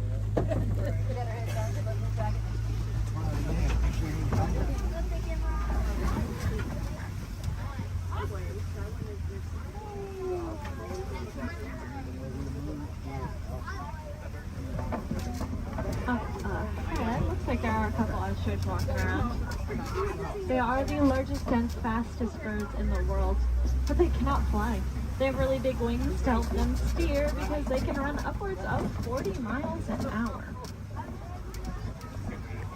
Impressively, they have the largest eyes of any land animal. And they also have really large eggs. If you look down on the right here in the grass, you'll see a couple of those ostrich eggs. They can weigh up to 30 pounds each and are so strong that an adult human could stand on one without it breaking. You could fit about 24 chicken eggs into one singular ostrich egg.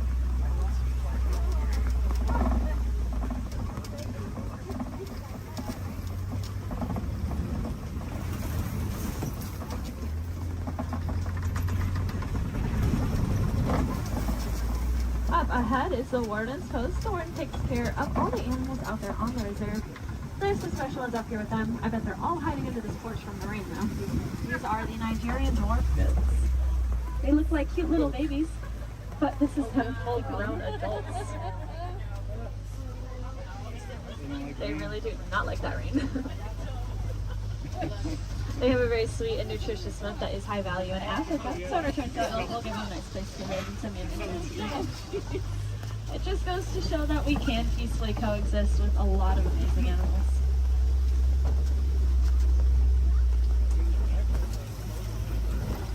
Unfortunately, those gates do signify the end of the reserve and our return back to the village. I really hope you enjoyed that safari. More than that though, I hope you learned something new. If you did, maybe you can tell your family and friends those fun facts that you'll learn when you get home. That's pretty important because the more we learn about these animals, the more we'll care about them, and the more likely it is we're actually going to do something to help protect and save them, so that then the generations after us get to enjoy all those really cool animals that we saw today. If you want to take it a step further in doing your part, you can go ahead and recycle your old electronics. Our electronics are made with a a mineral called coltan that comes from the forest out in Africa.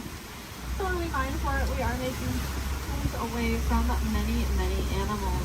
That's why I challenge each and every one of you when you go home. See if you have any old electronics that you're not using anymore. Go ahead and recycle them. We'll take out that coltan and reuse it, and then we can just keep reusing what we already have instead of mining for more. That way we get to use our cool technology, and those animals, well, they get to keep their homes. I think that's kind of a win-win for everyone. Now up ahead, looks like a bunch of docks where people would get off, but that is not us. I'm going to hang on to you a little bit longer and bring it right back to where I got you from. Just hang tight here for a couple more minutes.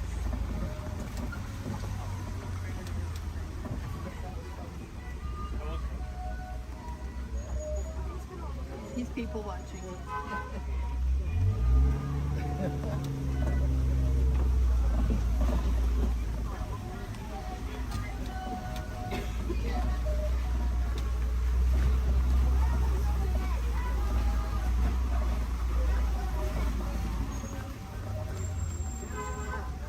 Now, if you want to learn a little bit more about the animals that we saw today, but maybe from the comfort of your own home, and you happen to have Disney Plus, there is a show I highly recommend. It's called The Magic of Disney's Animal Kingdom. It's really, really cool. It gives you a behind-the-scenes look at how we take care of all the animals that call this park home.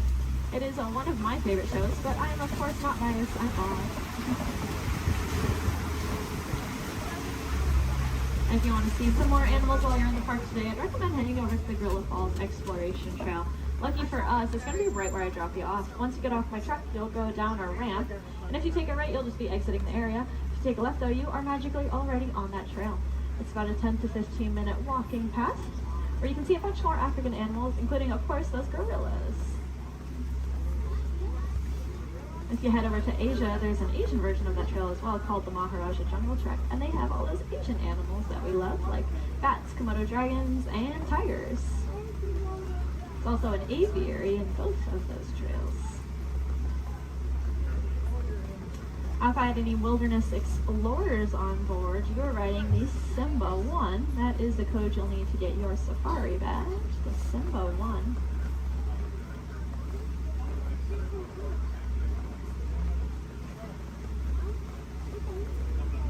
You might have also heard a train. That would be Rafiki's Planet Watch. That train is about 5 minutes long, and it takes you up to another little area. There's a petting zoo up there, so you can cuddle some of your favorite animals. There's also a drawing area where you can learn how to draw a Disney animal from a Disney animator. And there's a whole bunch of reptiles and amphibians up there as well to check out. The last train is going to leave at 4:30 though, so if that sounds like something you're interested in, I recommend making sure you are on that train before 4:30.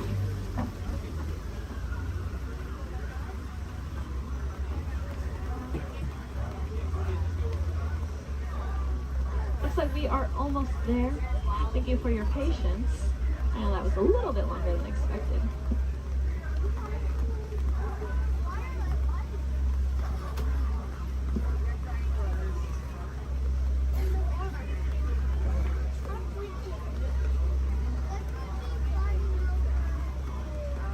Now's a great time to gather up any personal belongings that you might have. Make sure you have everything with you.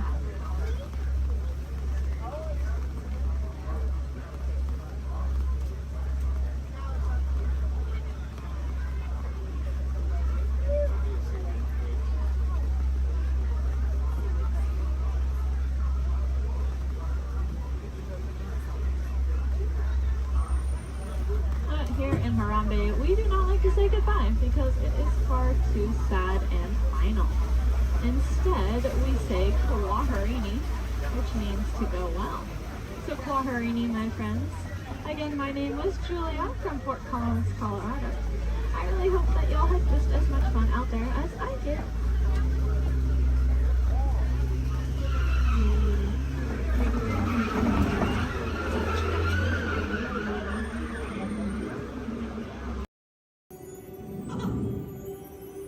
Oh boy! Oh, steady! Whoa! Hi, Mouseketeers! Well, here we go again, so hang on. Anything goes. You ready? And let the show begin! Here's my pal Walt to tell you how the magic is made. There's a lot of satisfaction in developing ideas into reality when we consider a new project, we really study it. Not just the surface idea, but everything about it. And when we go into that new project, we believe in it all the way. We have confidence in our ability to do it right, and we work hard to do the best possible job. There's really no secret about our approach. We keep moving forward, opening up new doors, doing new things, because we're curious. And curiosity keeps leading us down new paths. We're always exploring and experimenting. Everybody ready? Then on with the show!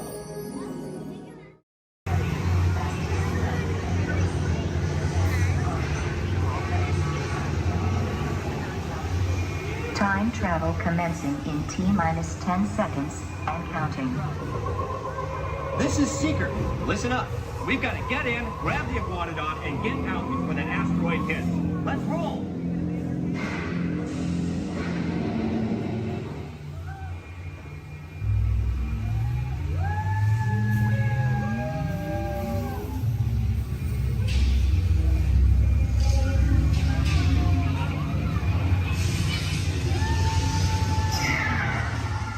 Okay, now, let's go get that dino. Computer, what are you tracking? Styracosaurus. Not our dino. Warning, meteor shower in range. Just little one. Oleoramus. Hadrosaur. Raptor. Time to get serious. Locking autopilot on homing signal now! Hang on! I'm tracking a big dino on the scope. Could be ours. Computer, full stop. Identified. Carnotaurus. Definitely not our dino. Go, go, go!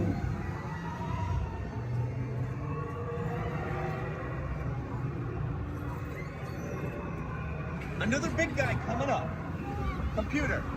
Slow and identified. Sauropod. Still not our dino, but at least this one's a vegetarian.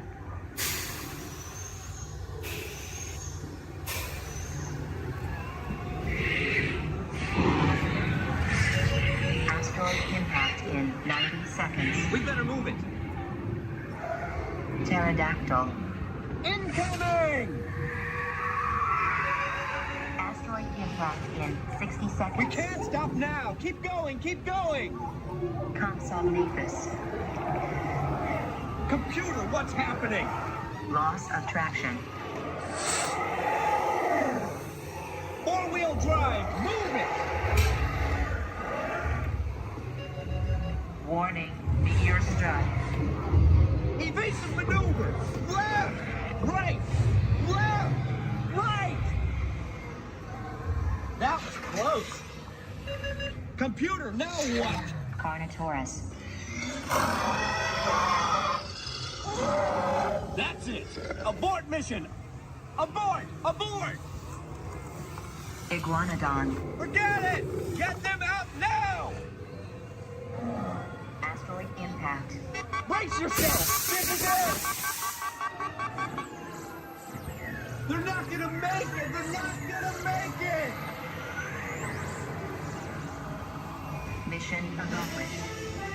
You made it! I knew you would, and guess who made it back with you? I better find him before security does. Thanks for everything!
Boys and girls, this concludes our cultural ceremony.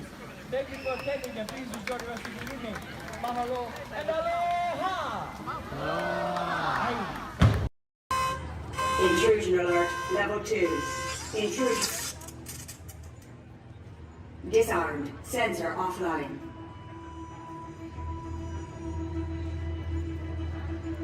Nothing to see here. Move along.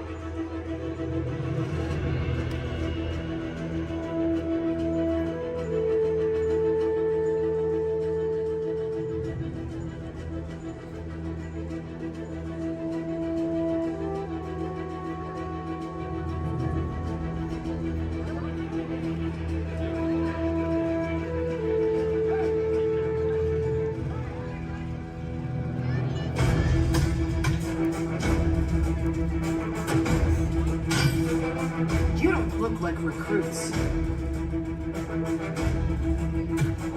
I've got this. Intrusion alarm level 2. All units alerted. My turn.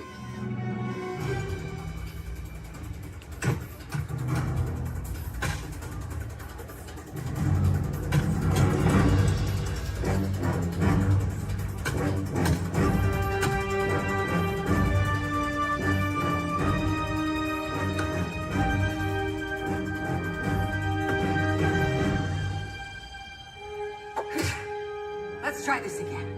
Who sent you? An old friend. System offline. Assets at risk. Reinitializing. Taskmaster. What do you want? HQ back online. Ms. Romanoff, the Wakandan cargo has been secured safely inside the Quinjet. It's in the jet. Let's go.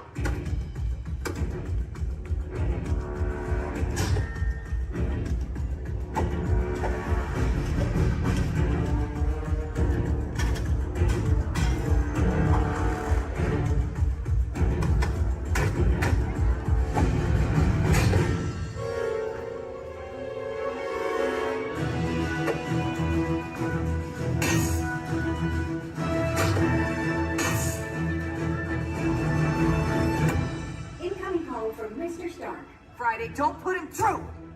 Yeah, she put me through. Hi, Nat. Everything okay? You need help? I don't need help! Yeah, I said help. Intruders, step aside. I won't ask a second time.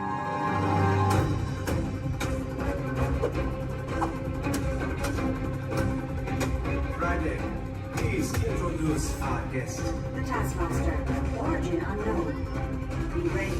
Taskmaster has the ability to master and manipulate your fighting skills. It's annoying. This is a fight you cannot win.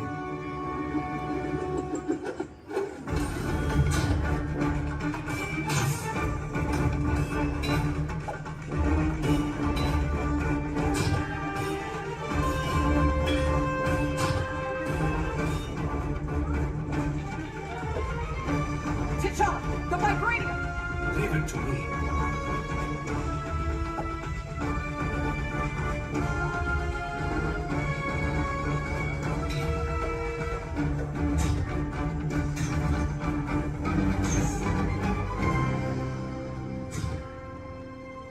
We got it. Let's go. Friday, seal off Bay 94. Yes, Miss Romanoff. Bay 94 secured. This is not going to end well for you.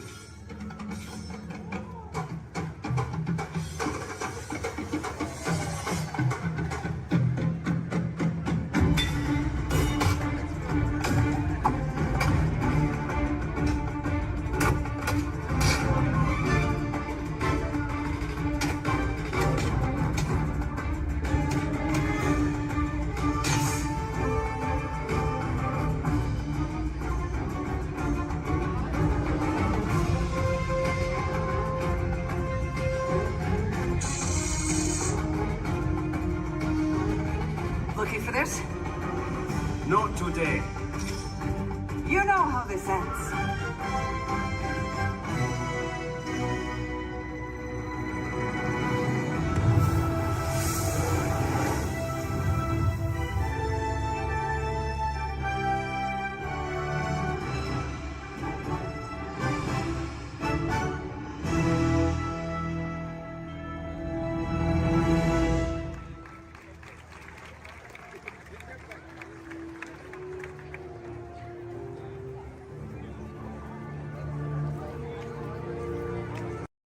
So far, and would not be possible without the combined efforts of all of these talented stunt performers and the very best crew in Hollywood, all working together as a team to create what we like to call here on the Indiana Jones set, a little movie magic.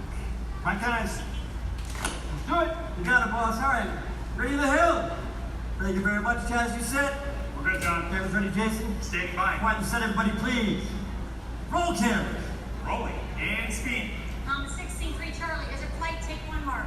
Playback!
se están acercando a la zona del despegue.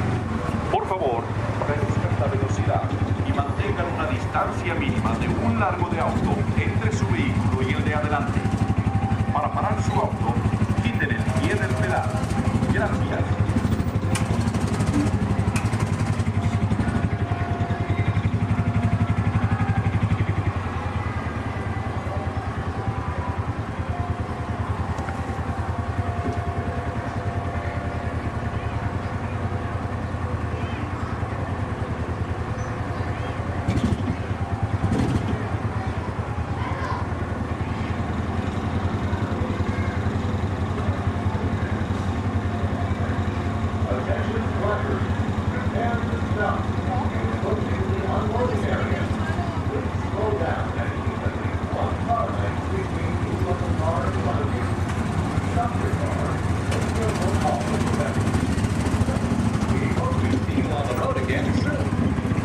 Atención, prepárense para parar. Se están acercando a la zona del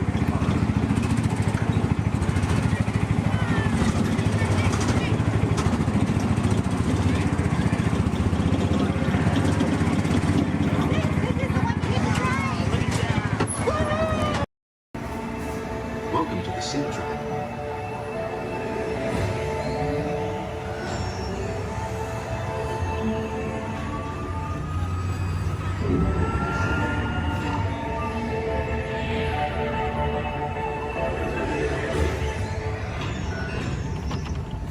We'll begin with the capability test to see how your vehicle designs perform under challenging weather and surface conditions.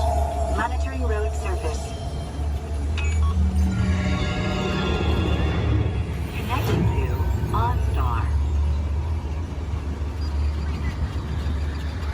SIM card performance data acquired.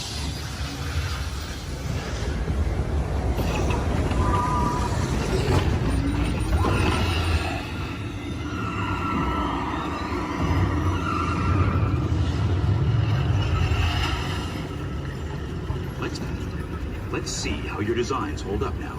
Commencing SIM car off-road and extreme weather sequence.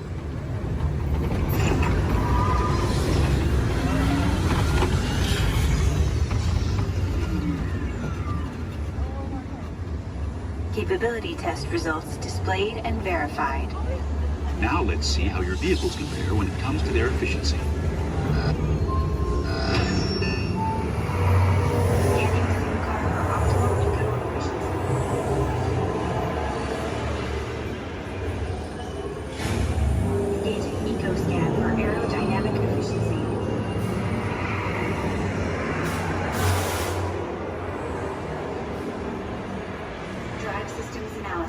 Hyperspectral imaging in progress. Calculating total enviro impact.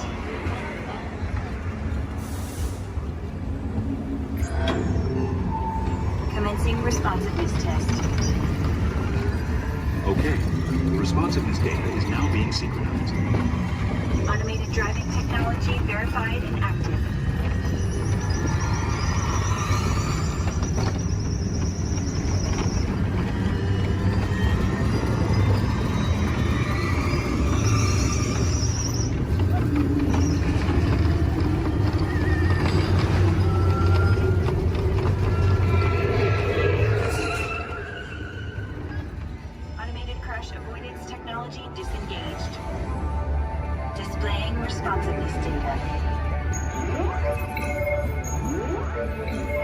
Here comes the final test. Energizing for power test.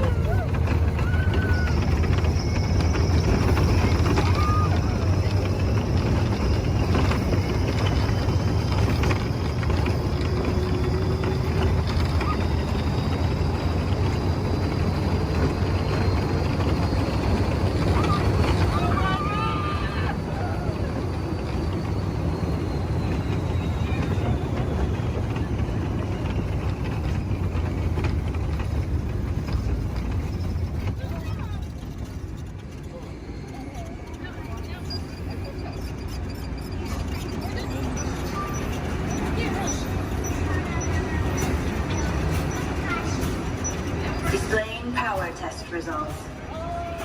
SimTrack performance testing complete. This concludes your performance testing. You'll be able to see how your Chevrolet custom concept vehicle designs compare to the sim car after you disembark.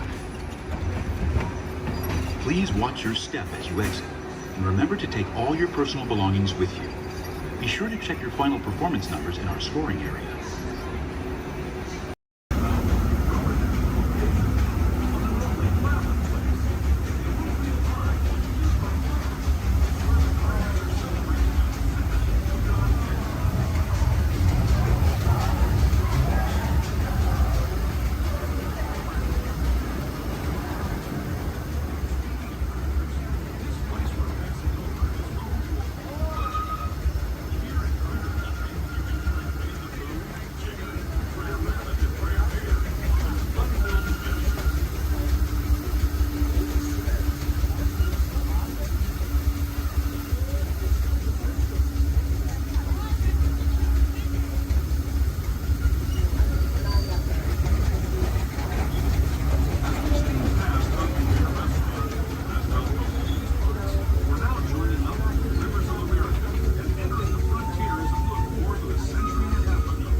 I need flight crews to transport this valuable merchandise across the galaxy. Pilots to navigate, engineers to operate the ship, and gunners to defend the shipments. And that is where you come in.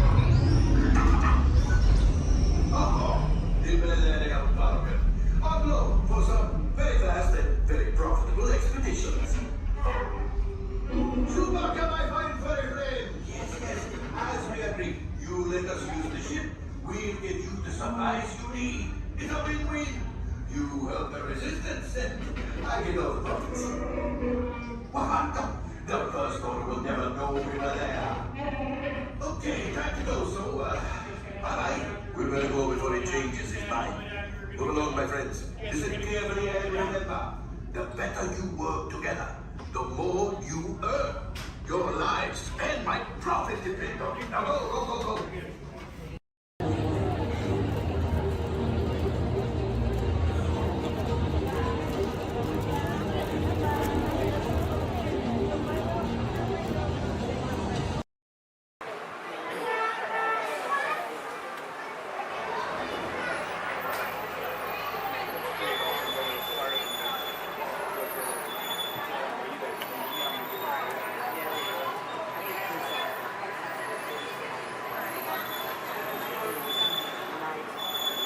Hello everyone, my name's Don and welcome aboard. We're heading into the backlot of Disney's Hollywood Studios.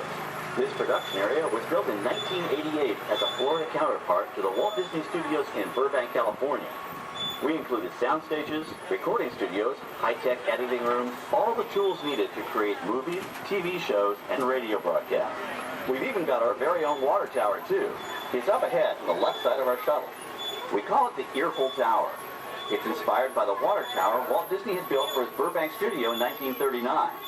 Our Florida tower stands a lucky 13 stories high, and we added our own creative touch, a giant set of Mickey Mouse ears. If you wanted to wear those ears, you'd have to have a hat size of 342 3/8. Up ahead, after the next bend in the road, you'll have a perfect opportunity to take a picture of this famous icon. In the world of entertainment, every project starts with a screenplay and a lot of creative ideas. A production studio is where the ideas of writers, producers, and directors are transformed into an on-screen reality. Within these huge spaces, filmmakers can literally create their own worlds. Our Florida sound stages are soundproof, weatherproof, and most importantly, air-conditioned, all vitally important for the cast, crew, and equipment. Many of the crafts needed for filmmaking are located right here on the lot. On the left, we have our own greens department. It grows flowers, trees, shrubs, and topiaries. A few well-placed plants can cover up empty spots in the set and add a touch of natural beauty to a scene. On the right are two of the aircraft from the 2001 blockbuster hit Pearl Harbor. These exact full-scale replicas of P-40 fighters were used in the special effect fight sequences. Of course, many of the planes we saw flying through the aerial battles or sitting on the ground weren't real at all. They were created entirely within a computer. Oh, keep your cameras focused to the right. We're coming up on that perfect angle of the Eiffel Tower I told you about. It's a true masterpiece.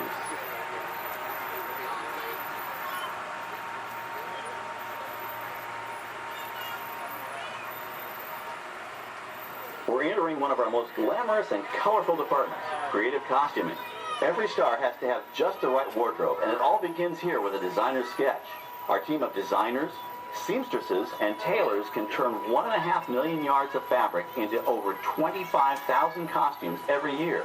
Many of these costumes will become part of the shows and attractions of the Walt Disney World Resort. In fact, here in Florida, we have the largest working wardrobe department in the world. Why, Mickey Mouse alone has over 175 different outfits to choose from, while Minnie Mouse keeps more than 200 unique costumes in her wardrobe. On the left are costumes worn by the stars in recent studio productions. You'll probably recognize some of those costumes from the big screen.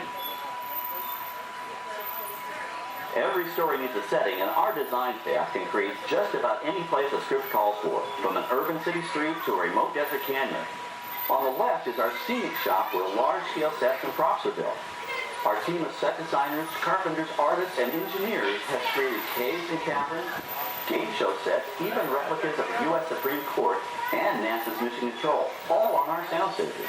The shop also provides sets and props for our shows and parades here at Walt Disney World. The same skill and craftsmanship that goes into a movie set can also be used to create magic for our parks. Either way, it's all about making dreams come true.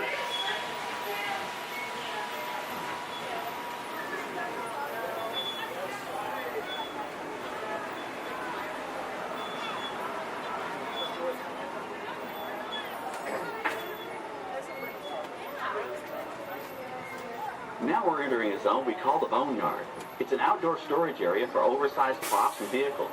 Cars, trucks, boats, planes, we often save these props in case we need them for future productions.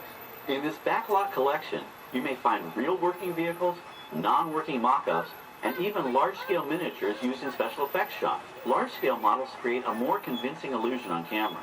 We even place small cutout passengers in the windows of the plane.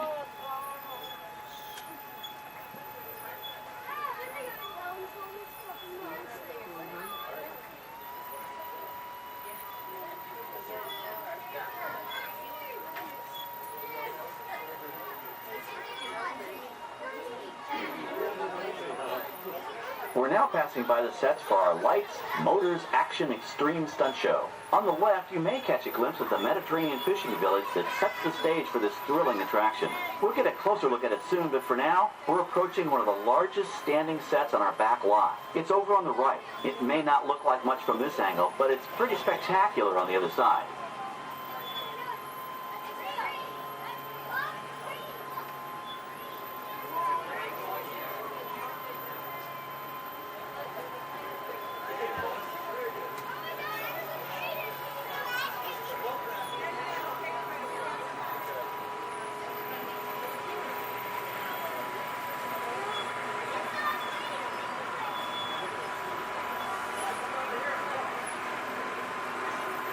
This is great, folks. The production crew has just given us clearance to enter the set. Hello, Fast Lawn Tour. I'm Amy, a production coordinator here at the studios. I can see your shuttle heading toward our canyon set. I've given your driver permission to come in and take a look around. I'm up here with our effects crew, and we're getting ready to shoot a test sequence. Oh, on the way in, you're going to be crossing a wooden bridge, and things may get a little bumpy, so please, hold on to your belongings, especially hats, cameras, and glasses, and keep an eye on any small children in your party. And of course, please remain seated at all times. Welcome to the set. As you can see, we brought the bare, dry deserts of Southern California to green, typically humid Central Florida. This set is based on real locations that our production designer took pictures of. Our set crew spent about 6 months building the canyon, but we've used it for a number of TV shows and specials over the years. For our upcoming production, the script called for a tanker truck. We found this one in our boneyard, but it was too big to drive into place. So we picked it up with a crane and set it down here. We're up on the overhead platforms, and I see our director has arrived. As soon as the rain effect is ready, we'll begin the sequence. This set and shower is really just a special effect. We rigged up a series of water nozzles just above your tram. The water sprays in a crisscross pattern to create a sense of depth. But this storm only covers the first few feet.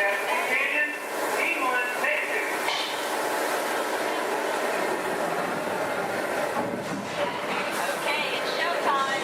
Everybody stay seated. Hang on to your belongings and watch your children.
Now, let's go behind the scenes and find out how the spectacular sequence was created. The canyon itself is a facade, a steel structure covered with wire mesh and layers of concrete, sculpted and painted to look like natural rock formation. Narrow yellow pipes carry propane gas, fueling explosions and fireplace. For the flash flood, we used 100% real water, about 70,000 gallons of it, dumped from overhead tanks. Oh, but don't worry, we recycle. All of that water will be pumped right back up to the top for the next take. We shoot some of the water through air cannons for an extra dynamic effect. Those air cannons are powerful enough to shoot a basketball over the top of a skyscraper the size of the Empire State Building. To top it off, our shuttle was sitting on hydraulic shaker tables. They provided the shaking, rattling, and rolling sensations for the scene. The entire sequence can be reset in 3.5 minutes. That's just enough time to bring in the next shuttle. Well, I've got to get ready for our next take. Thank you all for being part of the action. Hey, I'm heading back on the set, so enjoy the rest of your tour. Okay, well, thanks, Amy, for giving us access to the set.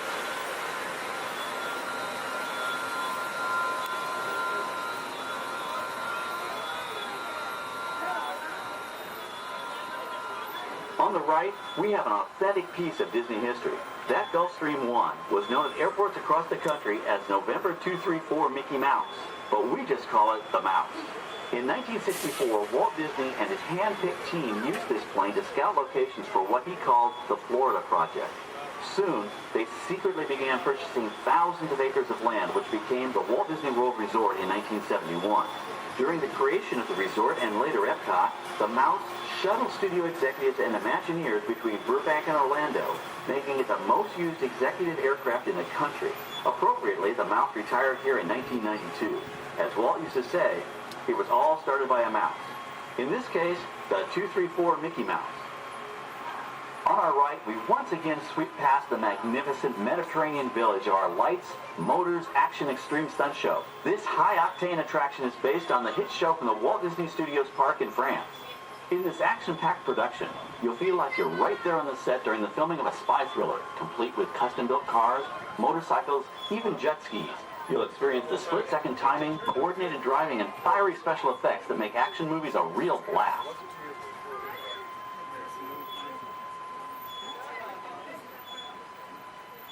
The staging area to our right is known as Acceleration Alley. Here, the custom-built stunt show vehicles rev their engines up to 70 miles an hour before making their high-speed entrances onto the stage for our lights, motors, action extreme stunt show. Of course, these are professional stunt drivers. We hope you'll enjoy their daring driving skills, but please, don't try them yourself.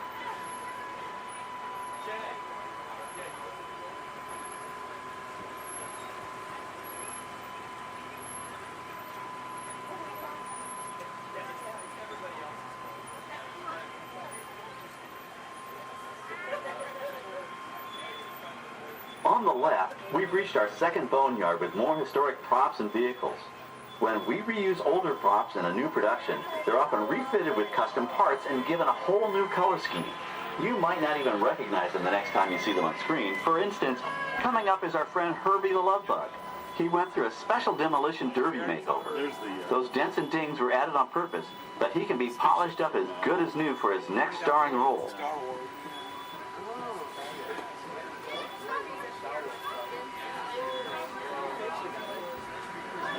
On our right, we now have a very different view of the fishing village set. From this point of view, you can see that there is no inside of the buildings. They are just false fronts or facades. In the movie business, set builders only create what the camera has to see. It's an old movie trick dating all the way back to the silent era. To add to the sense of realism and avoid the cost of set building, many of today's television shows and movies film on location in cities and towns across the U.S. But out in the real world, you've got to contend with noise, traffic, crowds, and various visual elements that may or may not belong in your film. Here on the backlot, we can avoid these problems because we created our very own flexible urban environment. Our Streets of America facades can stand in for a small town or a giant metropolis. As we come around the last corner on our route, you'll see the skyline of New York City in the distance. It's really a series of painted flats, expertly designed to fool the eye and the camera. We can dress and decorate these streets to look like any city we want, from Chicago to San Francisco. Depending on the choice of vehicles, props, and costumes, we can even turn back the clock and set our story in a different time. And what's more, these sets are built with Florida weather in mind. They're made to withstand 100-mile-an-hour winds. You're welcome to visit our Streets of America anytime during your visit today and get an up-close look at the skills of our set designers and builders.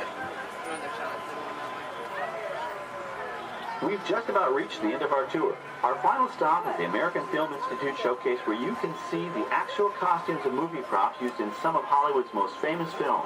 There are some pretty amazing items in there, so feel free to take all the time you like. Please stay seated until our tram comes to a complete stop and check around you for any personal items that may have fallen during our trip.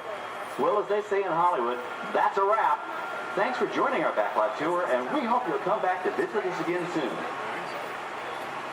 Alright, we're going to stop up here in just a moment. I'll open these doors. I'm going to exit out through those blue automatic doors into the AFI showcase door.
Ultra Holiday Celebration in the streets of Los Espoos. Then head to the arena and cheer for your favorite pilot in the annual Punta Eve Classic. Or set sail on the Doom Sea in a luxurious sail barge. Then rent a land speeder and head over to the colorful outpost of Mos Eisley. No visit is complete without having a drink at Tatooine's infamous Mos Eisley Cantina, where you will never find a more wretched hive of scum and villainy. That's right, a Tatooine vacation has everything under the sun. So call Star Tours and book passage to Tatooine today. Reports of Freud being smuggled and checked back. I can honestly say that I have not seen a thing. Honestly. As if anything would ever get past me.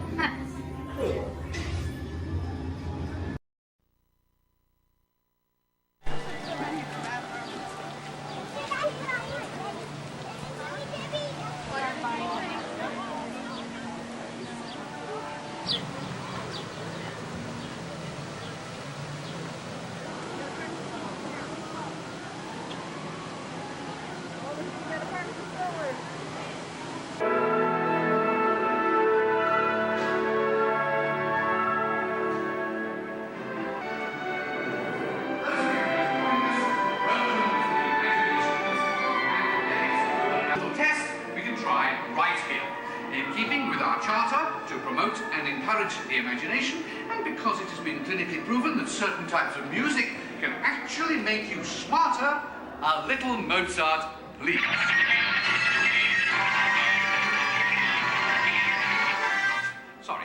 Sorry, that was the wrong type of music. And for those of you who might have dropped a few IQ points, just follow the people in front of you, and we'll get you some help.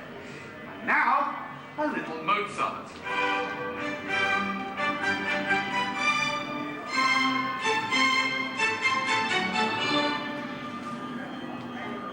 Dr. Chang, please pick up line 4, line 7, and 9. Telecommunications. Dr. Nigel Channing here with a quick one of my imagination. Please remain seated with your hands and arms inside the vehicle at all times.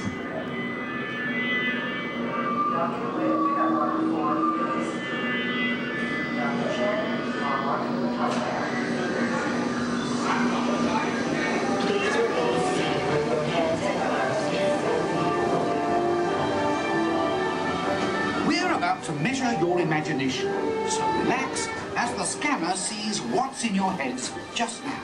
Scanner on.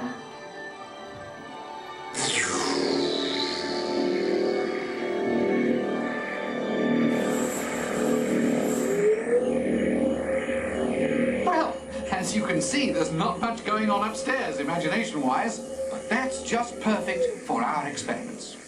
Yeah, I got the same name as Bonnie, the mark right there. Perfect. End of sequence. Give me tones and rapid description.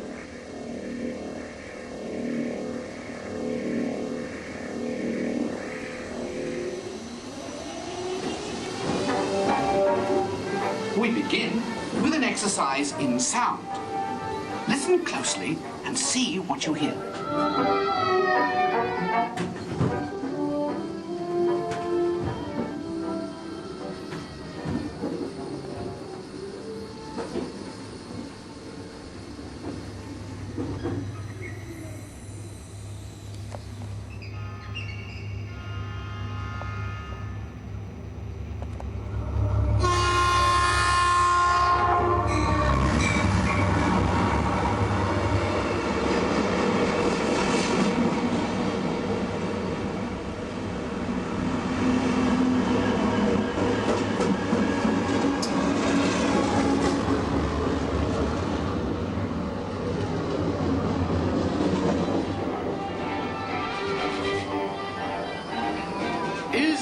Looking glass actually magnifying, or is it your imagination?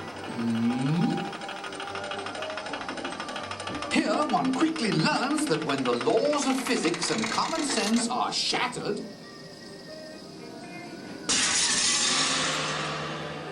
imagination takes over. Welcome to the Illusion Lab, where things are not always what they seem. Looks can be deceiving, can't they? Well then, take a second look. Now what do you see? When you use your imagination, nothing can truly hold you back.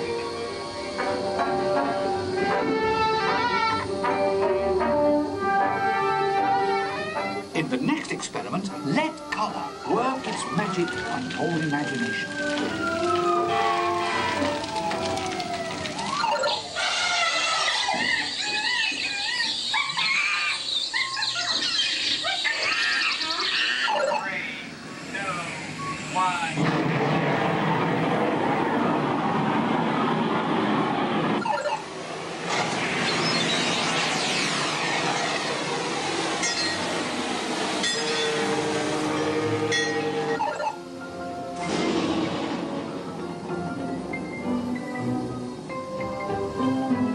And now an exercise all about making connections. Stare at these points long enough and your imagination will take flight. You'll see.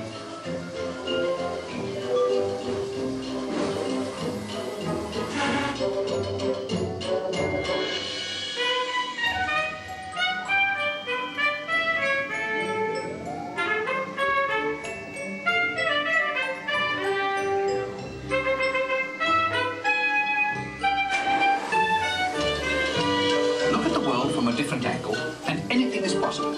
In the Gravity Lab.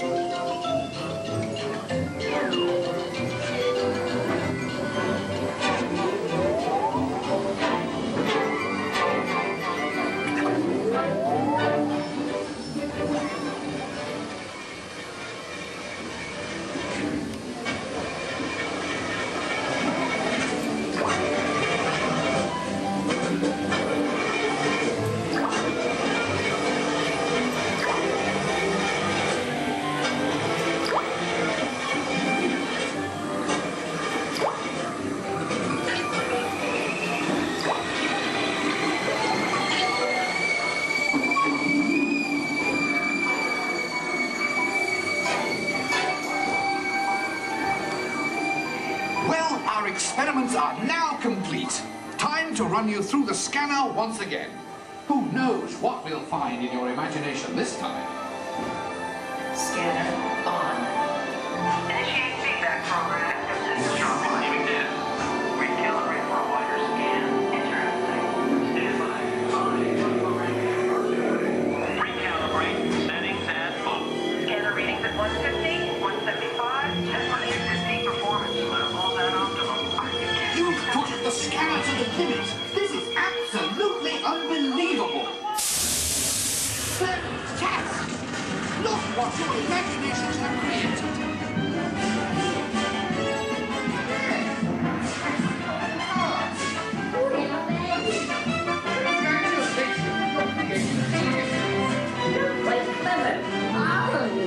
What a brilliant burst of creativity!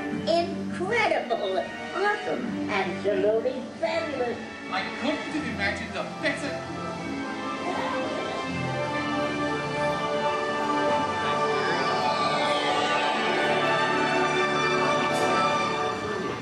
Reality restored.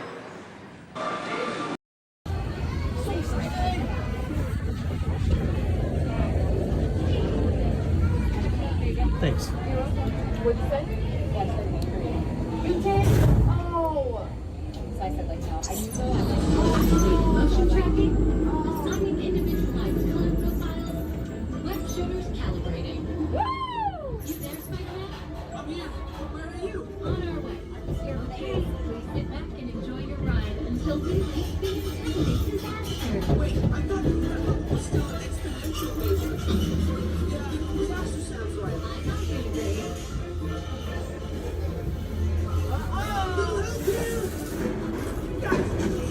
I'm glad to see you guys.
Wait, the green bots explode. If we intentionally hit those green bots, maybe we'll trigger a chain reaction. I think you're right.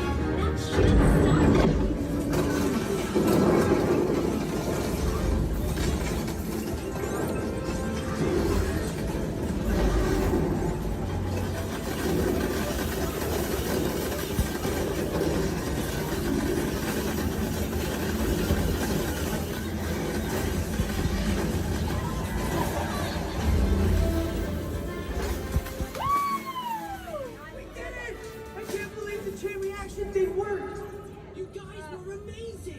I'm very impressed, Spider-Man. You really solved the problem. Well, it's only done without them. That was also your idea.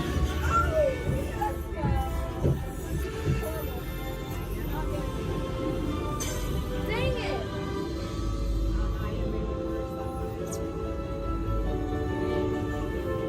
For your safety, please remain seated. We failed. I did better this morning. Jackson did so good. My arms are tired.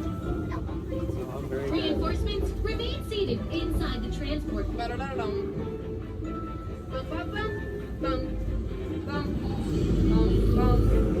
Hey, thanks for attending our open house presentation and preventing the destruction of the world as we know it. Please collect your wits and any personal belongings as you exit the vehicle. See you later. I want 2 on gray, 4 on orange. 2 on gray, rest of you on orange. How many here? 1. You're going to be over here on blue. And 2, you're going to be on blue. Now, stand over your color, face the center, shoulder to shoulder. Now remember the color you've been assigned. Blue, red, gray, and orange. It'll be an important part of your interrogation process. You're going to need to know that color at the end of your interrogation and possible long-term motive. How many? Next time blue. Quickly to the end of the hallway. How many? 4. Yes. It'll be a sign red. How many? It'll be a sign red. How many? Yeah. This cell door opens, I will call you in by your assigned color. And you will tell us everything. No, oh, you're going to have a tough time in interrogation. Get on your color. There you go. Scoot over, blue. Make a little room. Get on your color. Not the lights, on your color. Where do you go?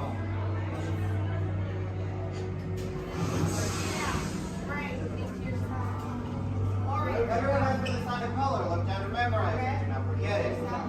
This was for interrogation. Which will be a color. Is that your only speed? Slow. Let's move it along.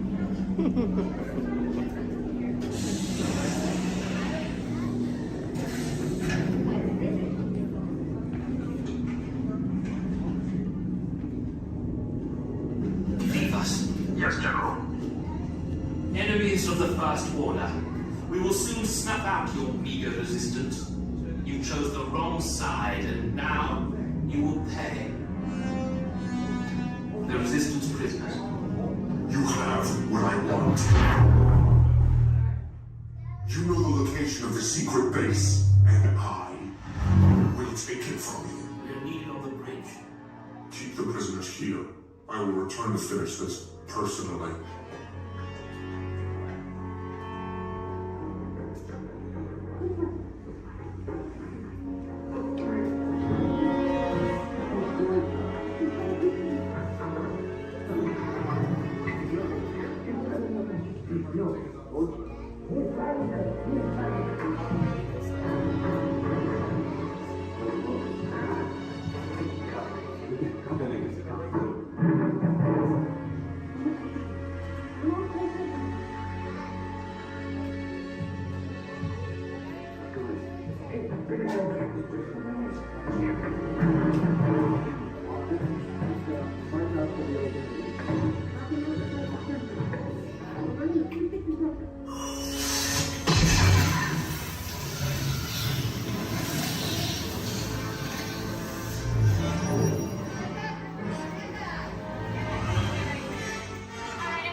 No. You are the passengers of an ocean common elevator about to ascend into your very own episode. Twilight Zone.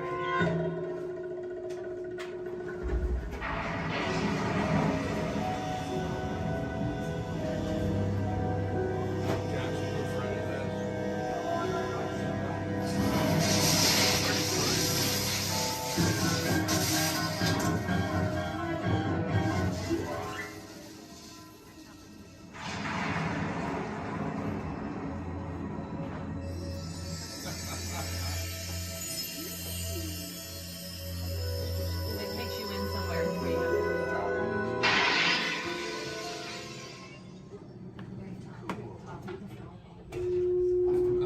One stormy night long ago, 5 people stepped through the door of an elevator and had a nightmare.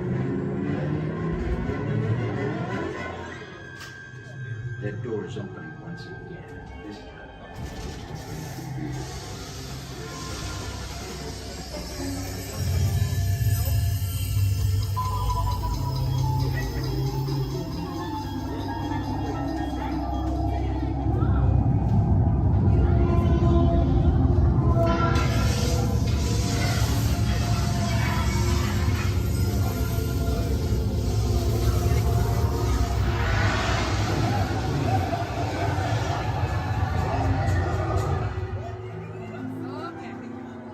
You are about to discover